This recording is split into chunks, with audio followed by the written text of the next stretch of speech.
Greetings, family. Welcome to Pan-Africanism towards Nationhood, building a global Black business pipeline. Yes, family, we're back once again, Bomani, Tyehimba, and Genesis, and we are here to give you that strong vision of Pan-Africanism towards nationhood. And yes, we are the kings of Pan-Africanism. So, family, this is Bomani Tyehimba of Africa for the Africans Tourism Investment, and my good brother Genesis of Genesis Radio and the Black African Infrastructure Organization. And family, we have an incredible show for you tonight, and we're looking to get you connected. And for those who are looking to connect with Kala, come on in. We can have great dialogues and great conversation. But we always want to let everyone know that what we're doing and what we're conversating on is for us to build a vision for our people, so we can, set up proper repatriation movement, proper investments on African continent, and also for those who want to keep on challenging us. Yes, you can build a Black nation in America, and yes, do all the things that you need to do without, without you bothering us, because you have a lot of work to do for those who oppose our connection to Africa. But that's what we're building, family. We're building our Black nation on the African continent, and for those who want to build a Black nation in America, we welcome it, and we're even open to working with you. So yes, my good brother Genesis, how you feeling, man? You're excited? You're motivated? Oh yeah, I had to do this topic tonight, man. Well, go ahead and introduce the topic and give us a nice introduction, and then I'll go into some promo information. Then we'll just get back to the live show and get audience in. Okay, the topic is Pan-Africanism is not a one-size-fits-all. Okay, the root of the division in the movement. Okay, and we're gonna break it down tonight because I see a lot of everybody's going all over the place, right? You got people calling President Adu a Pan-Africanist. You got people calling President Ruto a Pan-Africanist. People calling Julius Malema a Pan-Africanist, and people calling Umar Johnson a Pan-Africanist. Wow, and we got Pan-African strikes out. We got all these people out here, right? Now everybody has their own version of Pan-African. Some of it's goofy, some of it's silly, But if you could win at it, hey, I support it. What we're here to talk about is why the division is and why we have the Black African infrastructure. Our definition of Pan-Africanism, we're going to put that up against everybody else's, and we're going to see whose Pan-Africanism is more logical, achievable, reasonable, and practical, which is LARP. That's why I live by LARP. What's logical, what's achievable, what's reasonable, and practical, okay? If it's not those four, that acronym, those four letters right there, I don't want anything to do with it, right? I don't believe in all pie in the sky, dreamy Pan-Africanism and all stuff like this, right? I want what's logical, what I can achieve, and what's in reason, okay? So we're going to talk about this. We're going to talk about obligations, right? Pan-Africanism, all right, is many different things. It's a social movement. It's a cultural movement. But when you start using Pan-Africanism politically, right, what you're doing is you're compromising people's political agenda in their own countries and what they got to deal with in their own countries. And that's not fair. And that's what Julius Malema is doing, okay? So I'll let Bomani do the promos and everything. Fasten your seatbelts, right? Pull out your popcorn and your beer, whatever you got to do. Smoke your blunt, you know what I'm saying? Take your shots and everything like that, because this is our last show before the Bomani's tour, so we're going to be back for a while. So we are going out with a strong show tonight and a bang. So get prepared for Thanos tonight, because you're going to hear stuff you never heard before. Yes, Genesis, that's what I'm talking about, brother. You're always on point with the information, always ready to set it off and, let people know what we're talking about. So yes, family, I'm going to play a nice video for you and just give you an introduction as far as our journey to the motherland, our journey of building a foundation, our journey of building Black power, repatriation, nation building, all that good stuff. So you hear people talk about that movement. We live that movement. We get up every day and we work towards it, connecting people, Africa back and forth, working with people on the African continent. So that movement is live and running. And if you want to join the movement, we need more than just your mouth. We need you to put your money where your mouth is. We need you to make proper connections with us. And ultimately, we need you to join us and build with us. So there's many ways you can support and connect with the energy. Outside of that, we're just gonna call you the usual thing we call folks hating on the game. So if you're not building with us in Africa, you're not building in America, what are you really doing? So this is our website, africafortheafricans.org. And this showcase all of our information as far as Africa tours and investment. And this is a website documentation for the last 17 years.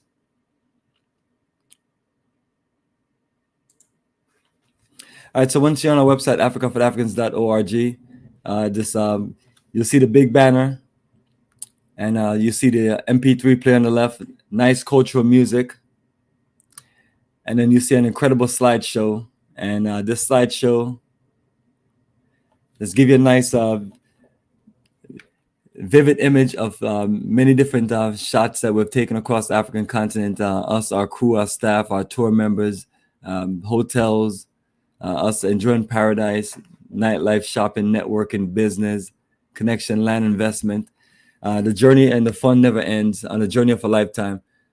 So what I want to do is I want to scroll down and share with you, for those who have never seen these incredible tour programs. So this is a list of our Africa for the Africans tour books. So these are some of the books. We have digital version, we have printed version. So I'm just going to scroll down and show you the last three that we have. This is for Tanzania, November 2023, Ghana, May 2023, and Senegal and Gambia, April 2023.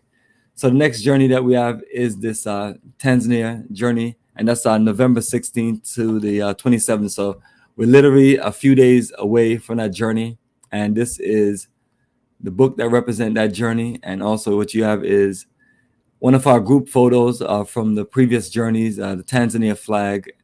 And all you have to do is just click on the link, and then you have options to download the book. And so you can just see our full program guide. Now, these program guide, I won't go too much into it. Definitely want you to take your time and check it out. But these program guides give you an introduction about the journey itself, how we came to this conclusion, and also give you a list of just all the tour sites, the hotels, and everything that we're getting into. And it shares our details, our promo information, talks about our land investment, Black Star Pan-African community in Jahadzi, Bomani technology, and this list of all of our Africa tours coming up in the future. So those things are at the back. So this one is a 60-page version. And then, so we have them a different page length, but the goal is this, to print you a nice book, and then you have your schedules, your details in the book. So this is a nice flip book. So hopefully you can see the information and everything. So this is completely my technology, Bomani technology. This the way we do marketing, and the way we do promotions, and the way we just do this advertisement of information that we're showing you to connect with you.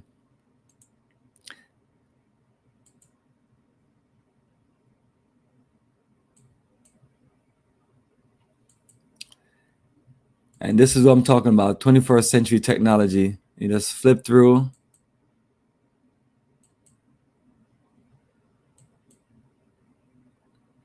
And that's meeting the team, language translation, do's and don'ts, tour overview, a full day-to-day itinerary, all the hotels that we're staying at. And these are all the tour sites in Arusha.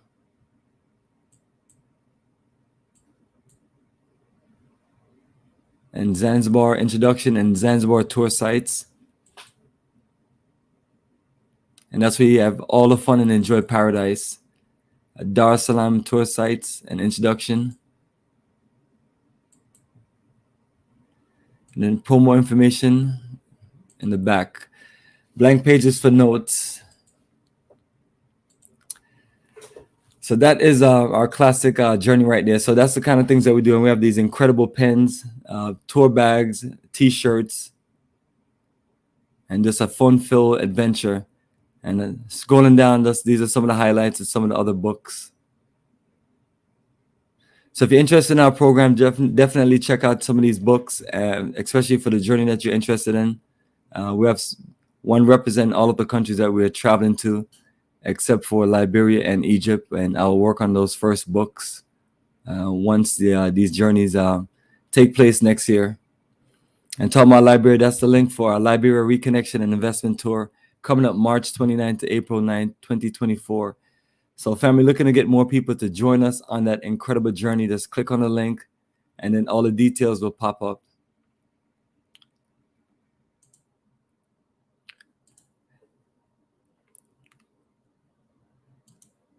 All right, so let me show you the main part of the website. Once you click on the banner or you go to the home page, this is what you'll see. You'll see the same information at the very top. And then everything on the left, the main menu is permanent pages. So once you click on the information to the left, all the details will pop up right there in the middle to your right. So this is a list of all of our tours that we're traveling on. So once you click on the link, all the details is popped up. So that's our Tanzania link. Then after Tanzania, we're heading to South Africa, December 24th to January 4th. Then I talk about that incredible Liberia Reconnection journey. And then we're doing our next 24th journey of a lifetime to Ghana, July 11th to the 23rd. Then we're off to Egypt for that incredible Nile Valley civilization journey, November 21st to December 2nd. That's going to be incredible for those who have not seen that part of Africa, North Africa. Incredible. Our goal is to take you around the African continent. And then we're going to close out the year again in South Africa for another Roots and Culture journey, the third journey. And this is December 24th to January 4th. And then we're looking to set off 2025 in Senegal and Gambia, April 1st to 11th, 2025.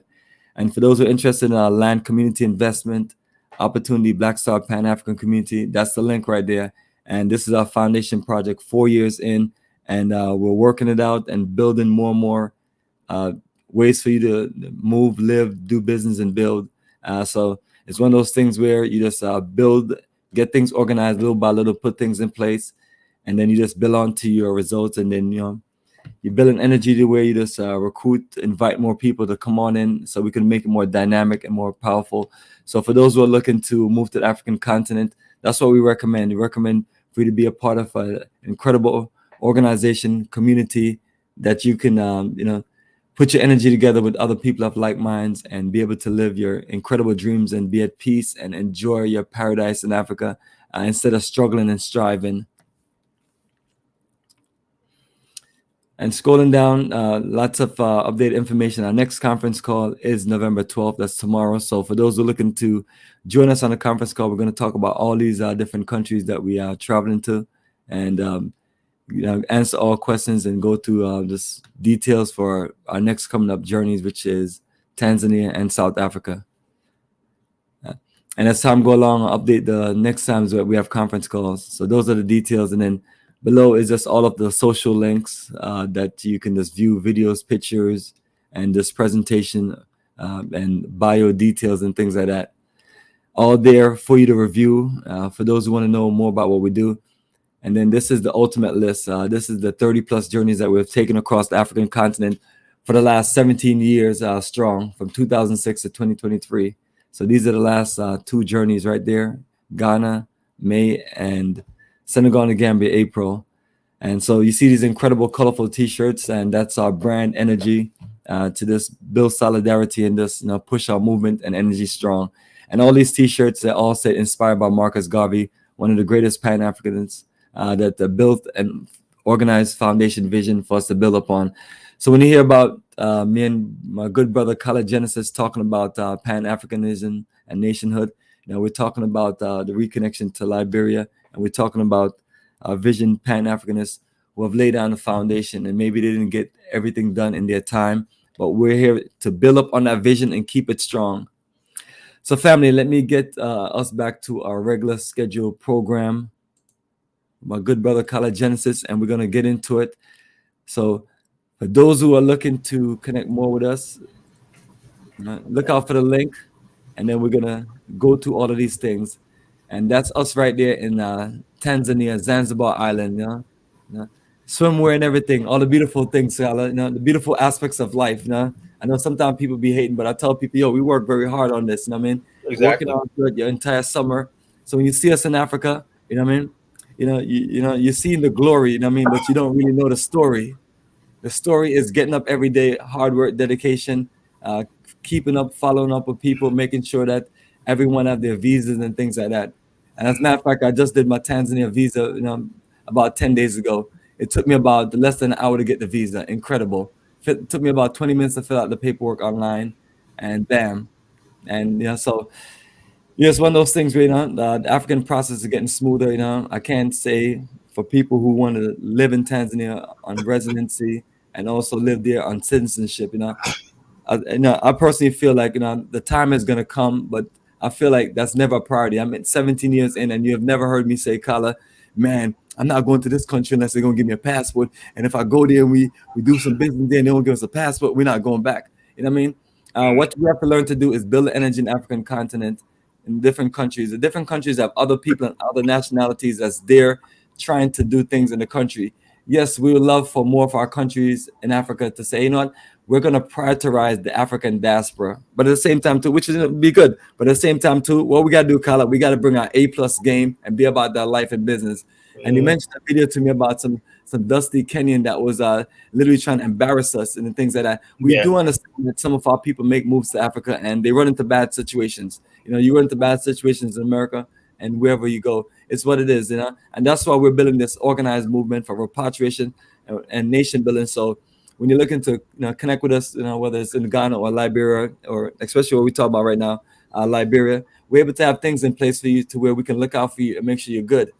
Because that's the worst thing is when you have to just get to the point where you're struggling so bad, you got to either run to the American embassy or you got dusty Kenyans like the guy Evans, literally, you know, talking down to your folks and things. The thing of it is, people give up a lot to move to the African continent, and usually what they're doing is they're spending a lot of what they have there, so they're contributing to this society. So they're not just coming there begging and things like that. Those things may happen after things just fall apart for people, unfortunately. But these are the things that we're dealing with, man. So Collagenesis is here to break down this incredible topic. So let me just pull up the topic, brother, and we can just go through it. So once again, it's a topic. Pan-Africanism is not a one-size-fit-all operation. The root of the vision in the movement, and this is our Afrikstan analysis. Yes, my good brother, Collagenesis. I get it in, brother. I know you've been waiting. Yeah, like I said, the reason why we talk about this topic tonight, and like I said, before you go on your trip, I said I want to do the show before you leave next week, and this is it's a timely topic. And I'm sitting there taking notes too while you're going to do your overview, and I'm gonna break a lot of stuff down that people never heard before. Look, every group of people, right, got their own individual experience, right? Our experience, because we lived in the United States, right, is going to be different than somebody that lived in Brazil their whole life. Okay, we all have this desire for a Pan-African revolution and stuff like that, but every last single country, every last single people, the political dynamics are different, you know. So we have to respect each other's political dynamics and what their individual cultural norms and stuff like that are before we start talking labeling somebody. Okay, this is not a Pan-African. For example, Julius Malema just criticized William Ruto of not being a Pan-Africanist, right? Now, I thought he was no, I thought he was going to talk about Ruto sending troops to Haiti, right? You know, and you know what he talked about? He talked about the fact that Ruto was not siding with the Palestinians. You know, what the heck does the Palestinians have to do with Pan-Africanism? You know, and also Good point. the Pan-Africanism is not always rooted in struggle, right? It's not a struggle. What if you have people who are like businessmen, tycoons, and all stuff like this? Which every group of people, like you go to Japan, they covet their industrialists and their tycoons, their bankers, and everything as part of what the Japanese nation. You know, same thing with China. Everything is Team China, whether you're a businessman or you're a street sweeper. You know. So therefore, I ask the question: why is it that people will take when somebody is a black, he's a billionaire, right? We tend to basically say, oh, he's not one of us. He's not in part of the struggle. Well, the struggle can't be 90% of what we talk about, right? There's also this Pan-African who are winning, who are basically achieved. And so we can't just make it seem like everybody in the Pan-African movement is all about some struggle that's never going to end. And if you're not about some struggle, constantly in some strife, whatever like that, you're not a true Pan-Africanist. Julius Malema, right? He lives in South Africa, right? There's no way you can tell me, right? He came from a middle class background, right? He went to school with whites in South Africa. And if you look at South Africa, the infrastructure and the economy is still controlled by whites. And they even admit now, if the whites ever pulled out of South Africa, right, and like Julius Malema claims he wants, right, what would happen? The economy would literally collapse, because the bottom line is the black people in South Africa don't have the means to do all the technical work that the whites do. So he's in a comfortable position in modern industrialized South Africa to talk about Pan-Africanism. And then he also criticized the president, I don't know his name, forgot his name, of Guinea, right? And I would vouch for the president of Guinea because he's with our boy, what's his name, Sebi, what's his name, Sebi. I think you met him before, Bomani. What's the brother's name that comes from Ivory Coast? I think he comes from Ivory Coast. Ivory Coast. Sebi, I think his name is Sebi. Kemi. He's been on a Dynasty show a couple of times. Not really ringing a bell.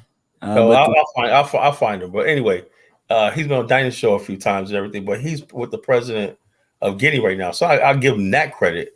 And then people were trying to put it up because the president of Guinea got a white wife, whatever. And I'm saying to myself, okay, we don't really rock with that. But the bottom line, in that culture, that is not the same thing as we see it, because they don't have the same history of race and colorism and oppression based on who you marry and stuff like this.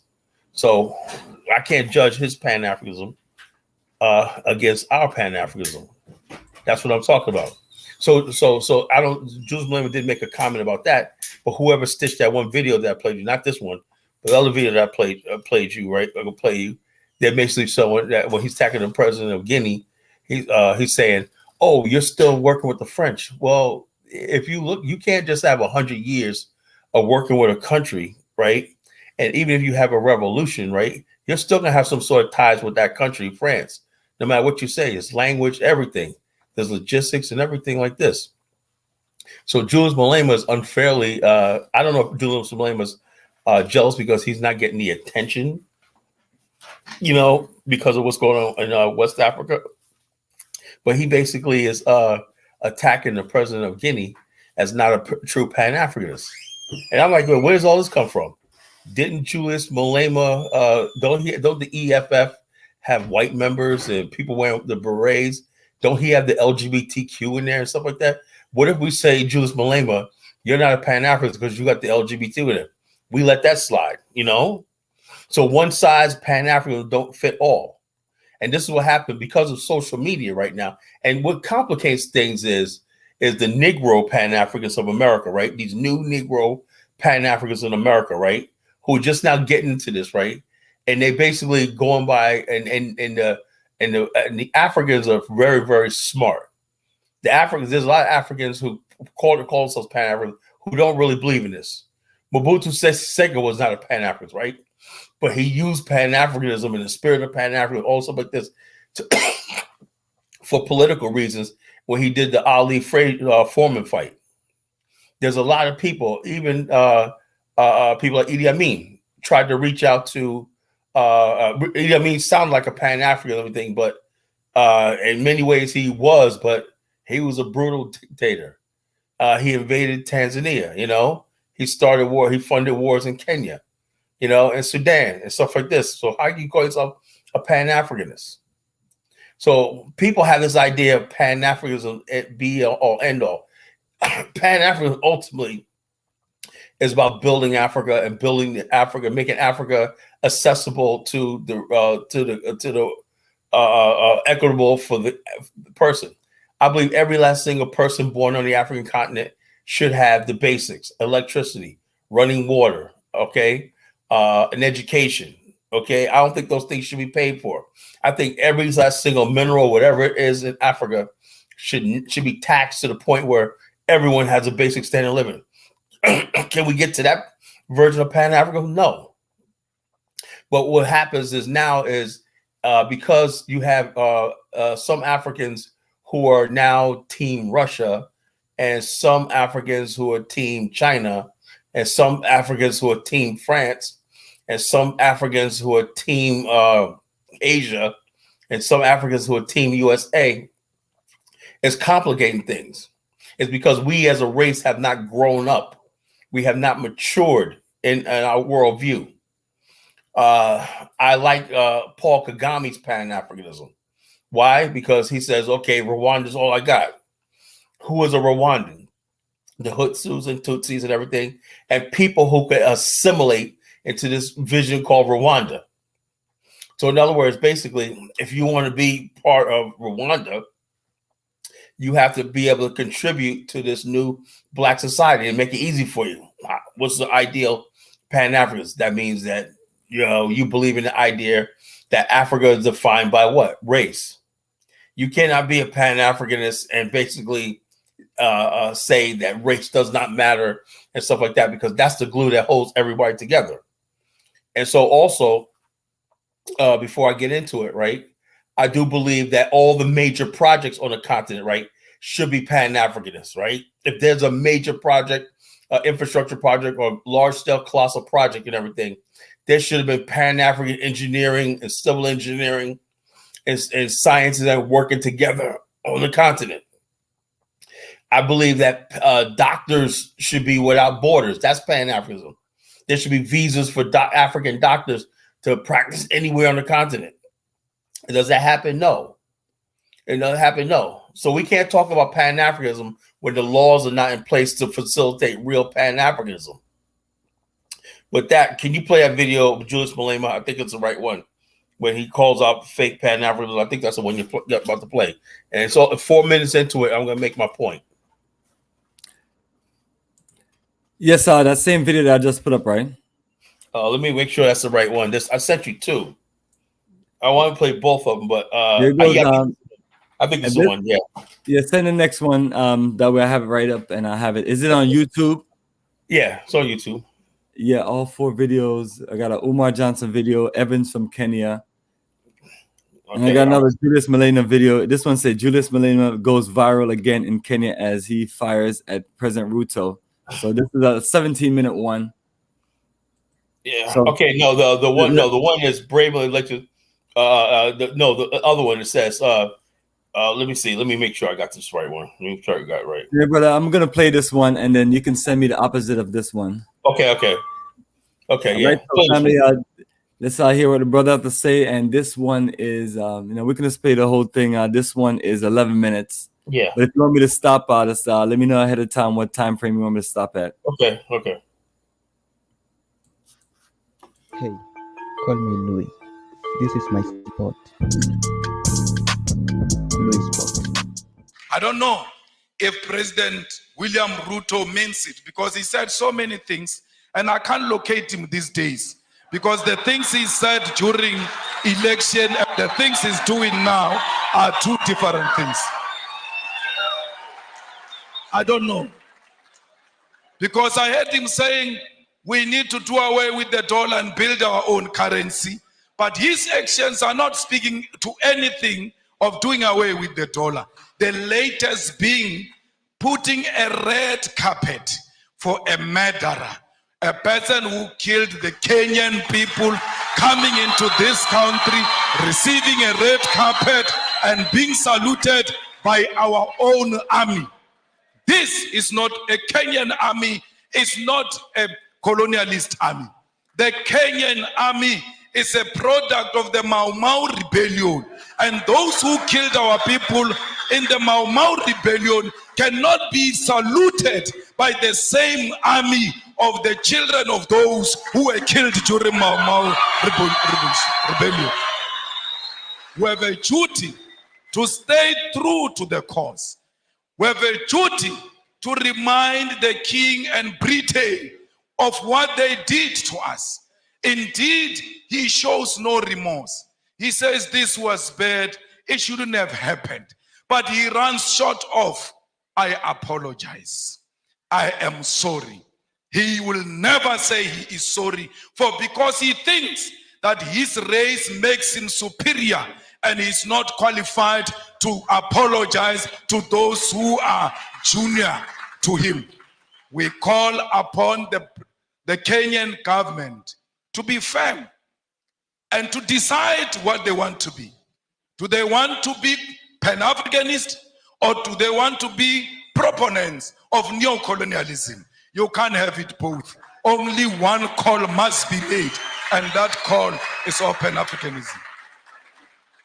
It's not easy being a Pan-Africanist, for because the mindset of our people is so colonized, they are going to isolate you. They are going to look at you as if you are a mad person. They are going to look at you as if you are unreasonable. But it is a cause worth pursuing because of the generation that came before us. We don't want visas. We want one currency for Africa, because our currency can be more powerful than the pound and the dollar combined, because London has got the biggest storage of gold, yet they don't have a single smallest mine of gold. Their economy is based on our minerals. And if we safeguard our minerals and protect them and say out of these minerals, we are producing a currency that is going to compete internationally, we stand a good chance. We need African Central Bank. We need African Monetary Zone.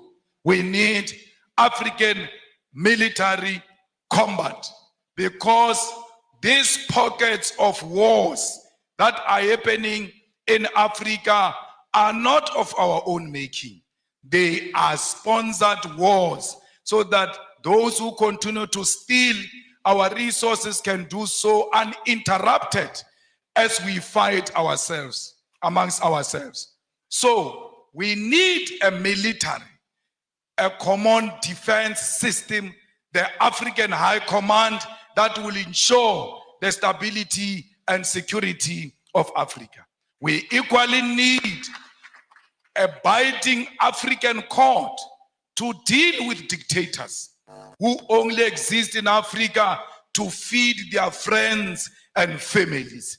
Those people must be prosecuted the African way. Tell President Ruto. Here's one thing you need to do before you buy anything online. Don't spend another dime on Amazon until you watch this. That the people of Palestine are what Mau Mau was. Tell President Ruto that the people of South Africa are what Palestinian people are today. Where our land get encroached, where our land just get taken, and we get killed on our own land, we get tortured on our own land, we get imprisoned on our own land. When we fight, they say we are terrorists.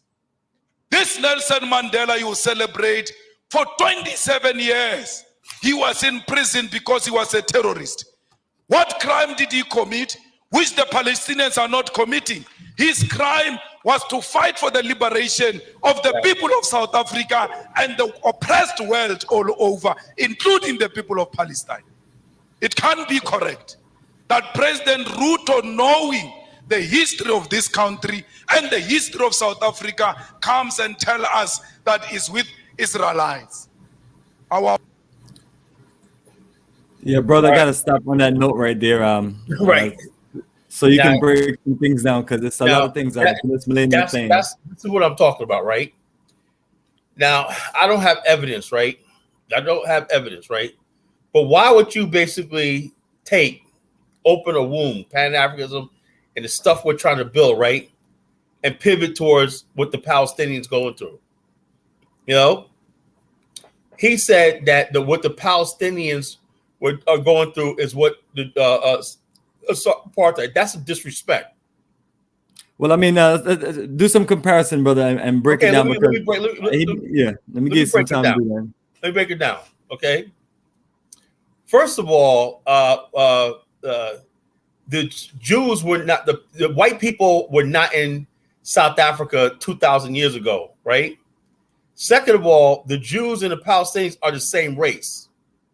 They just have two different religions. They're both Semitic people. The Palestinians you see right now were once Jews 2,000 years ago. And also you have a bunch of Mongoloids, Turks, and everybody else that's mixed in.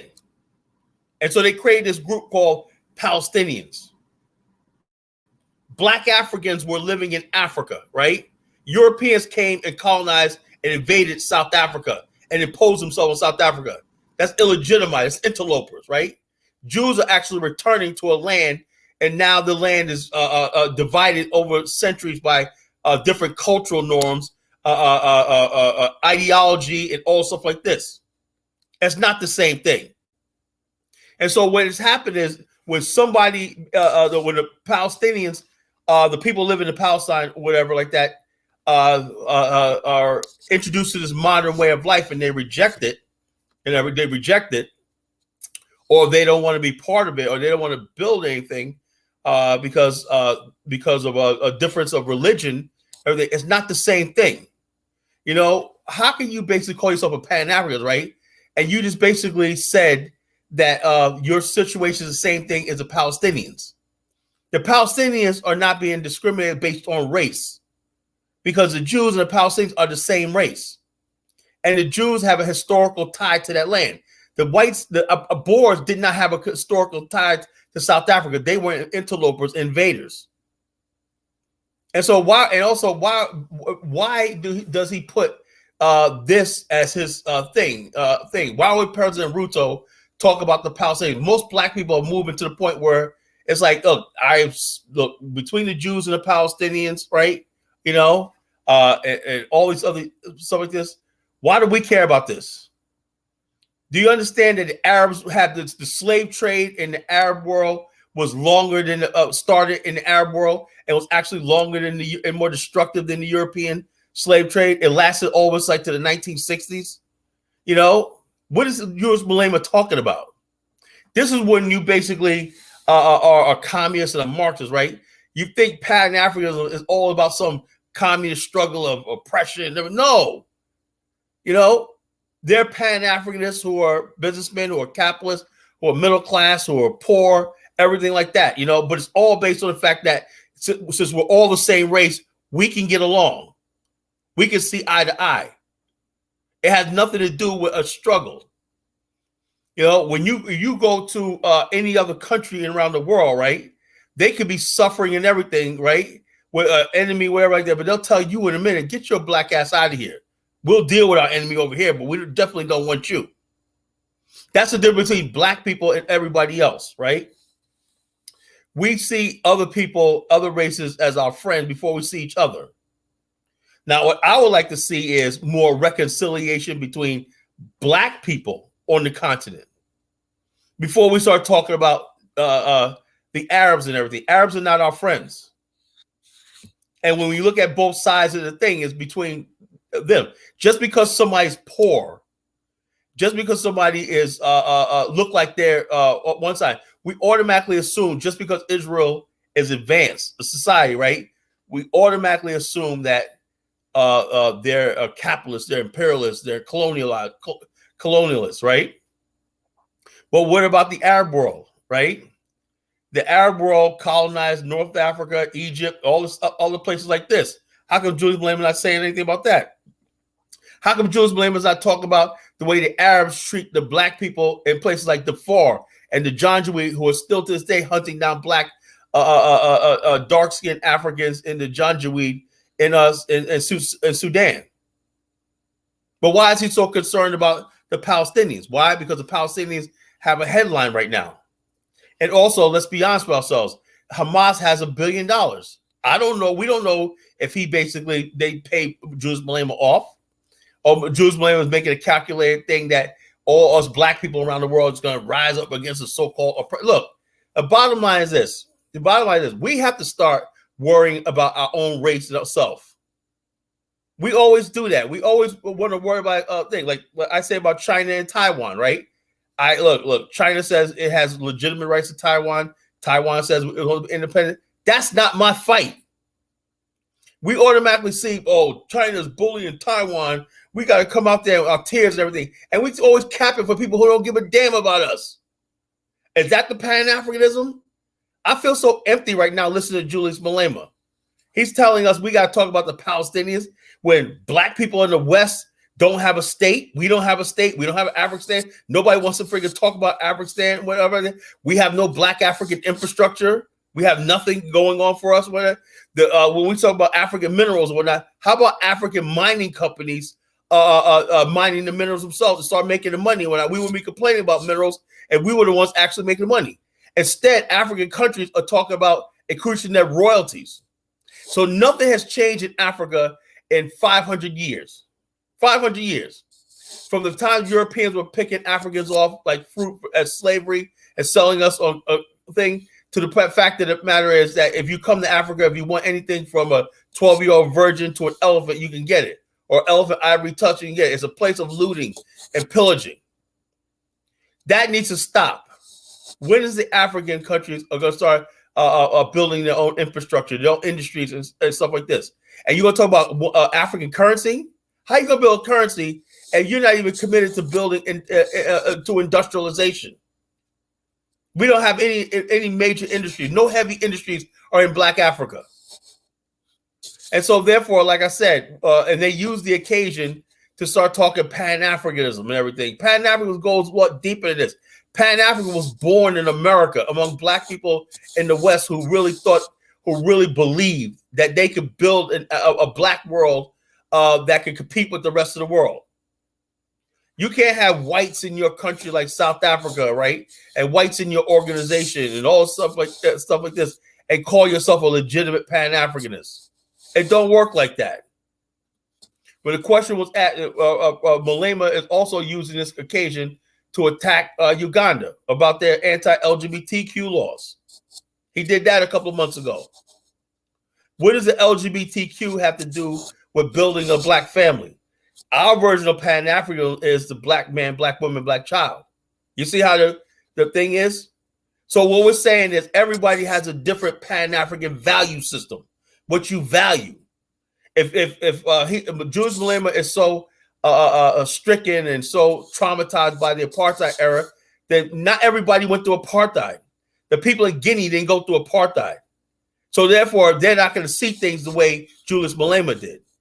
That you see somebody colonizing and everything like that. That's not the way we see the world. Everybody sees the world.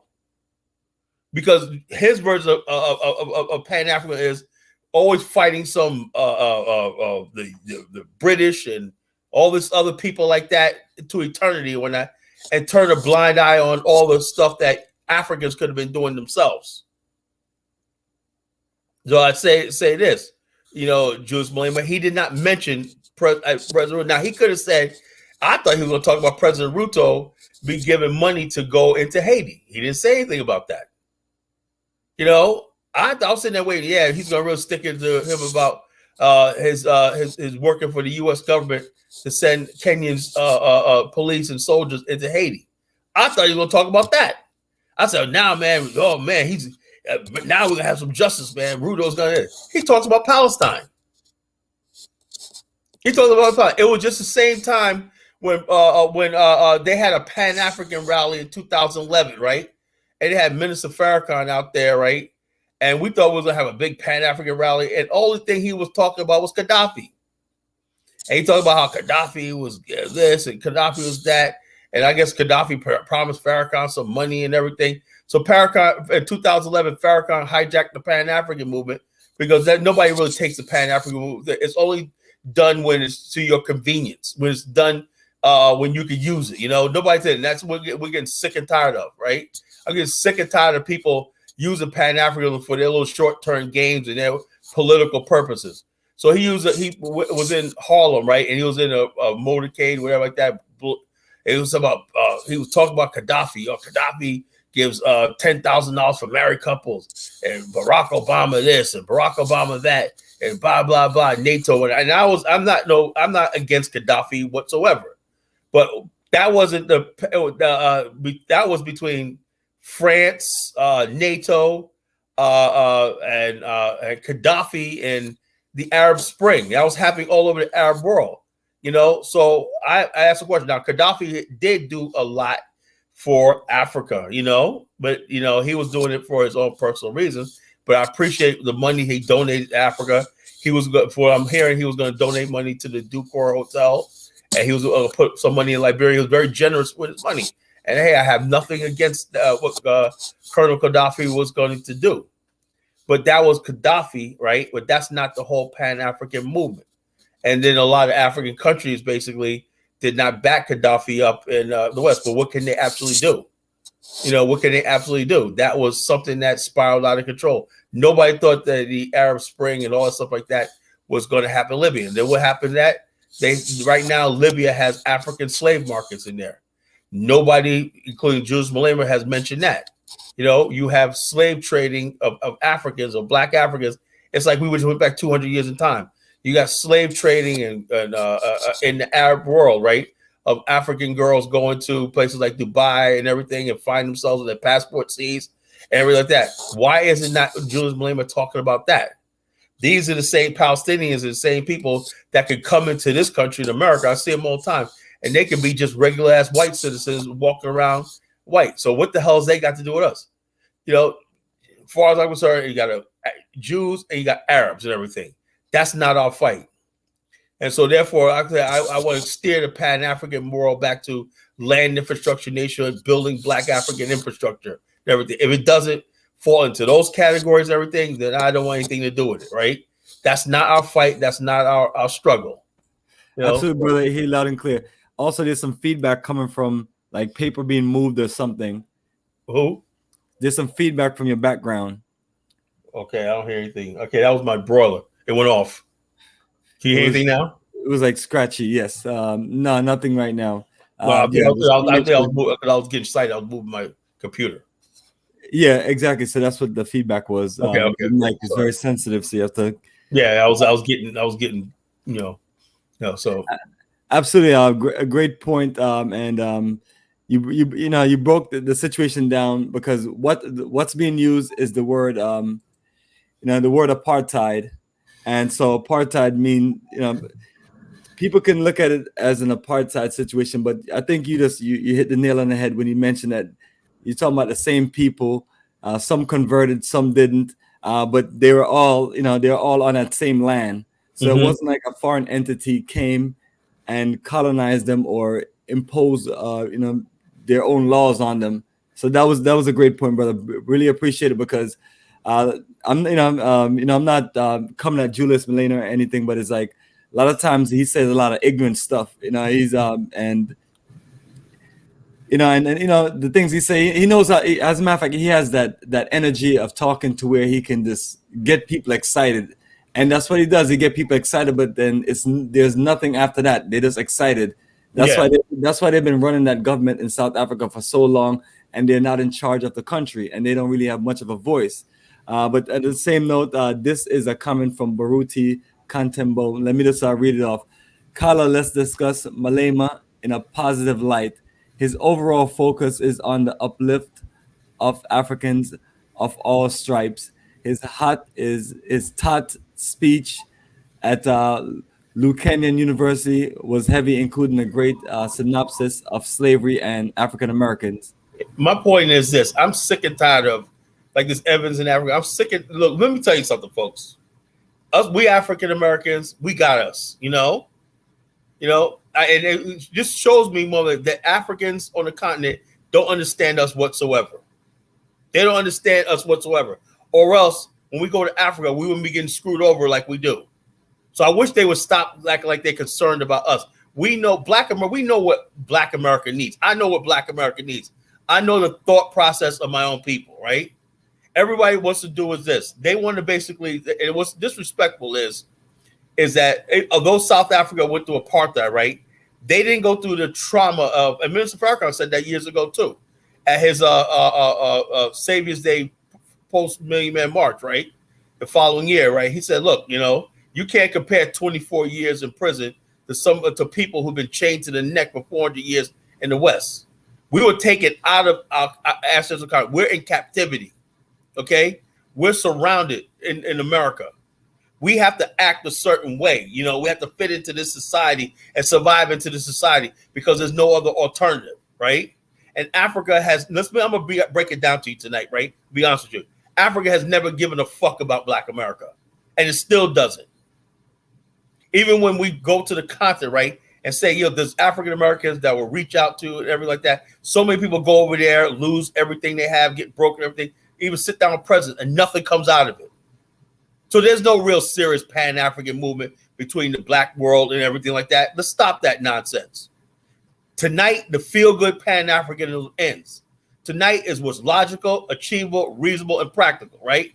We need to know what our African brothers and sisters on the continent want, right? We're going to start by what you want, right? And how you see the world, right? And how we see the world. Too many Africans are dependent on the Europeans, right? They're going up to the France. They're going to the UK. They're in Japan. They're all over the world. They're every place. There's such a brain drain on the continent and everything. But yet they're on social media talking about all the time. Africa's getting the continent looted. This new hustle now is talk about the World Bank. I replied to this one video on YouTube. They're putting AI videos on now. While they're sitting in there in Luxembourg and Dubai, sleeping with Arab women and they're doing all the party and everything, wasting the best years of their life and everything like that. They have time to make these videos on TikTok and everything, talk about the World Bank and the IMF is looting Africa and blah, blah, blah. And then you got ignorant African Americans, right? Yeah, my African bros. No, that's not what's going on. Because the same World Bank and IMF gave loans to Asia, right? And look how Asia prospered, right? Why? Because Asian people are adults. The world's not going to give Africa's never going to rise one night until we have the adults running the situation.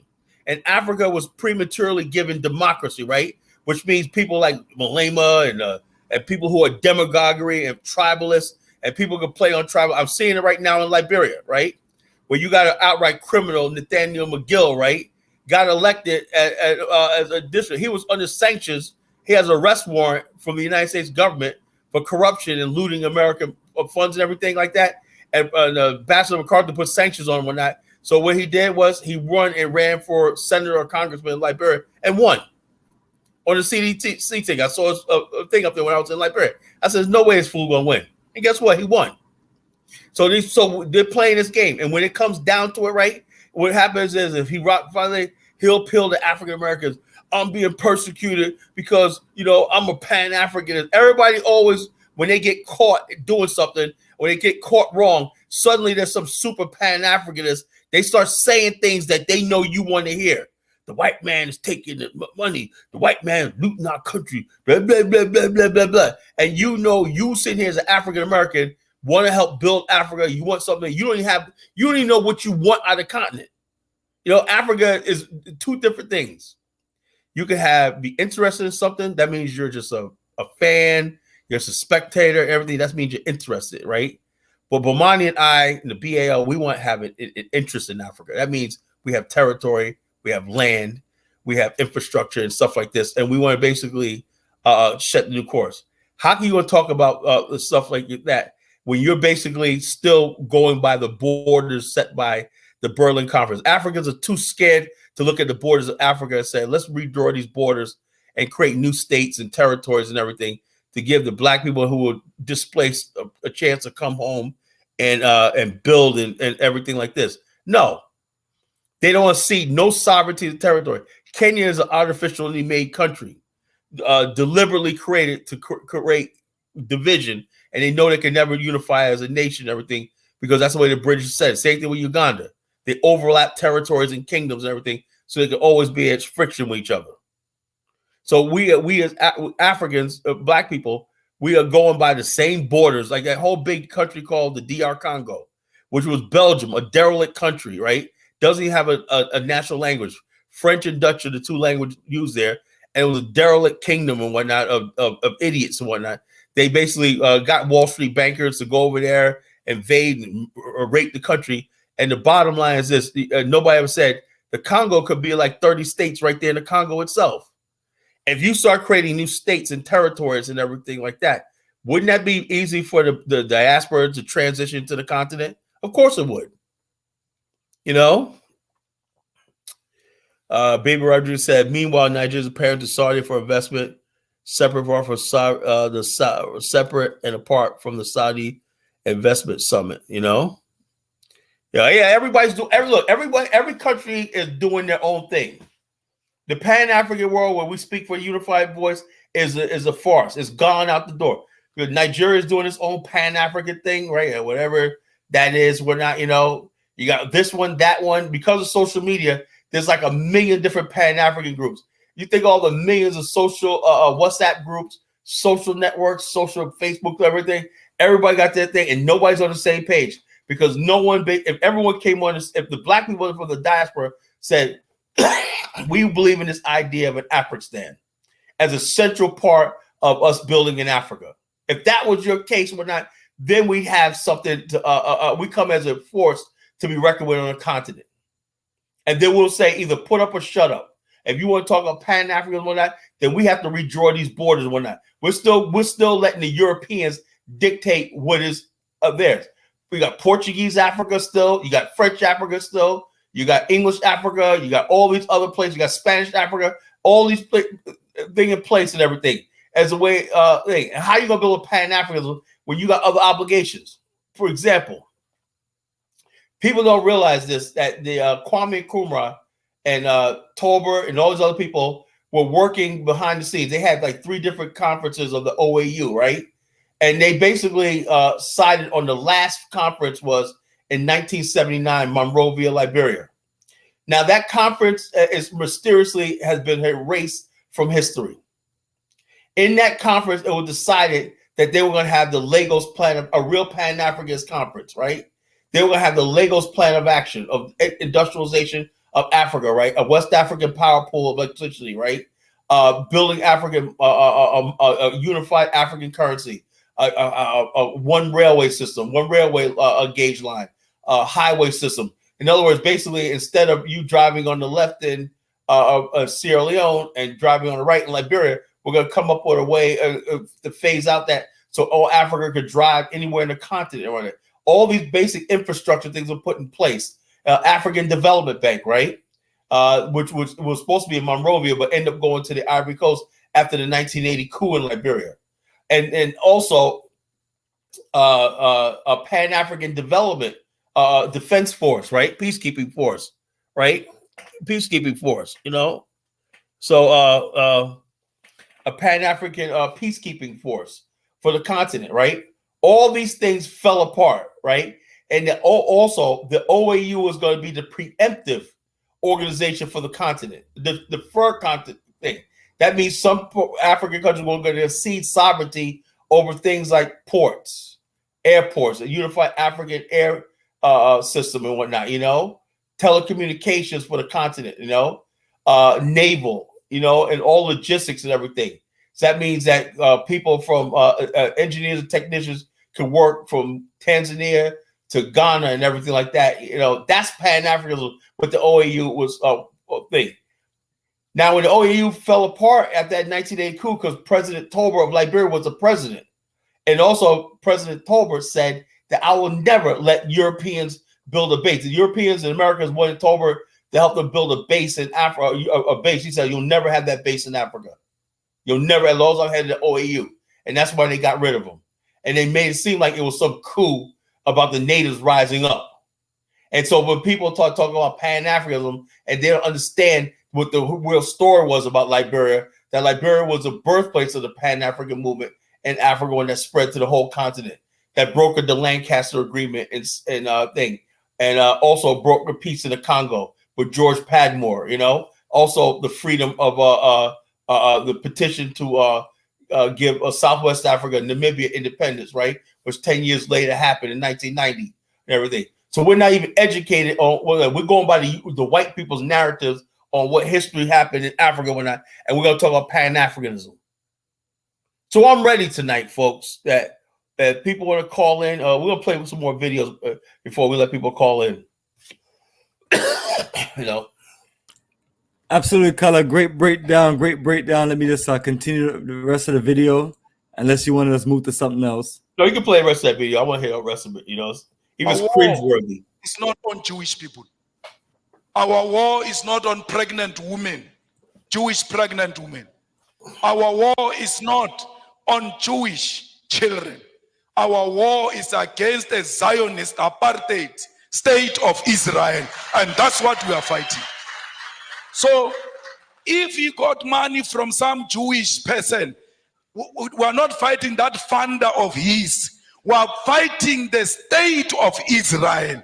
We are not fighting individuals. We are fighting the state of Israel. At the age of 9 years, the Boers walked into my house and turned everything upside down, stripped my mother. When I see what those children of Palestine are going through, I can immediately relate that this is. Yeah, notice how the people are quiet. People like looking at him like, dude, man, you know, you're a little far-fetched, you know. He said you're against if you're against the Zionist movement, you're a Zionist state. And if you look at the Jewish history, you're against Jews. Just say you're against Jews, you know, because the bottom line is that if you look at Israel, you would think Israel was the size of the Congo, gobble up people, or the size of South Africa. You got the state is only like at one point only like 7 miles wide, you know, tiny state. And so the Palestinians rejected having their own state. They could have had their own state in the Golan Heights, Gaza, everything, but they chose war. And in the Negev desert and all the stuff like this. The Jews green in the Negev desert. They said, what are you going to do in the desert? The Jews went out there and planted like 300 million trees out there and started growing oranges and everything like that. The technologies they passed through the Palestinians thought they were going to do the same thing, and they didn't do it. So what do you do with people that are broken? You know, what broken? That if you say that the Palestinians, you always ask the people, what's going to make you happy? If every Jew is dead and everything, you can't do that. And also, to all black people's credit in South Africa, right? Black people in South Africa never said, even though there were some people who were extreme, they never said they wanted to wipe out the Boers or wipe out the whites in South Africa. Because out of all the revolution that happened in South Africa, whites in South Africa never was harmed. You know, we had people killed in Liberia, people killed in this country when power took hand and everything. But the whites in South Africa kept all their property, their money, their interest, their banks, everything like this. So how can he basically dare compare what he's them to them? You know, you haven't fought for your own rights in South Africa. You know, so how, and also, like I said, and also what you went through in South Africa was based on race. The Jews and the Palestinians are the same race. You know, it's not the same thing. Mr. Malema, and the people look at him like, dude, man, what does this got to do with us? I think what it is Jewish Malema hangs around too many white liberals, too many white people and stuff like this, and he's a social justice warrior. And when those social justice warriors are now coming into the Pan-African movement, trying to hijack it and steer us off course. We're about Black nation building. We look up and decades go out when nothing's being built. But yet the gays have advanced to the world where they now control Hollywood, they now control everything. How the hell did that happen? Because it was all about rights and human rights. And no, we're about nation building. We're about justice. We're about law and order. We're about industry. We're about education. We're about all these things right now. We want a piece of the world. We want a piece of the action of the world. It's a shame that the black man in America, the black man in the world, have nothing to say about anything that goes on the planet. Decisions are made to blow up the world 20 times. We're not at the table. Any major thing that goes on in the world, there ain't no black person at the table unless he's taking orders or delivering orders for some white government. We're not anywhere in the world decision making that affects us. What Jews need to be talking about is why is it that they're making South Africa shut down its coal mines and everything like that, and going to this thing where Africa has all this abundant, cheap energy, natural gas, oil, all the stuff like this, right? But Africa is being crippled on this stupid thing about climate change. Does Julius Malema understand that the whole idea of climate change and everything was just basically to justify population control in Africa? A bigger enemy to Africa is Bill Gates. Bill Gates states that he wants to cut Africa's population in half. But Bill Gates is adorned by people like Julius Malema. So yeah, continue with the video. We're gonna get into it tonight. Well, perfect. And Baruti got another comment for you. So let me, if you want to address this, and then I'll play the rest of the video. Yeah. Can you read it? Yes, Kala, please concentrate on Malema view on African uplift. His comments was an hour, not just the 10-minute snippet you are playing dealing with Palestine. The Baruti, stop. I'm sick and tired of talking about being uplifted, and I'm getting my foot in my ass and a foot on my neck. There ain't no damn uplift.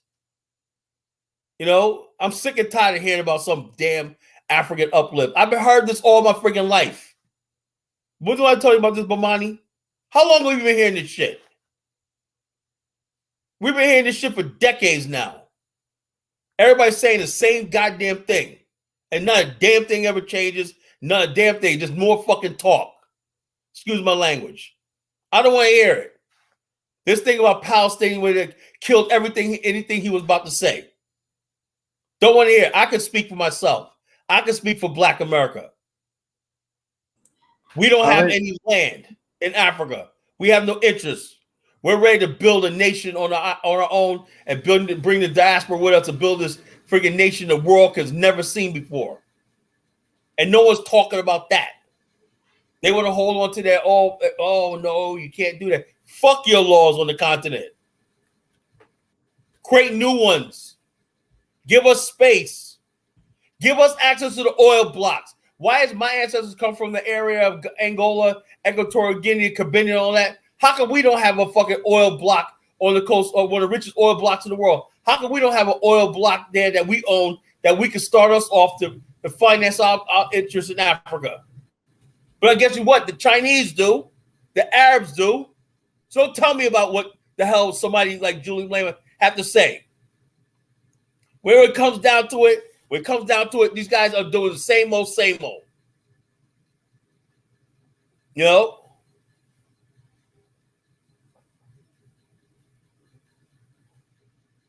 Yes, so Baruti, that is our color reply. Click on the link to join us, and you can dialogue with Kala.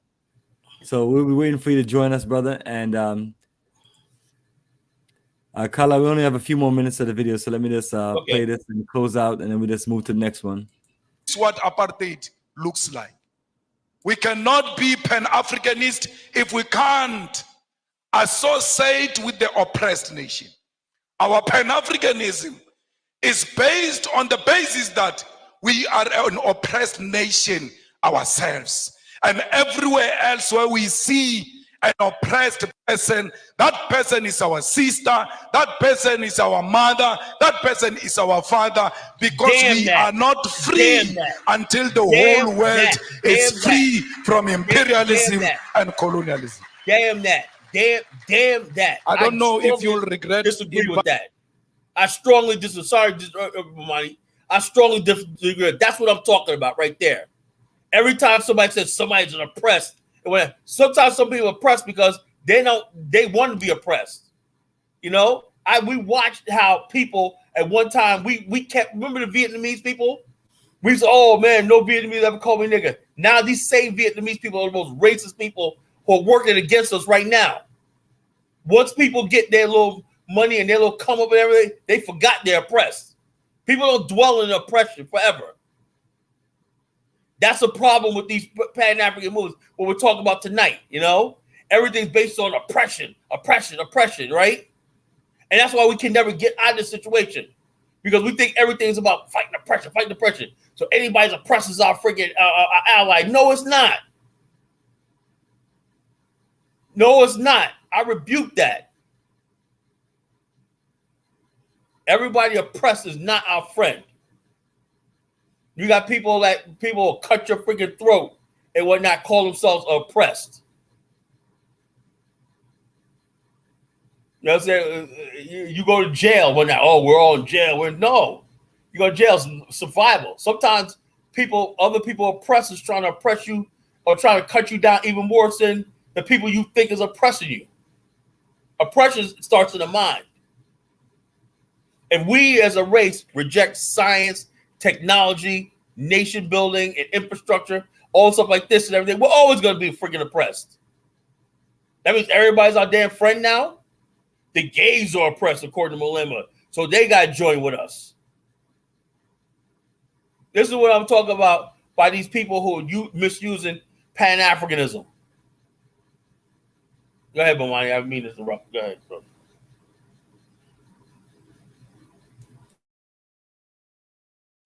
Yes, fam. That's Color Genesis breaking it down. Yes, Color on fire tonight. I'm just going to go back a little bit on this.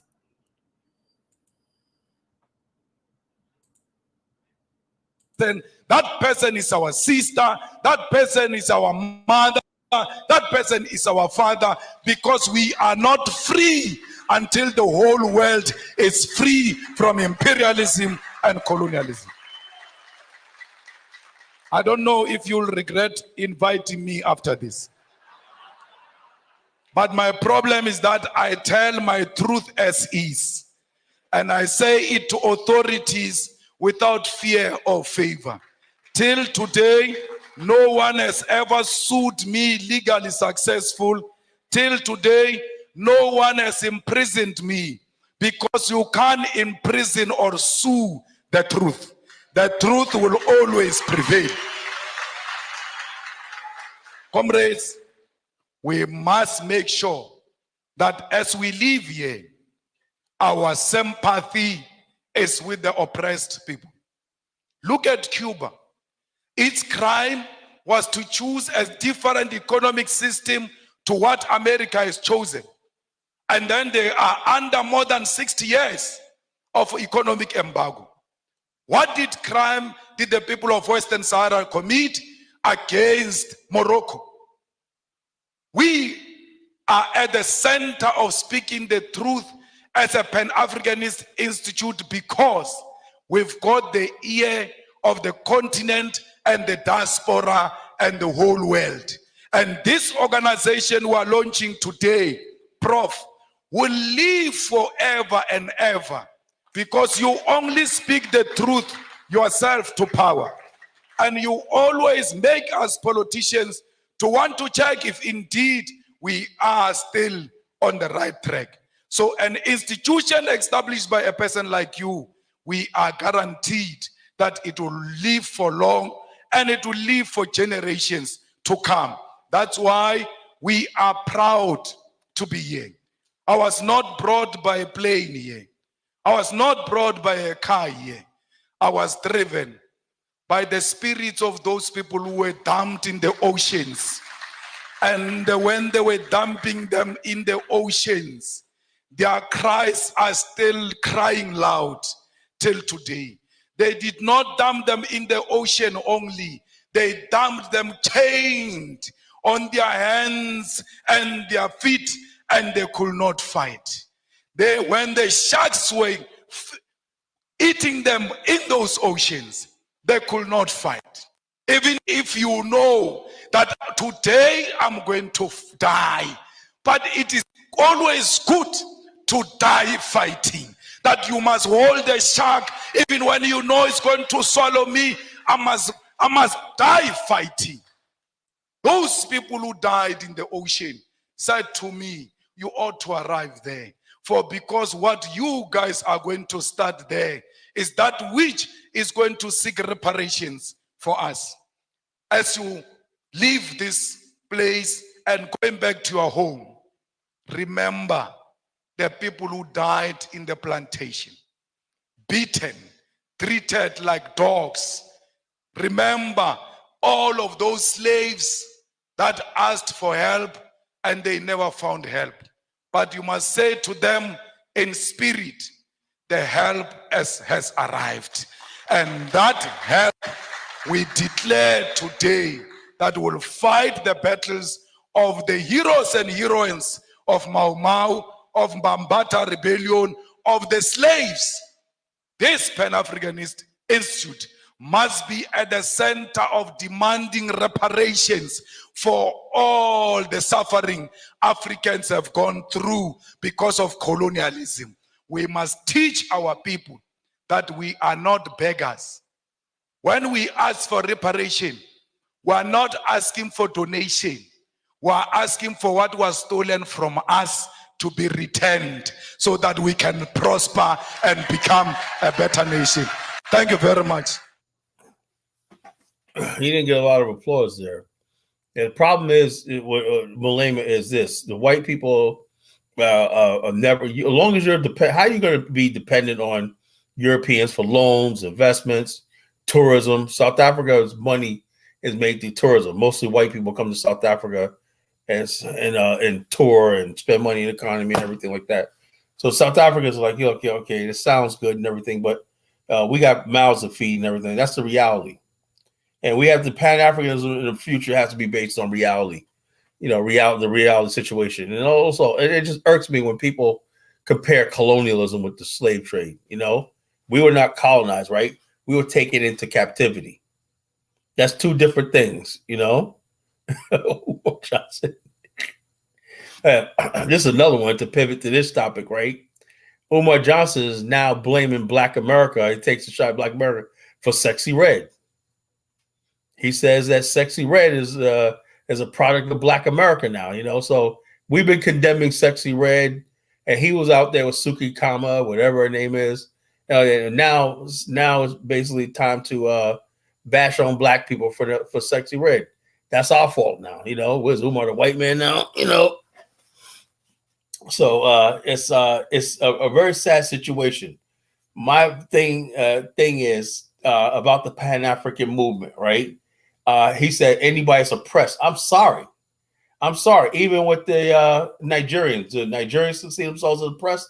No, they don't give I followed Nairaland's site for years. The Nigerians, for the most part, don't give a shit about race and oppression. They don't see things the way. And that's the largest country in Africa. That's the largest group of Black people in the world. So therefore, it sounds good to do. Oh yeah. But if you don't got somebody like a country like Nigeria on board and everything, and they're sitting there saying, oh, we got good deals. We like the crumbs we're getting from the Europeans with our kickbacks in the oil industry and everything like that. And I can get to go to Europe and marry a white woman and do things like that and whatnot. Man, I got it like good. So you got to get past that, What say you, Kid Ola? Yo, Ola, what's happening, brother? What's happening? Greetings, Ola. Good morning, yeah, bro. Yeah, we're not gonna have you rambling on today, but I do want you to. It's not about rambling. It's not about rambling. I picked the part. Yeah, I just wanted to find out what you're here to talk with us about. Is it the topic or the video we just played? The whole package. The whole package. The whole package. What Caleb is saying about Pan-Africanism and all and everything. The whole package. All right, brother. The floor is yours. We'll give you 5 minutes, and then Kala will jump on in.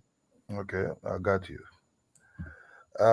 Kala, you see, this system of Pan-Africanism is a little bit confusing because those that shout Pan-Africanism can be those that are easily to sell you.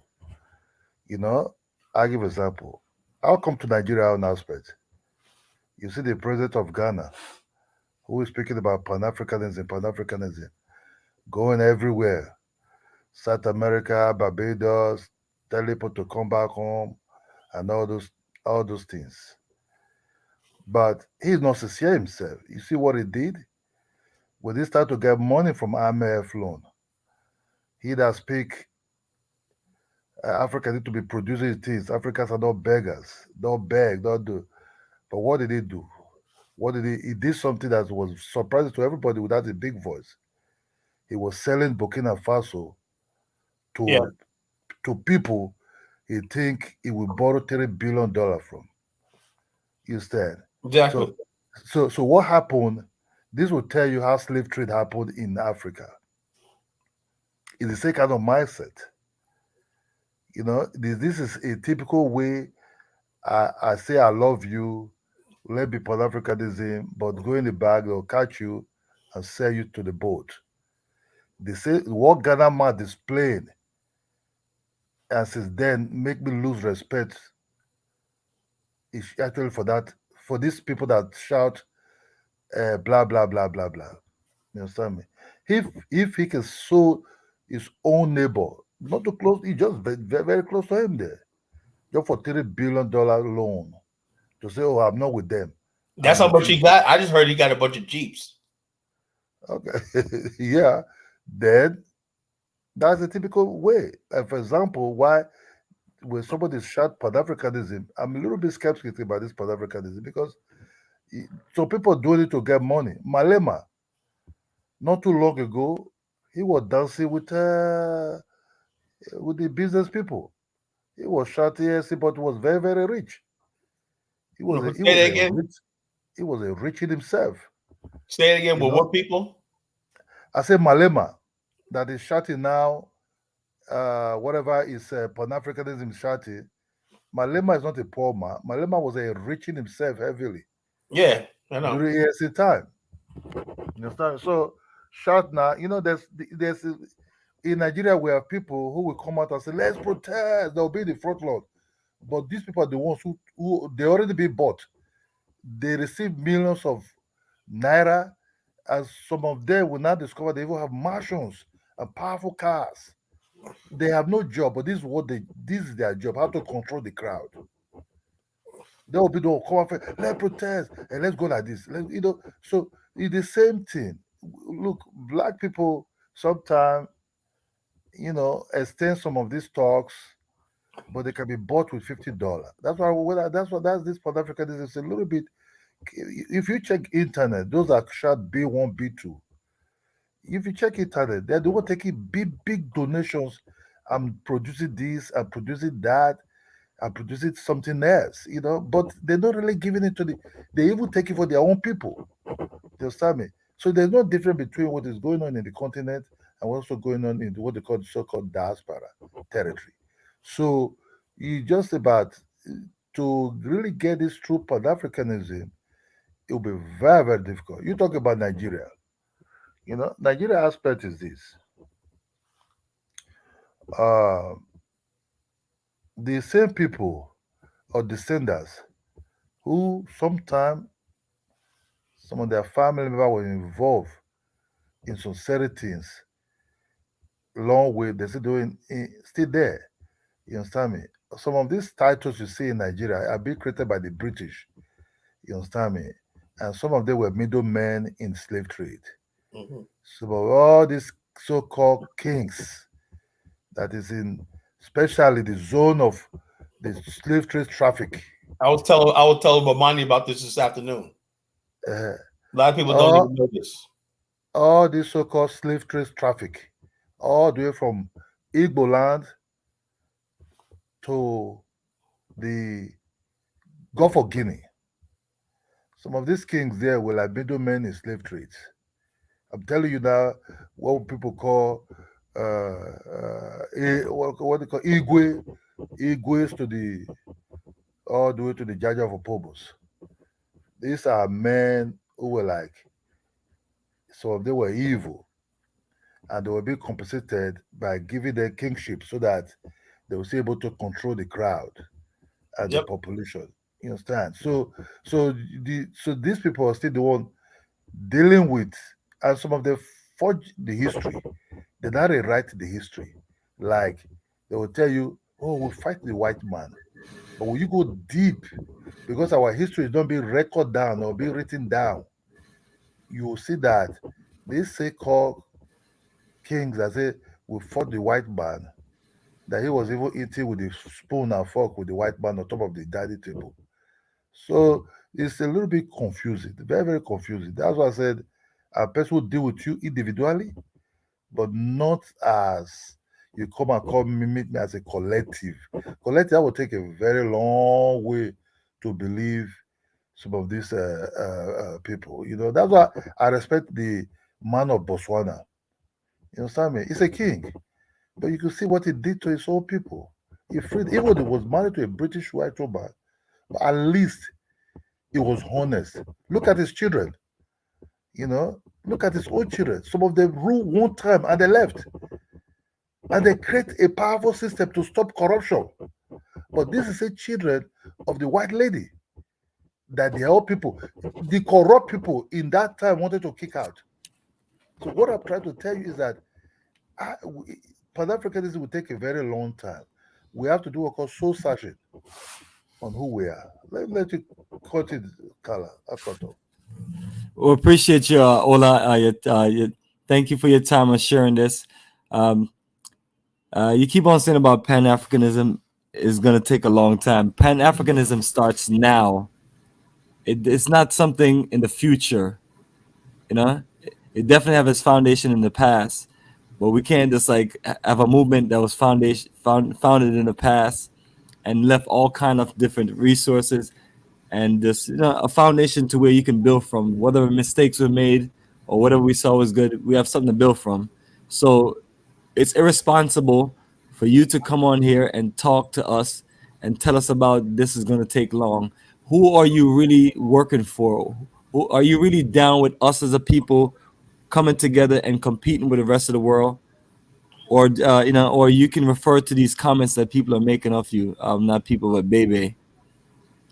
Now talk to me, Kidola. Response. No, I'm serious. It's a simple, honest question. Okay. You said everybody can make some comments there. You know, it's good. No, I'm talking about respond to what I just said. What I just said. We're all bound for criticism. So nobody, we cannot just say I'm perfect. I'm not perfect. Now, Kidola, before Kala come in, I'm just trying to get you to address what I just mentioned. My direct statement. What you mention is, let me tell you one thing. Working for the collectiveness is good. You understand me? Perfect. But working for that collectiveness will take some time. You understand? Look. All right, we don't need you to be on here repeating yourself about it. It'll take some time. I'm trying to address with you, like I mentioned to you, that this is a movement rooted in its past. Our forefathers were building this movement. So, you know, you sound like you're deflecting, but nevertheless, man.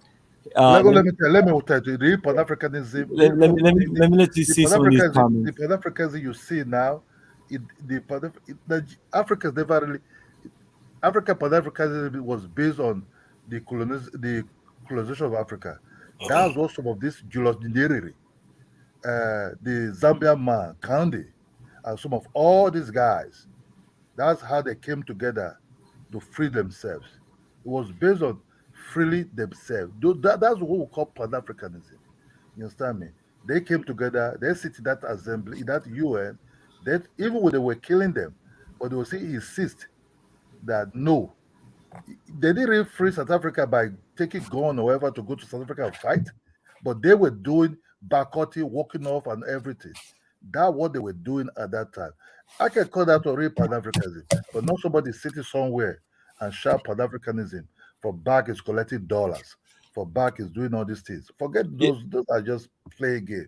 Deal with people just the way people are.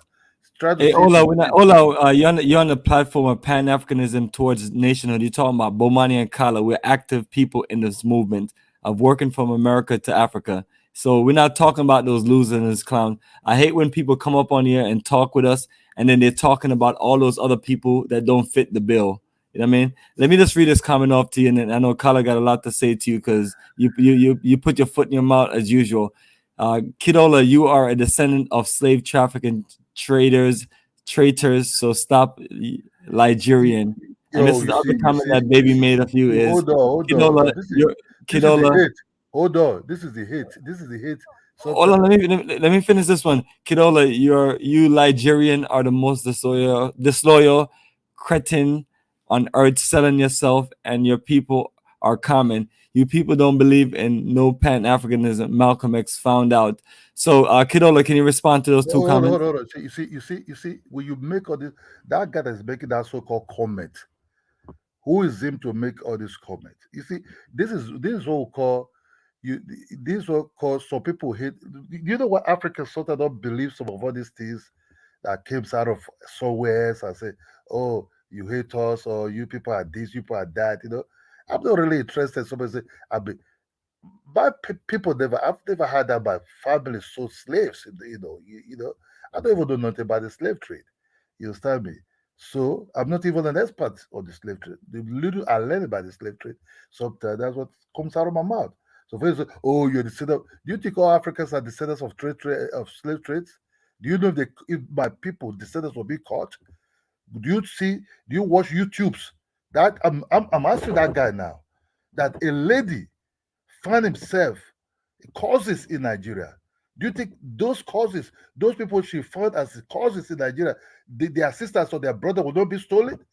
So you cannot just sit somewhere and say, oh, you're descendant of slave trade. If you don't know much about the history of slave trade, quiet your mouth. Go and learn more. Slave trade will not be picked for special people.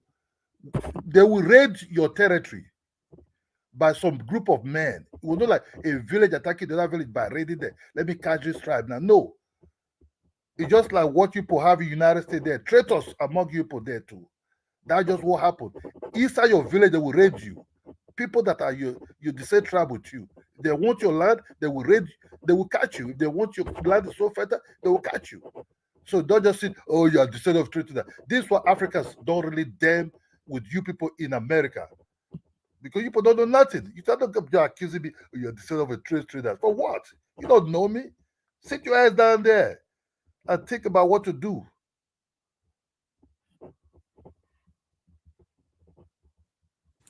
Yeah, Colin, what you got to say about all of this, man? Okay, well, I say it like this, right? Africa, the problem is that Africa was traumatized by the slave trade and the diaspora, right? And then what happened was in the building of modern Africa, right? Building of modern Africa, the Europeans basically had the power of who it's still like that to this day in Black America and Africa, right? Who's in power is who the Europeans decide to recognize and deal with. You know, a few years ago when President Abacha was president of Nigeria, he was doing certain things, right? And the West didn't like, right? Who would they call upon? Wale Soyinka. He comes in, and if you have a problem with something that's going on in Nigeria, you go to London. You don't say, let's work this out among ourselves and everything. Let's think. So therefore, we have never built a situation where we could solve problems and build among ourselves and solve the problems of transatlantic slave trade. Now, to everybody's surprise, I'm going to say this, right? When people ask, and I said this in my book, Journey to the Promised Land, right? The white man coming to Africa, right? Now, the people who were not victims of the transatlantic slave trade, right? It was a very festive time. Europeans came with a lot of boatloads of trinkets and everything like that. If you were the people that never got took it away or had a relative take it away, but for what I read is that it could have happened to anybody. By the time like the 1700s were around, when Europeans had bigger ships and were more powerful and stuff like this, and as this trade was at its height, it was like there was nobody that was immune to this transatlantic slave trade. So it wasn't like, okay, this tribe, so like this. You could be a slave trading tribe, right? One day, and the next day you're chained on a ship with the people that you were selling. So therefore, like I said, that history right there is what built the Pan-African movement, right? There's an old African proverb that says men chained together are brothers. And so on those slave trips, you had people who were enemies, but they came together and formed one thing based on the fact that, look, we're on the same boat now. We're all in chains, everything, and we have to deal with this enemy. We see the enemy is now as the white man who got us on the ship, right? Somehow, in the page of history, that has been lost. You know, where everybody thinks that they have some special relationship with the white man, and the white man's playing different people against each other. The Crew tribe, you guys were better because we never enslaved you, but the Crew tribe were people who cooperate with the slave trade. And so since they cooperate with the slave trade as allies and informants and spies and everything like that on the coast, they were never, by all European laws, they were taken, if they were ever captured in slavery, they were returned back to where they came from. And that the Europeans created allies on the coast of Africa, you know? So as far as like now who's to blame or not, I put the blame on the slave trade to the white man, you know? Because if you look at Africa and you look at Europe, right? These cities, do you know that the African cities were actually more richer and more prosperous than Amsterdam, London, Liverpool? All these people were disease backward places. And Africa boasted big cities like Benin City, Oyo, Kano, and all these places were big cities where they had streets and markets and everything like this, and wealth and everything. And after the slave trade, after 300 years of slave trade, the European cities developed, right? And now you see Africa still suffering. Why? Because they lost of human capital. And so the Europeans will say now, right, as they're trying to cover up history, that Africans sold each other. And then the Europeans also say we're a superior race and we have enlightened civilization. And I always ask the question, right? And it always shuts them up. I say, if you were so enlightened, then what were you doing participating in the slave trade in the first place? Oh, well, y'all people sold it. Well, why would you, if it's like, say, if you're a drug dealer or using drugs, well, I didn't bring the drugs into the country, you know, but you were distributing them. That's the same criminal mindset. When you talk about the criminal mind, the European criminal mind, you know, it's a criminal mind that the Europeans don't even know they have, right? If you're saying, it's like, if you're saying that the slave trade was your fault because Africans were selling the slavery, right? And then you say, well, who was supplying guns? Who was instigating wars between Africans, right?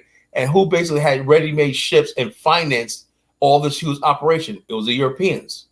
So Europeans don't want any culpability. And like I said, what we're going to do, don't want to do, and I want to do tonight is, I don't want to basically make this about a blame game with us. So I put the blame on the slave trade on the Europeans, totally on the Europeans. Yeah, we had Africans and everybody had their thing. But if you really look at the way the world economy system was a thing, the European demand for slavery was so great that it was going to happen regardless. And the problem with Africans is this. And before we get Jay Lyon on, when any other groups of people, right? When the Persians saw the Mongols, right, they were fighting among each other. They had different groups. When they saw an external enemy, right, they unified. The Mongols are coming. The Han, same thing. The Han Chinese, the Mongols, they built the Great Wall. The Mongols, you got to keep the Mongols out, right? When the Persians came and threatened the Greek civilization, right? The Spartans said, look, yeah, we don't like each other. You have the Spartans, you got different groups of Spartans, we're all fighting each other. But the bottom line is we have to become unified to fend off this faraway enemy. That's how it's usually done in every civilization. When the Gauls, when the Gaul king saw Julius Caesar coming, right? He united the thousands of Gaul tribes under one, even though they were lost. He united because he said the Rome was a greater enemy than the thing, because we're still all Gauls. The problem in Africa is that we took the Europeans as friends, right? And we saw our neighbors as our enemies, you know, and that goes to either self-hate or just Africans trusting people. We're just trusting people. And we have never shown that side of us, right? That we are how cruel we are to each other. We're brutal to each other, right? But we've never shown Europeans that side to us, you know, to them. And we save all our brutality and our violence towards each other. And so, like I said, I don't want to get into the thing like that because I want to heal our people. I want to set a new Pan-African vision of unity. I say the Black people in the West, right? The West who want to be Pan-Africans, right? The idea of us building in Africa and building new Africa, it has to be done from a position of power and strength. That means Africans have to realize that, yes, new territories, new cities, new territories have to be built, right, to facilitate a real repatriation movement, right? It can't be black people coming from America and we're on our own, we're doing our own thing and everything, and the governments like Ghana are not truly committed towards Pan-Africanism, towards nationhood, about bringing black people home, about creating enterprise zones for the black diaspora, giving us access to oil fields, giving us access to some of the credit that they get from organizations, the IMF and the World Bank and stuff like this, not including us in any of the stuff that's going on. You know, that's what the Pan-African world has to focus on in the future. If we're not doing that, then we're not doing anything. It can't be just emotional stuff. And like I said, when I'm disappointed in Julius Malema, when he said all oppressed people, no, all oppressed people are not the same. 1 minute, one people's oppressed. The Arabs were oppressed at one time. They got oil. You know, how were the Arabs oppressed, right? When they basically were enslaving black people for longer than the Europeans were.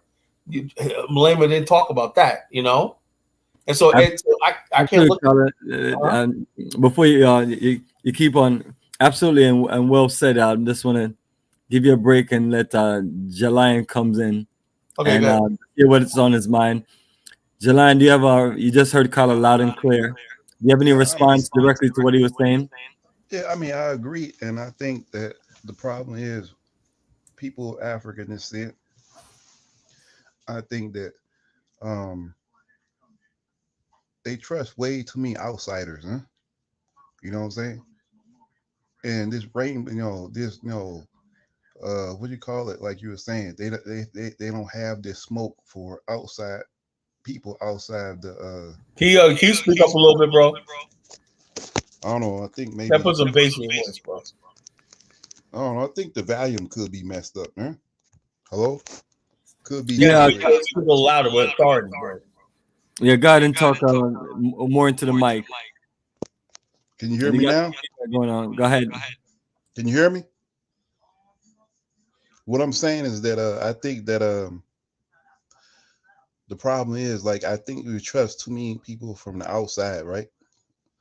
And I think that like you were, like Kyla was saying, that the problem is that, like, they have more smoke for each other than outside groups. And I think the problem is, I think that the diaspora, right, can be the bridge, right? Huh? And I think that, and if they're too caught up in Western society, if they don't have a Pan-African mindset, I think they're going to be in problem. They're going to have a problem too, because for one thing, you're outnumbered, right? 13% of the population in America, then what, like 4% in Canada, right? 4%, then like, whatever, like what, 3% in Europe or whatever. So it's crucial for you to have that type of mindset, huh? To have a, because, you don't have the numbers, huh? So my thing is that you're going to have to connect with the continent in some type of way, huh? So, I think that, yeah, so, and you're not organized, enough, right? So we need organization. The Black world needs organization, and I think that that's the thing. But what I say about the West, you get your wake up call real quick, huh? I was like talking to one of my friends, person I know on the continent, is like, oh, you're talking real low. I cannot hear you, bro. I don't know. It could be the volume, man. I think because I think they said Google. Yeah, Carla, I can hear him. Okay, I'll just go ahead. Yeah, so you've been loud and clear. Hopefully you heard something enough to respond. I don't know. It could be. I'm saying, do I sound loud enough for you? Yeah, brother, I can hear you. I can hear all volumes, but you have feedback. Okay. I don't know. Maybe it's something wrong with Kyla mic or something. Right? No, it wouldn't be his mic. It would be his speaker. But speaker or something like that. Maybe maybe it could be something wrong with the speaker. But you have some feedback going on, so you may have multiple devices playing at the same time. Yeah, it could. But what I'm saying, it has. No, I mean, you have to adjust the situation. I can hear myself in your mic. So that means you have two things playing at the same time. You talking about me? Yes, you J Lion. Let me just mute you so you can fix that. Hola, greetings, brother. You have heard from Kala and J Lion. Look. I got this. For us to go deep into this unity of coming back together, you have to understand what Bomani is doing, taking people down there, which is people to people relationship.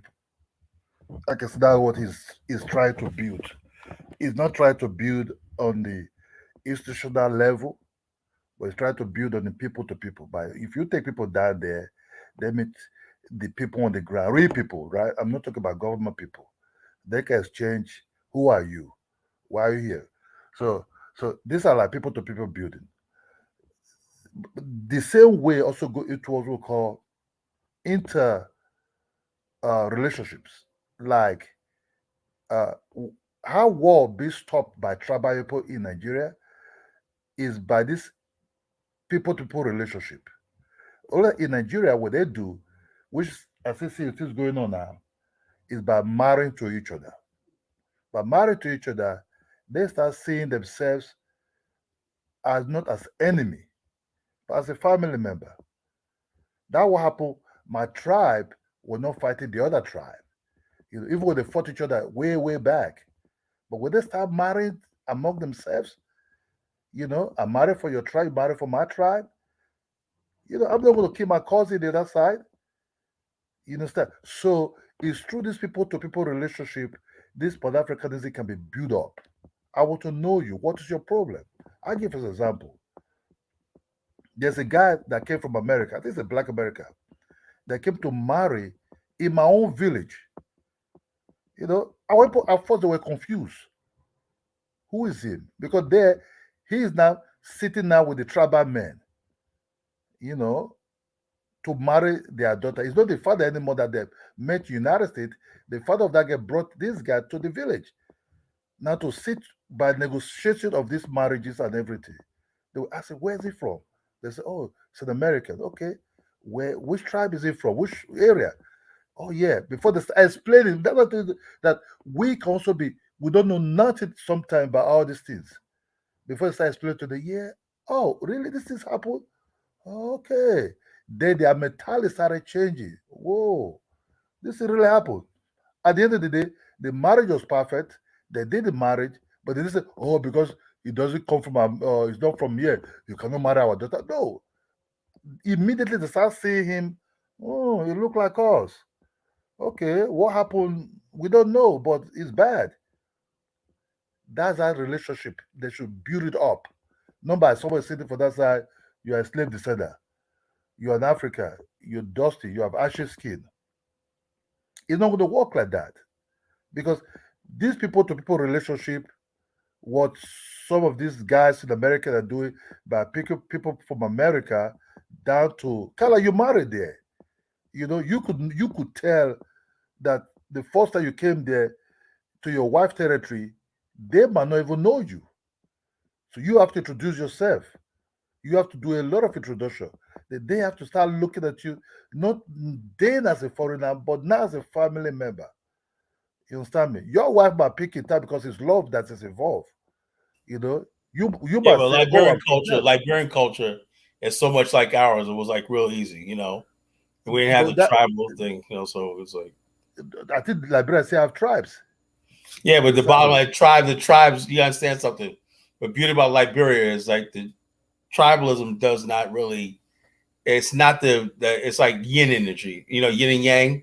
It's not yang, it's not the overall thing. It's like, okay. You have tribe, everything, but it's not as pronounced as, in other words, in Liberia, it's more about your class and your background, and your education than more about your tribe. That's what it is. Okay. So it's not tribe. We don't, Liberia, like I said, our ancestors who founded Liberia, when they created a culture. When you go to Liberia, it's like, even though people may be bossa, this and anything, you cannot tell a tribe of different people apart because they all have the same pretty much lifestyle. They all have the same type of houses, modern houses. They have the same, the foods are all mixed together, and the culture, the music, and everything's all mixed together and everything. It's a cosmopolitan African society. And what I don't understand is this: why didn't Africans build upon a traditional? Do you understand that when you had a place like Timbuktu, you had many different tribes in there? See, the tribalism you're talking about, Kedola, is something that happened that was magnified by the slave trade and the coming of the Europeans. African society was very, very cosmopolitan at one time, with the cities like Timbuktu and everything, and urbanized. In an urbanized setting, tribe doesn't mean anything because people are commingling together. That's how Amsterdam was built. That's how Paris was built. That's how Rome was built, and everything like that. When you're living in the rural areas and everything, the tribe is important because, like this, when you come to the city, it's a different thing. Kala, let me just tell you the truth. I don't know much about Liberia, right? I've never been there. I only saw it on TV and met some of them that came over from there to Nigeria. So let me just tell you the truth. What I know in Nigeria, I think I see Ghana is also kind of tribal society. And some of these tribes are not just tribes that started existing in the past 600 years. These tribes have been there at least for about, let's say, 1,000 plus years. Yeah, but the tribe goes away once a person has education. Once a person has education, they understand, they have a different worldview. Tribe means that you only know if let's say I'm from New York, right? And I say New York's my tribe, but it's like this, right? That goes away once I go to another part of stuff and I absorb. That's what human beings are unique from, right? You absorb, you're constantly absorbing new ideas, new things, and new experiences and everything, and stuff like this. Stuff. When you basically are in mediocrity and you just basically don't want to advance, you hold a tribe. Now, the problem with tribe is when you think that your tribe is going to give you something of value, or you have expectations, or you have something to behold, right? Now, the people at the bottom of everybody's tribe, right? They're more likely to be like, hey, look, what's the big deal about tribe? I'm at the bottom. And the bottom line is this. A lot of people who are in power, right? Like you said earlier, Kedola, the Europeans basically empowered these kings and everything. Because if you look at African history, right? In every tribe, and I'm gonna give you history about your own country, right? African cultures had before the coming of Europeans, right?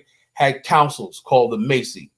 The Macy was made up of elders, learned men, craftsmen, skilled everything, that basically the king or the chief had to defer to on the pain of death, And if you come from the area or study the Oyo Macy, the Macy was a powerful governing body that could depose the king or whatever, that people had things where they could make complaints and they could talk freely. And Africa was prior to the Europeans coming, was mostly a very peaceful and free societies, very few wars. The coming of the Europeans, the importation of gunpowder and people who can kill and at long range and who can kill people and raid villages with gunpowder and through terror and whatnot, destabilize the continent. So what you have right now is basically warlords and people like that keep their foot on people's neck, and the Europeans kept it that way for expediency. And so therefore, if you are a tribe, and also tribes intermarry with each other freely in Africa. People travel this way. There was no thing. And from what I hear about Brother Mufasa, he said the Yoruba tribe didn't really exist.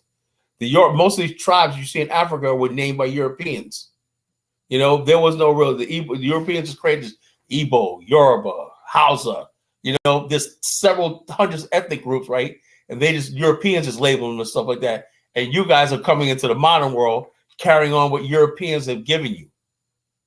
The tribe of Zulu. There was no real tribes called the Zulu tribe and whatnot, called Zulu. That's what the Europeans coined. A lot of stuff the Europeans coined, and they say, oh, yeah, these are such tribe, this is such tribe. They never said, we are this. Go to any Africa, no, our real tribe name is, we call ourselves the people of blah, blah, blah.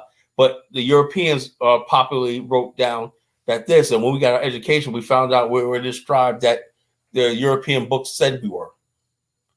So let's not play this tribalism game anymore. We're all black people. We're all from Africa. and everything. We have different languages that we want to preserve and everything like that. But we have to become civilized. Civilized means that we're civil, that we can work together and spite our differences.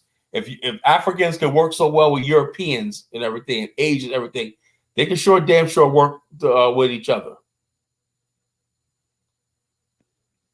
Yep, I agree.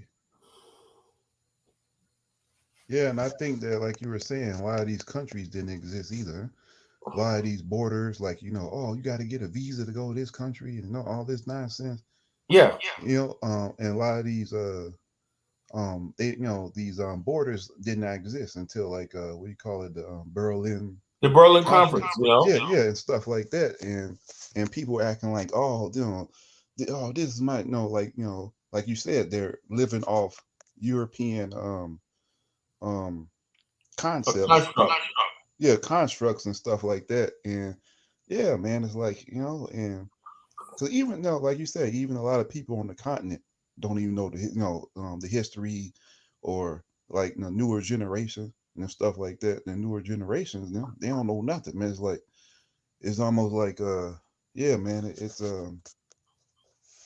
yeah, man, the lack of education that's going on and stuff. I think that we're not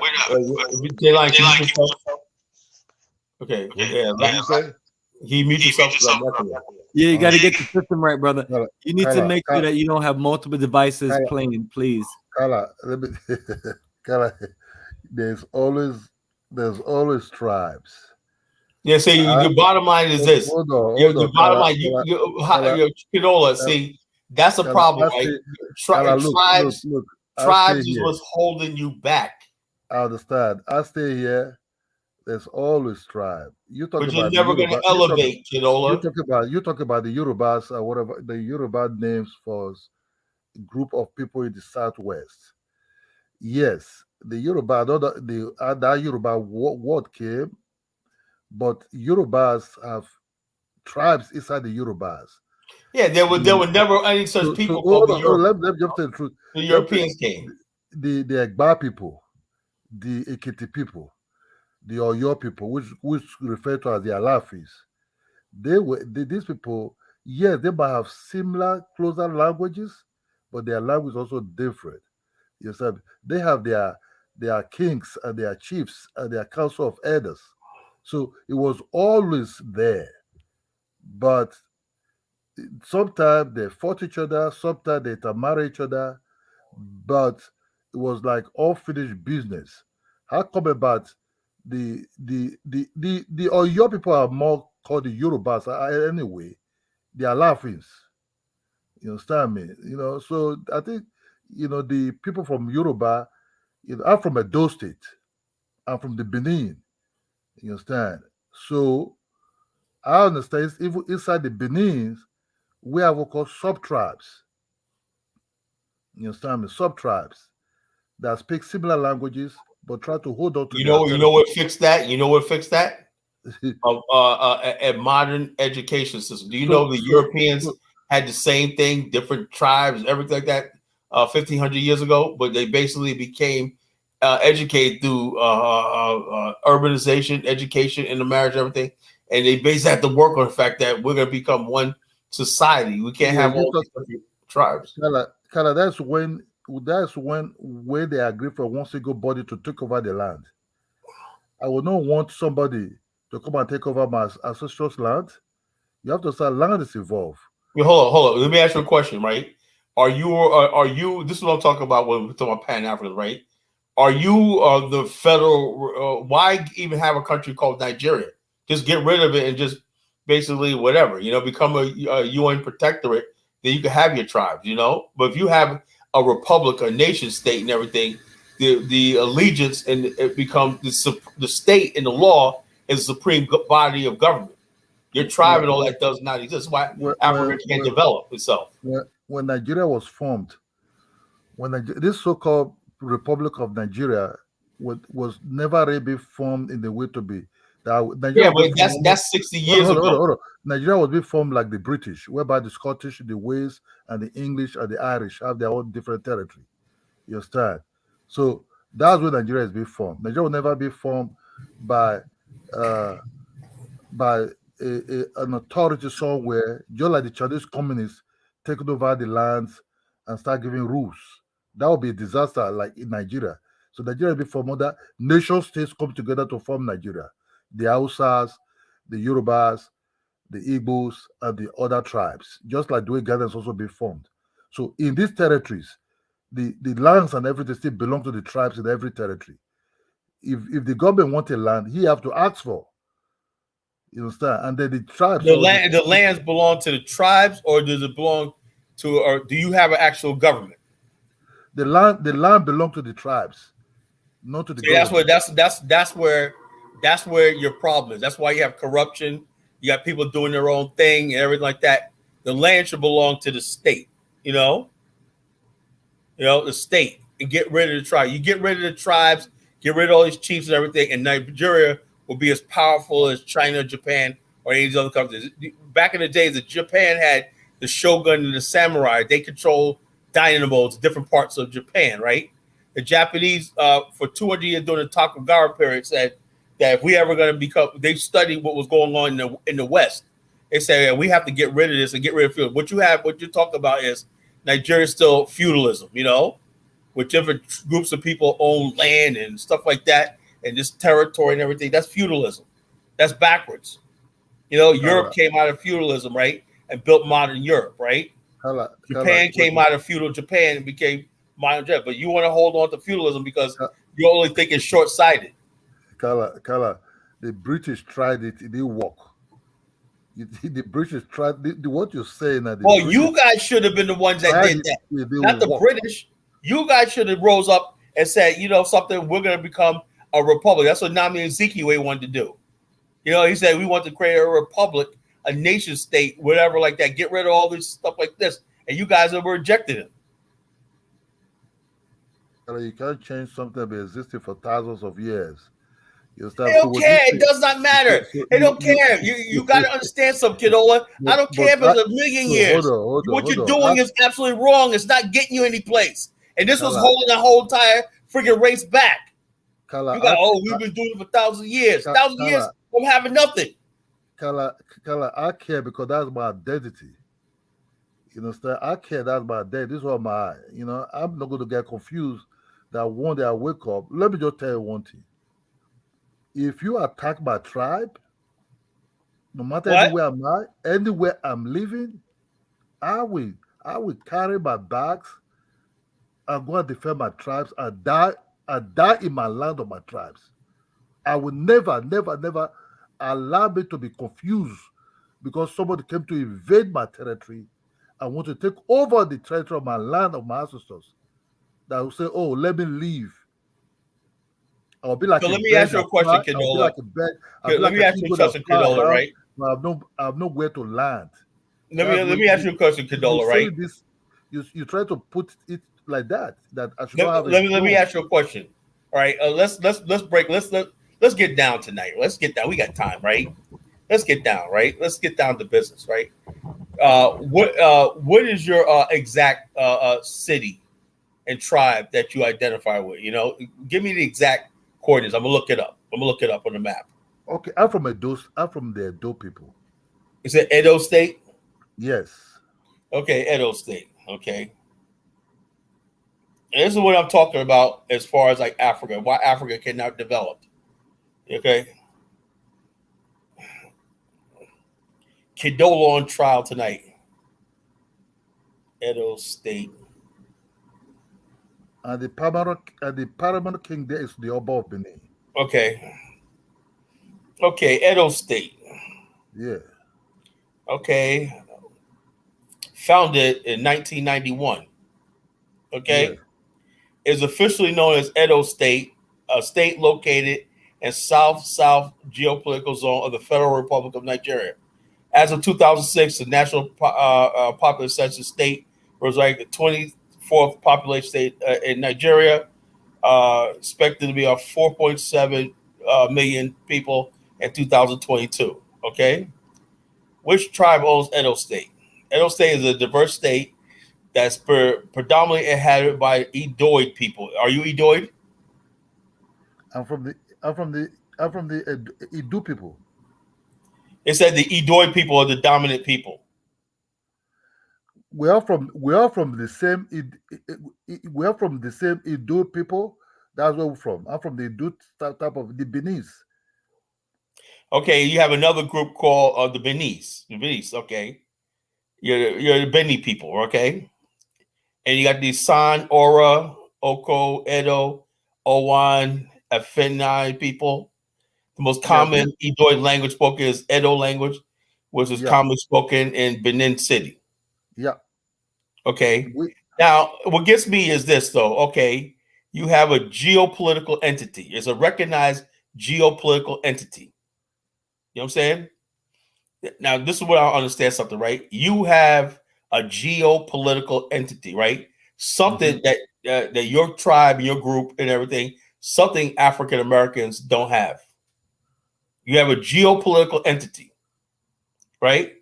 So that means that you can build that state into an industrial, commercial, travel, international powerhouse if you wanted. If you wanted to, because nothing's stopping you. Now, if you guys want to build a new power plant or a new industrial zone or a new something like that, will the federal government stop you from doing that? Look, that's what we try. That's what we do. What you have to understand, right? Well, why do I got to understand? Hold on. When you build these things, right? Which is you just give the geopolitical of Edo State, right? The people that formed that state. Inside that state, they all came from the same source, but they also inside that state also have some sub tribes. And those sub tribes inside that state, you have to understand they have a very large part of the land also that belong to each set of those geopolitical tribes. It says nothing here about if it's a state, right? It's a state. It's a state, right? You know what it is. You know the problem is right here. It's like you guys are what we call lukewarm. You're double. You recognize as a state, right? But you want to still hold on to tribalism and this state and everything instead of saying this is going to be a modern state. The state right now is going to arrest everything in the state. In other words, arrest the everything in state. And then let me give you a perfect example. I'm talking about Kedola, right? You know the difference between freedom and liberty? Do you understand the difference between freedom and liberty? Yes. Can you explain what freedom is and what liberty is? Liberty is like when you can do what you want to do. Okay. Freedom means that someone can't tell you to do anything. Liberty means that you have a system that guarantees that you can do what you want to do. You see how it works? Yeah. All right. Now, our ancestors, when they built Liberia, they said we want the love of liberty. We understood that everyone can't just go off and create their own land, their own kingdom and tribe on that. We got to have a state. But the trade-off is that state is going to guarantee that I can do all the things that I want to do naturally. Own property, own land, right? My rights end when somebody else's rights begin. So what you have in your situation, whereas people are still trying to dominate land, control land, create serfdom and peonage and oppression among other your fellow people or not. And so you're always going to have massive numbers of people in poverty and people and I look to, bro, I study Nigeria, I saw like this. And the bottom line, the rate of poverty that you see in people who live their whole life, right, and never rise out of poverty is a crime against humanity. All because you want to say, look, let's create Edo State. We're going to basically create a governing body and everything. The government's going to own the land and whatnot. And then those tribes will be given land based on this thing. They got to pay taxes to the state and everything like that. If they want to develop, they want to develop like that. It has to be approved by the state. And and it has to be part of the central planning authority and everything. They have to build schools. They have to build roads. They have to build infrastructure. Or the state will take the land over, same way they do everywhere else in the civilized world. They say, okay, you tribe right there, that's your land right there. We're going to let you have a charter to build a city or build a town and everything. But this is what we're going to do. You're going to do this and everything like that. If you don't do that right, the state is going to seize the land and take it back. Eminent domain. Kala, I got your everything. Look, you have to understand now. You read about the Edo State. You have to understand is this: each of these tribes sometimes form the governor of this state. So I cannot. My tribe cannot come in as a governor of Edo State. They want to change the rules of Edo State. Are you telling me Kala, that Africa is that bad? Is Kala, with that look, far behind the rest of the world? Kala, look, these legislature people, these so-called in this House of Assemblies are being formed from each tribes. They're not just be formed from. Look, I cannot just go to Ora and represent them. They know somebody from Ora tribe will bring the House of Assembly member, maybe one or two. There, the other side will bring one or two. So this you'll be bound to the tradition or where you're coming from. So you operate as a state, but actually you're from each You don't zone have a of this state, really. tribe. So It's what a I'm trying state to say in name only. yes, it's a state, but the governor, when he want land, he can ask the tribe. When the tribe says no, I Ask. can give you, yes. No, I mean, Ola, be clear about Ola. Try to also listen to what he said. He said it's a state in name only. So be clear It's a about state. what you're agreeing to. So it's No, not hold on. really It's a a state. state. It's It's a just state. It's been formed. Why they form all these states? I don't want to be under or your state, or you have a state. Ekiti have a state. Do you know what? Even when they form this state, when they call themselves Yorubas, but each of them want to have a state that be formed where they're coming from. The Alafi state is your state. Ekiti is different from Alafi, even they have similar type of language, but they still different. So my state is being formed for people that come from the same source. What you measure the Idu people, you understand me? Instead that Idu people, we also have some tribes. So I want to be formed with the people that have the same ancestors with. That's how that state is being formed. Because you have to understand, we fought the Oyo people way back for the so-called Alaafin not to take over my state. We come together with the Oba Benin. We fought the Yorubas also. We fought the Fulanis. You understand me? So you cannot tell me that after my ancestors fought all this to occupy to belong to this zone, that you want to. I'm loyal first to my tribe, then to the king, then to the state, then before Nigeria. You understand me? If you check Nigeria zones, check place like Kwara, check place like Kogi, the Fulani came over there. That's why today you see problem over there. The indigenous of those areas, I say, have a problem with the Fulanis that came as a guest. You understand me? So it's not just what you think is easy. See, I have to lose what my ancestors fought for, and lose it for so-called a powerful state to take over the land of my ancestors. Otherwise, ultimately, I will not have a land that will pass to my children. I still have land that 7 generations of my great-great-great-grandfathers left for us. Farmland, residential land, that up to today we still share. My son will get piece of that pie too. You understand me? We share it in the way that everybody will get. If you don't look, people buy land into a tribe. If you buy land in a tribe, you didn't buy the tribe. You only buy the land. You are a guest. You respect the culture and everything of that territory. You can pass that land to your children. So that doesn't say it's complicated. It's different compared to the let me United ask you States something, and the Liberia. Condola, right? Have you guys ever looked outside the box, right, and said, you know something, if we came together and incorporate the land into one territory, right, and created different zones where this tribe is a dominant thing, but they have a corporate charter and each they can show that they can have a development project in each tribe and everything. We have a centralized government, centralized bank, and everything like that. And each region could attract its own investors, and everything. Wouldn't you want to see Edo State emerge as like a powerhouse with skyscrapers and buildings and universities and a testament to your civilization, everything? If countries like Myanmar could do it, if countries like Dubai could do it, and it's like that, why can't you guys do that? Kala, I don't know if you ever been to Edo State. We have university. If you go Yeah, to but Edo I'm like, State, it's a place is raggedy, man. You're not as You know, smart as they say they are. hold on. There's If you're skyscrapers smart there. people, you're Hold organized on, and build hold on. efficiency. You've never been to All right, Edo well, State. guide, you have the floor. Guide and break it down to us. Edo State is bigger Give than us all the Jamaica. reasons and excuses that we've heard over and over from everybody else. Edo State is bigger than Jamaica. Very big. We have university. If you go, we have 3 types of university over there. but they can't We build have them. lands. We have government. We have government territories. We have I mean, government the majority of your population want to leave immediately. The majority of our population is not leaving. We still build it there. So the majority of the population wants to leave. All these guys that went to Europe, America, they are coming to build mansions in these territories. They are coming back. You understand me? If it's so bad, why is it my uncle, my father's young brother married to a black American? He have children.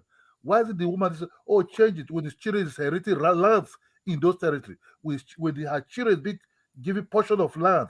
When I mean portion of land, we're talking about 1 acre for each of these children to inherit. You understand me? Why she's there? Why is she coming over there? What's land if you don't have any capital to develop it? When we buy land to have a capital, that's what we develop. If you Google Edo State, you see houses there. You see mansions. Easy houses, but you have no equity. You understand how we do it in America? You guys, and Africans always talk about, oh, we got a house paid for. But the bottom line is this: I own a house, right? And I'm gonna buy a couple more, right? I can pull equity out of my house for millions of dollars. That's how real estate and wealth is built. Africans need to read the book. We don't want social. I mean, even added on to that, Kala, one of the situations that you talk about, okay, so all of us come to a town and we build homes. Where's the industrial zone? Where's the commercial aspect of it to create jobs and create opportunities? It's like that's all you hear them talk about. Oh, we have big houses, we have mansions, but then the people don't have jobs and have opportunities. So what's the point of you being rich and successful if you can't do these things? These are the part of the. I mean, Ola, you may not like what we're saying, but these are the facts. No. I don't have any problem because you put view things in total. Your perspective is where you're coming from. How do we survive for all? You guys can be billionaires and billionaires. You got land. Do you understand, Ola, that you guys got land, right? You guys got land, right?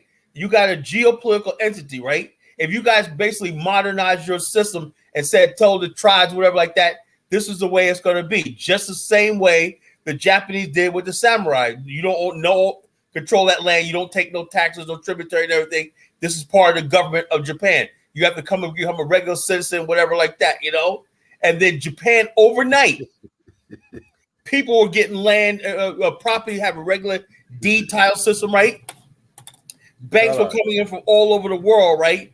Giving Japanese loans and credit and everything like that on what we call real estate. It was not feudal land no more. It was real estate land. You guys would be rich overnight. You would have a real estate boom that you couldn't even keep up with, But you guys went to, this person owns this land.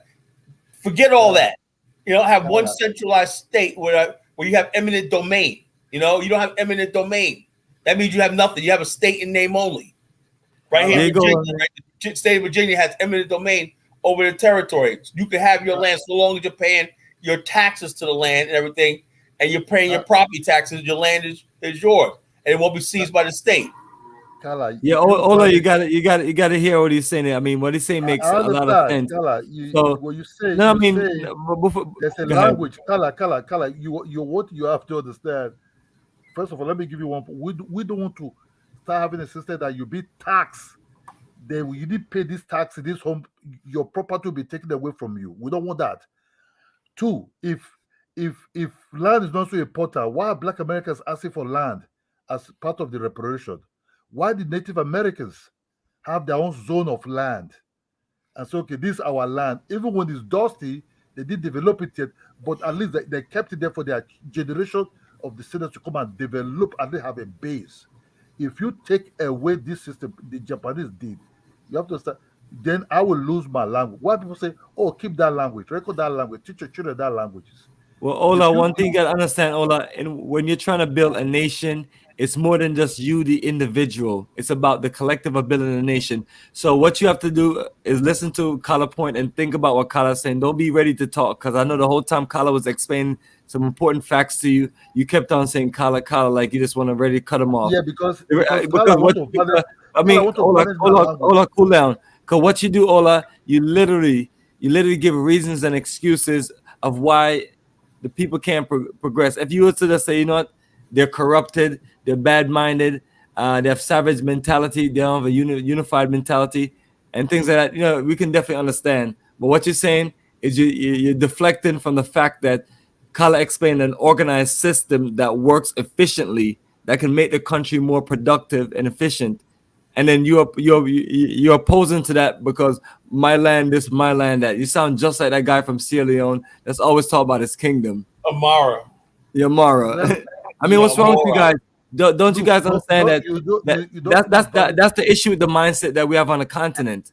It's not a mindset of building for the future or building anything collective. It's a mindset about me, I, tribe. That's why tribalism is the worst. That's why tribalism is the worst thing. Me and Kala don't have tribalism. We're working here from the African diaspora and trying to build something in Africa. But the tribalism and the tribal mindset is killing the flow. My brother, and then you're coming on here justifying all of these foolishness. You got to be a bigger man than that. Own up to the situation and encourage your people to do better. I would never the way I will not force my system into your system. You cannot force your system into my system. You understand me? So we just have to. That's why I said the system are different. Your system is not getting anything done, and half the country wants to flee, and you have projects that's been in place for 20, 30 years and not developing. Brother, because I'm a world traveler and I'm a world researcher, and I'm about this life of Black Power nation building. That's why. If the people want to flee, why is the countries... Why Nigeria? You had a modern system like we just put there, right? Let me tell you something also, kiddo, right? And I hope Jules Blamer hears this, right? The Pan-African movement is all about the Black race standing up in the modern world. That means that I'm sick and tired of hearing Africans tell us that we have to go backwards, right, with them to get along. No, I'm sorry, we can't do that. You know, we're here in the precipice. And I live in the state with the most advanced civilization the world's ever seen. The standard of living, the lifestyle we have in America is far beyond any place else in the world. You know, the average Black person in America wants for really nothing as far as like day-to-day survival and everything like this, right? And I'm saying if you had that sort of situation in Africa, right, it could easily do that, right? You would have millions of Black people from the West relocating to Africa instead of people going there, struggling on YouTube, getting broke and coming back to America and stuff like this. Because bottom line is Africa has to change. You know, Africa does not want to change. It's never going to develop. I don't know how I got to say this and everything. And I'm sick of candy coating this anymore. That mentality and whatnot of the kings and blah, blah, blah. It did not work. It failed us. You know, everybody else, other people, like they get enlightened and whatnot. Next thing you know, God damn, how's a country like Bolivia, freaking, you look at Bolivia right now, how can they figure out they got an electrical grid? How's a country like Venezuela at one time, whatnot, start getting into the oil business? Nigeria's never gotten into the oil business, you know? How did a country like Qatar, you know, get into, we should play a video of Qatar oil, right? That should have been Nigeria 30 years ago. You know, why? Because people only care about their little land and everything. They said, look, we need to create a republic, a nation state, and everything. Forget about all that stuff like this, right? And you Africans have to stop being afraid of each other. You know what I'm saying? You got to let some of this stuff that you hold on to go. I'll do it in a minute. If me personally right there, one time I listened to somebody, okay, and we respect our elders and everything like this, right? But we know the world changes and evolves and everything.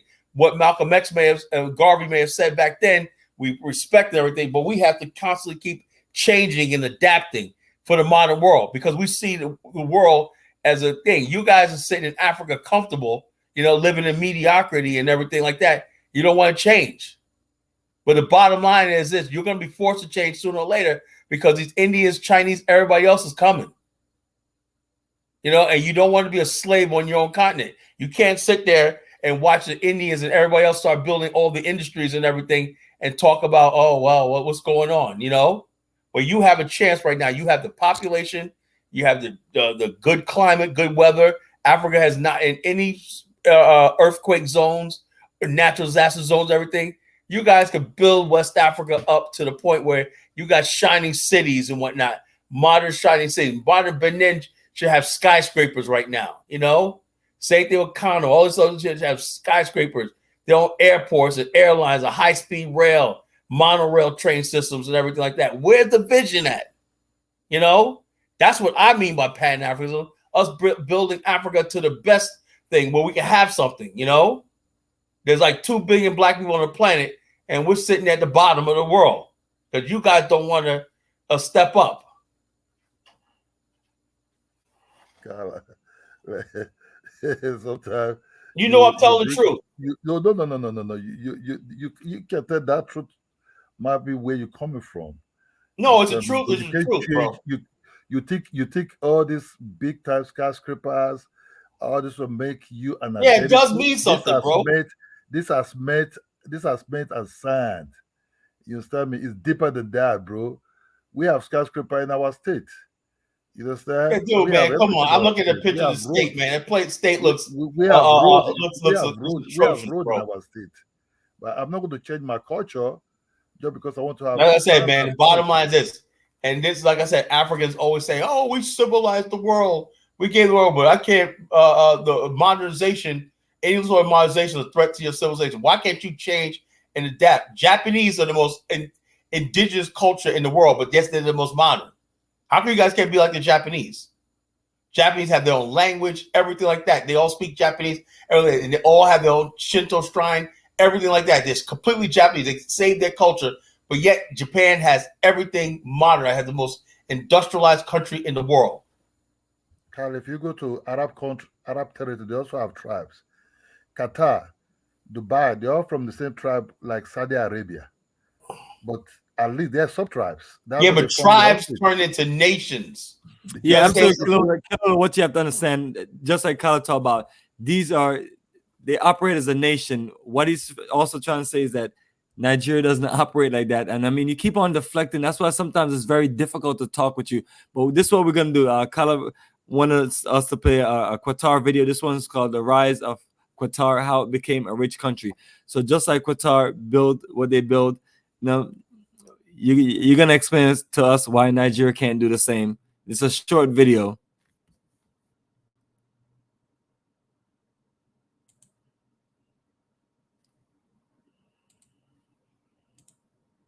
The Middle East, and it has an estimated population of more than 3 million people. Qatar is also a small country in terms of land and spans just over 4,400 square miles, which makes it roughly the same size as Jamaica. The state of Qatar is a sovereign and independent state in the Middle East, occupying a peninsula that juts out into the Arabian Gulf. Since its complete independence in 1971, Qatar has emerged as one of the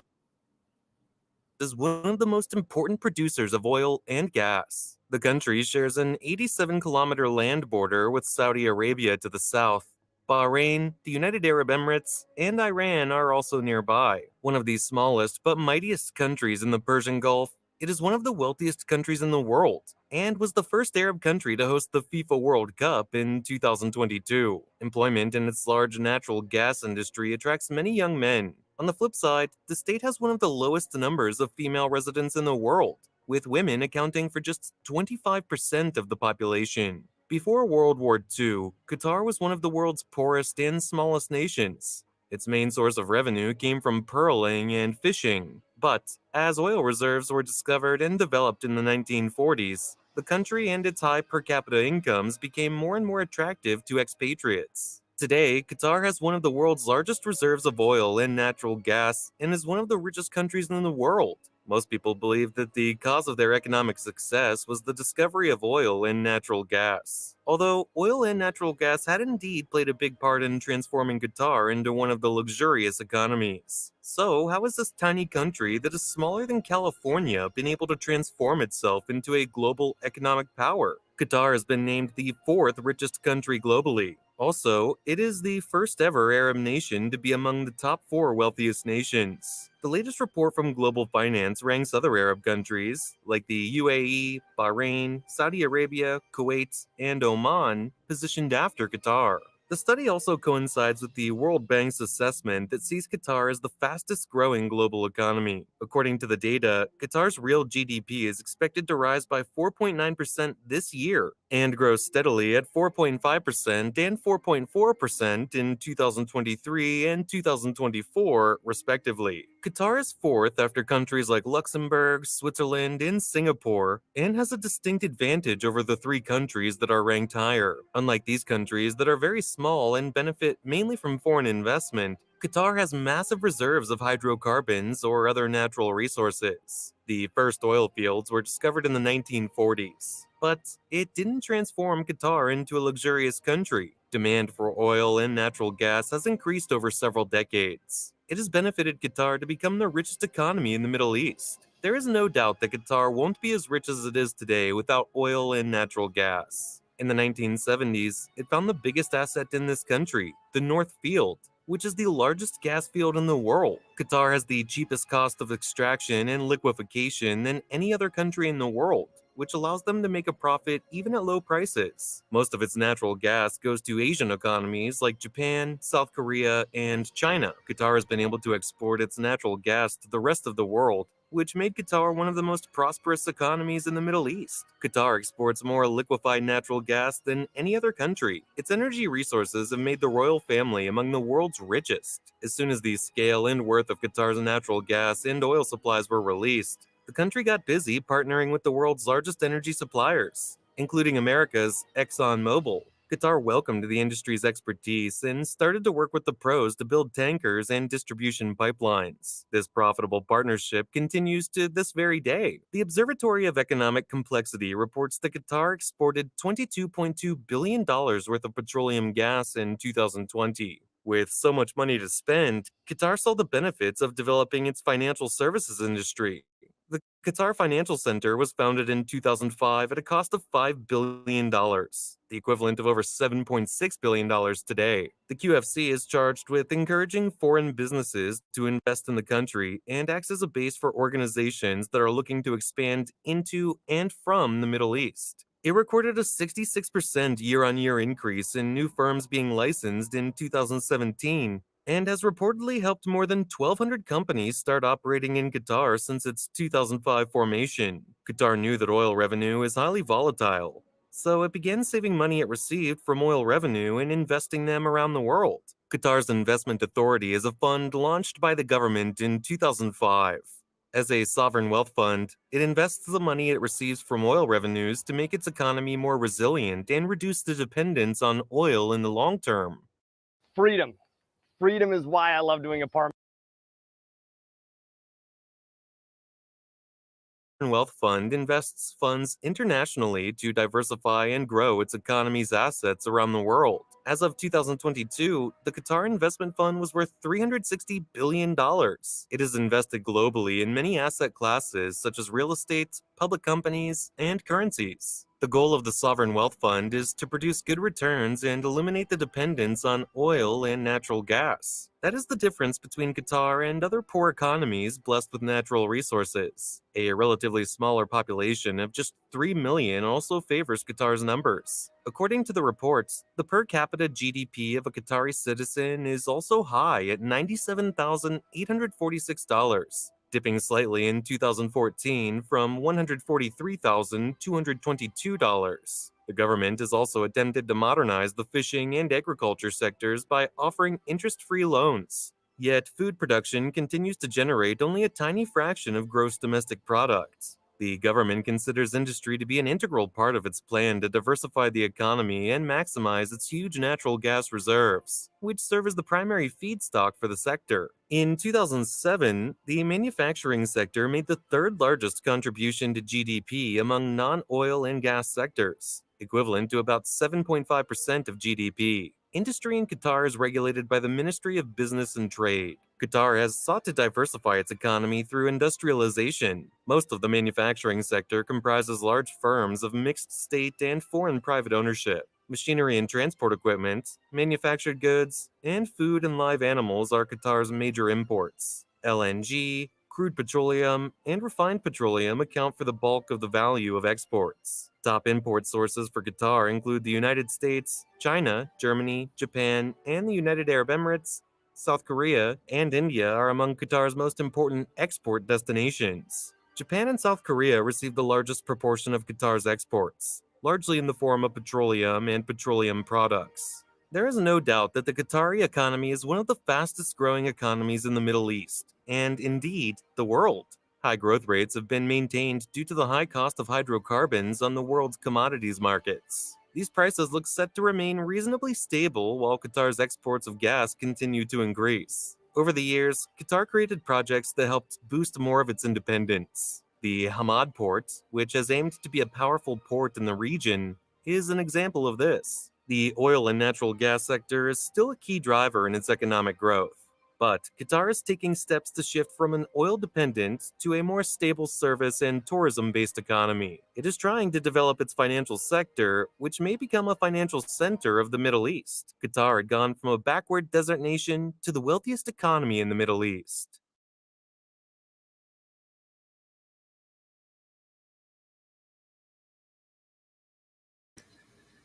When I see stuff like this, and I'm saying to myself, you know, what race was I born into? You know, what was I born into? You know, if you have a state, you have a micro government or micro country. The problem is this, you know, people ask the question, how does China ever get stuff done? They have one government governing over 1.2 billion people. What the Chinese Communist Party says is law. They have centralized planning. The problem in Africa is you have not only have we just discovered tonight, they got all these different countries with their own things. Like Ghana's doing its own thing, and this country's doing a thing. There's no unity on the continent, right? There's no Pan-Africanism on the continent, right? But there's also inside each country, each state has their own agendas and everything. They can't come together even on a local level, as evidence of what Kid Ola was talking about. So how can you basically ever develop, you know? Well, perfect. Kidola, you're on the line now, brother. You're live. Talk to us.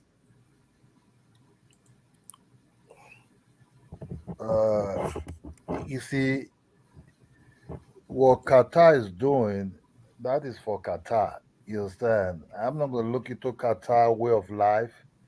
I want to replicate to my own way of life. I think we have all these things. I think what Qatar is, even Iran have its own tribes. Even Iraq has Yeah, own Ola, this thing I don't want us to do tonight. Brother, address the direct issue. The hell with tribes. It has nothing to do with tribes. We're talking about a nation who have all, just like the nation that you live in.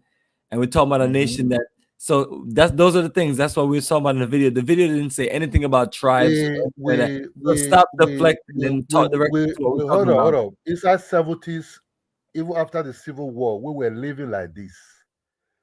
It doesn't matter how they live, we were living like this. And something happened. The same country where you live in there, where you stay in there, is the one that come and destroy our own economy. They were the one asking us to borrow money from them. Even when Abacha tell them we have enough naira to spend for ourselves, we don't want no money from you people. That's where they started. They succeeded in, bringing their spies and their men into the country. You mentioned Ola, before you continue on that, so if Qatar let me interject. I heard enough excuses and reasons from you. Let's talk about one of the things the video talk about. The video talk about the sovereign wealth fund. The video also talk about how they invest their money in oil production. The video also talk about how they're more sustainable as far as the equipment and things that they have, and how they are partnered with other world powers. So what is the big difference? Without you making all these excuses. No excuse. I live what you talk about Qatar now. I live in a system about free education. You understand me? I live a perfect life. Things change. inside the 90s. All what you mentioned about Qatar, I was living it. You don't need to go to America to make it. Nigeria Naira was bigger than all these things. Today you might be progressive, tomorrow you might fall. They come back again. So we were having everywhere Qatar said they're doing now. When did Nigeria started traveling out, really? So inside middle 90s. So we can learn. So okay. We have to the resources we have to manage it well. But it's not about you coming to take my land because the control of some of these resources under the federal government already in Nigeria is for them to manage it. It's not about disappearing tribes in Nigeria that will create all these things. The federal government have the resources to make an income. They have to develop it well. You understand me? I live whereby I have good life. So Well, appreciate it, Ola. Thank you for telling us nothing. Kala, you want to close this one out, and then let's Eric B for president. Let's find out if he's a troll or find out if he's really somebody that's down with what we're talking about. Let me unmute yourself. I wish I could trade position with Kid Ola with my mind. If I was at my mind, whatever it takes, right, I would create a centralized government in Edo State, right? Take all the friggin' tribe lands, wherever like that, create one friggin' state. I don't give a damn who doesn't like it. Take the military, whatever like that. Same thing South Korea did. South Korea, South Korean government said, the hell with that. We're now the authority. We're the government. This is what we say goes. We don't care if you like it or whatever. Same thing the Chinese did. Same thing with everybody else that got somewhere did and everything. Forget about all this foolishness and nonsense about your tribe. This, that, the other thing. The land belongs to the state, and we're going to create a nation. Your tribe does not exist anymore. The nation is the most important thing. That's why we say Pan-Africanism was nationhood. What people don't understand, people keep playing games with this term Pan-Africanism and nationhood. Bomani and I believe in this, right? Nation basically is the highest ideal among people, as Garvey said. A nation means you cash your bucket outside. You give something up. You got to be willing to give something up. I'm willing to give something up. I'm from Black America, African American. My brother Bomani's from Jamaica. We're giving a lot of stuff up to come together and unify and say that we're one people and whatnot and build a future. That's what nationhood is all about. You have to also look at, like in America, it has a thing where it says e pluribus unum. That means out of many, we are one. With this idea of, this tribe, that you're never going to become a nation, right? If you had a nation state or micronation state of Edo State, you could probably go to Qatar as one unified governing body and say, we want some of your investment, right? We hear you guys got food shortage and whatnot. Invest in us and whatnot. You guys will have investment and capital and everything. But you can't do that if you talk about, this tribe will not. Forget that, You have to have the rule of law. Absolutely, that's it. So since Ola don't have a comeback for that one, Eric B for president. Let's get you unmuted. Introduce yourself. Oh man, can y'all hear me? Yeah. Okay. No, I'm not no troll, man. I just put that. I was just trying to be funny with my name, Eric B for president. But no, man, it's just so much that I wanted to say, man. But yo, I gotta agree with you guys, man. Kala, you was on point tonight, man. You too, Bomani, man. You guys, man. If every African on the continent had you guys' mentality, man, bro, we'd be all right, man. Yeah. I mean, it's just sad, man. Listen to the brother, the Nigerian brother. Say, look, I was born in Ghana, but I was raised here in America. So, what's going on in Africa, it really affects me, but it's like when I try to talk to, my people back in Ghana, we can't relate to each other because they don't, they just don't get it. This person want to be, I like this this candidate, the MPP, or NDC, you know, yo, it's a bunch of, man, I don't even want to curse on your show, but it just pisses me off, man. You know, they don't want to change their mindset, bro. They don't. It's like they just stuck on the same old, you know what I'm saying, colonial mindset. And it's sad, man. But man, I don't want to stay too long, man. I just want to say, yo, I agree with you guys, man. You know, keep up the good work, man. Yeah, join the BAO social network. Absolutely, brother. Appreciate your energy. And then before you go, we need to get a reply back from Ola, and then I'll put up the link also for BAIO.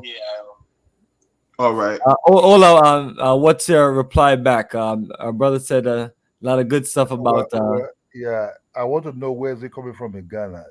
Ghana is like a system of like Nigeria being set up. You know, look, I have to speak the truth and say what is my mind. I don't want to come pretend like, oh yeah, when I know, you know, inside me is not really the truth. You people say things out of you people the truth. You know, so I have to voice also say my own truth. Look, all this system you're talking about, even when the British colonized Nigeria, it didn't work. The British tried to take over some certain places, it didn't work. You said it's not going to work at with your system you're talking about. It's not going to work from. I don't think for the next 500 years. So why is it not going to work? Is because you guys are not civilized, or you don't want to be civilized? What do you mean by what do you mean by civilized? Hey, Carla, can you explain the definition of civilized? What do you mean by civilized? That after you know what civilized means, Kedola, right? It means that let me give a perfect example of what I'm talking about, right? Right? People think that Jews and Palestinians hate each other, but come to America, right? You'll see Jews and Palestinians living in the same neighborhoods, sending kids to school together, and everything like that. They'll have their differences and everything, but the bottom line is they know how to get along. They know how to get along. And something Black people in America don't forget, and a lot of Black people don't seem to understand, right? For example, right? You got Mexicans who come here illegally, right? But if they come here and they work and everything like that, even though people talk about Mexicans coming across the board and everything like that, but when they see Mexicans are doing jobs people don't want to do, and they're raising families and everything, the people sort of like, well, whatever, you know.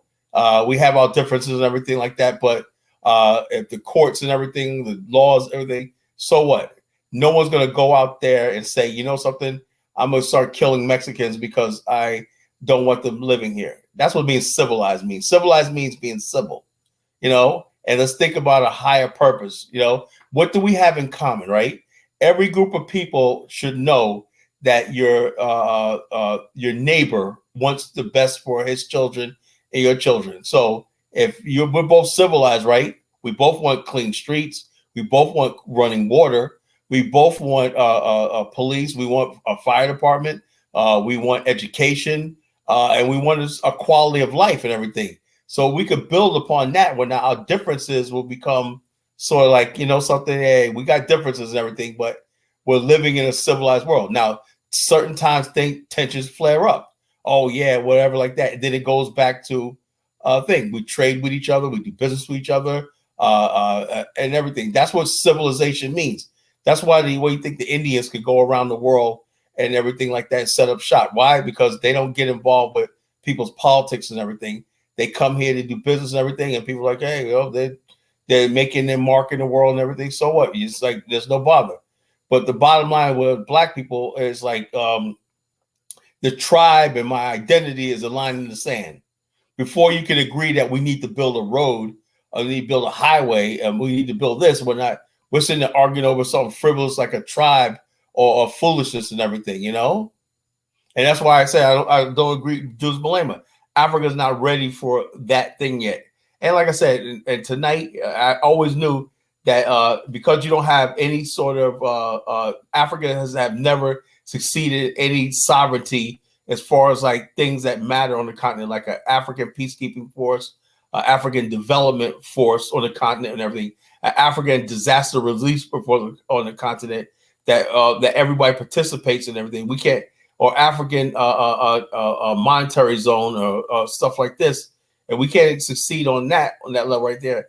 and then we go to individual countries, you're telling me a state of 4 million people can't say, you know something, let's have one unified charter and everything and build a state up right here. You're telling me inside each country, states in name only can't even do that.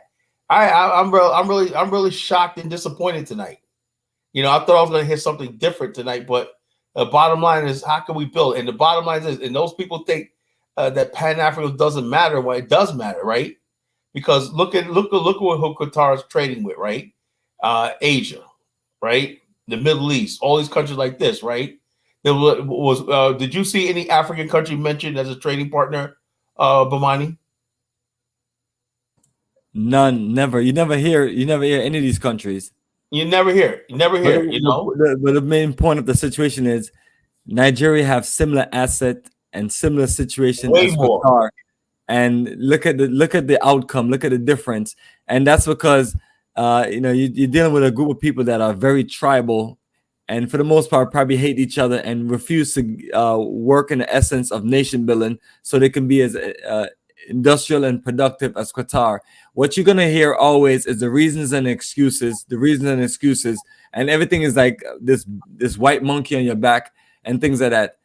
People have to learn to own up to what's going on in their country and literally just if you can't do nothing but just don't make excuses. So Ola, we're still trying to get you to give us some tangible information beyond the excuses that you have given us and deflections that you consistently keep on making.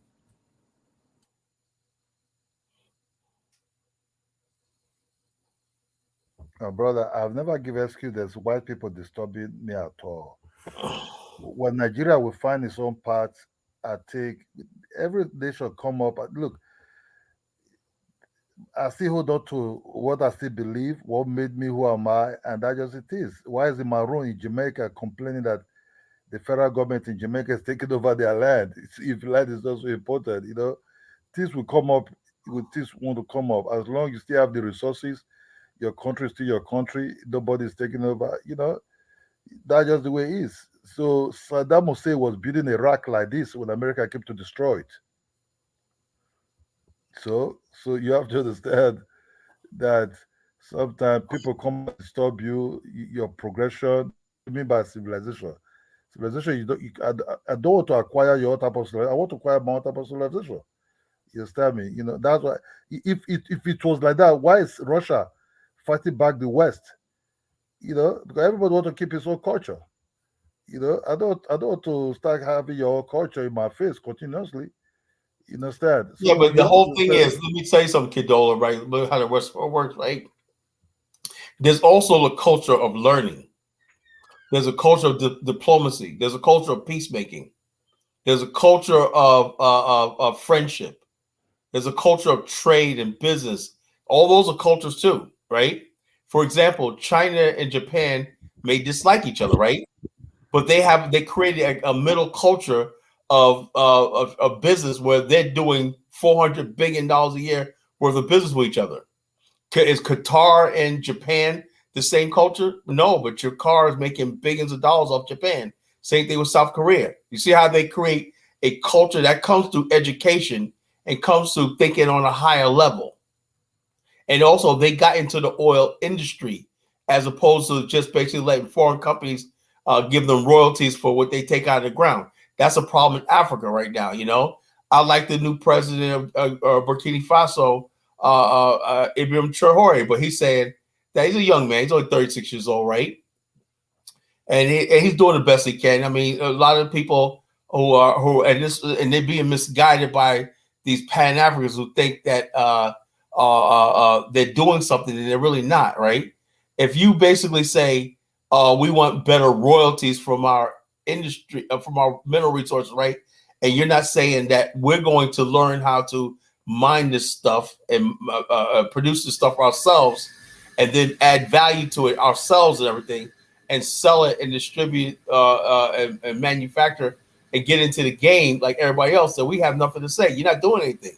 You can't say we're going to stop exporting minerals because you weren't exporting minerals, gold, oil in the first place. You were letting foreign companies export the stuff, and you give it. It's why Africa's still poor, because it's not making the real money off the oil.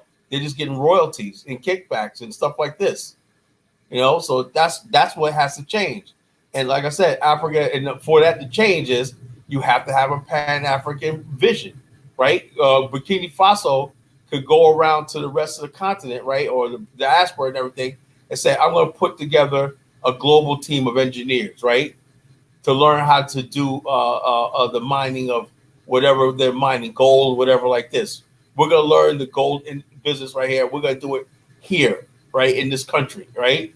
They have not. They have to. Maybe something might change with the partnership with Russia, But the thing is, though, Africans got to get out of this idea that they're going to have foreign companies forever producing for them, right?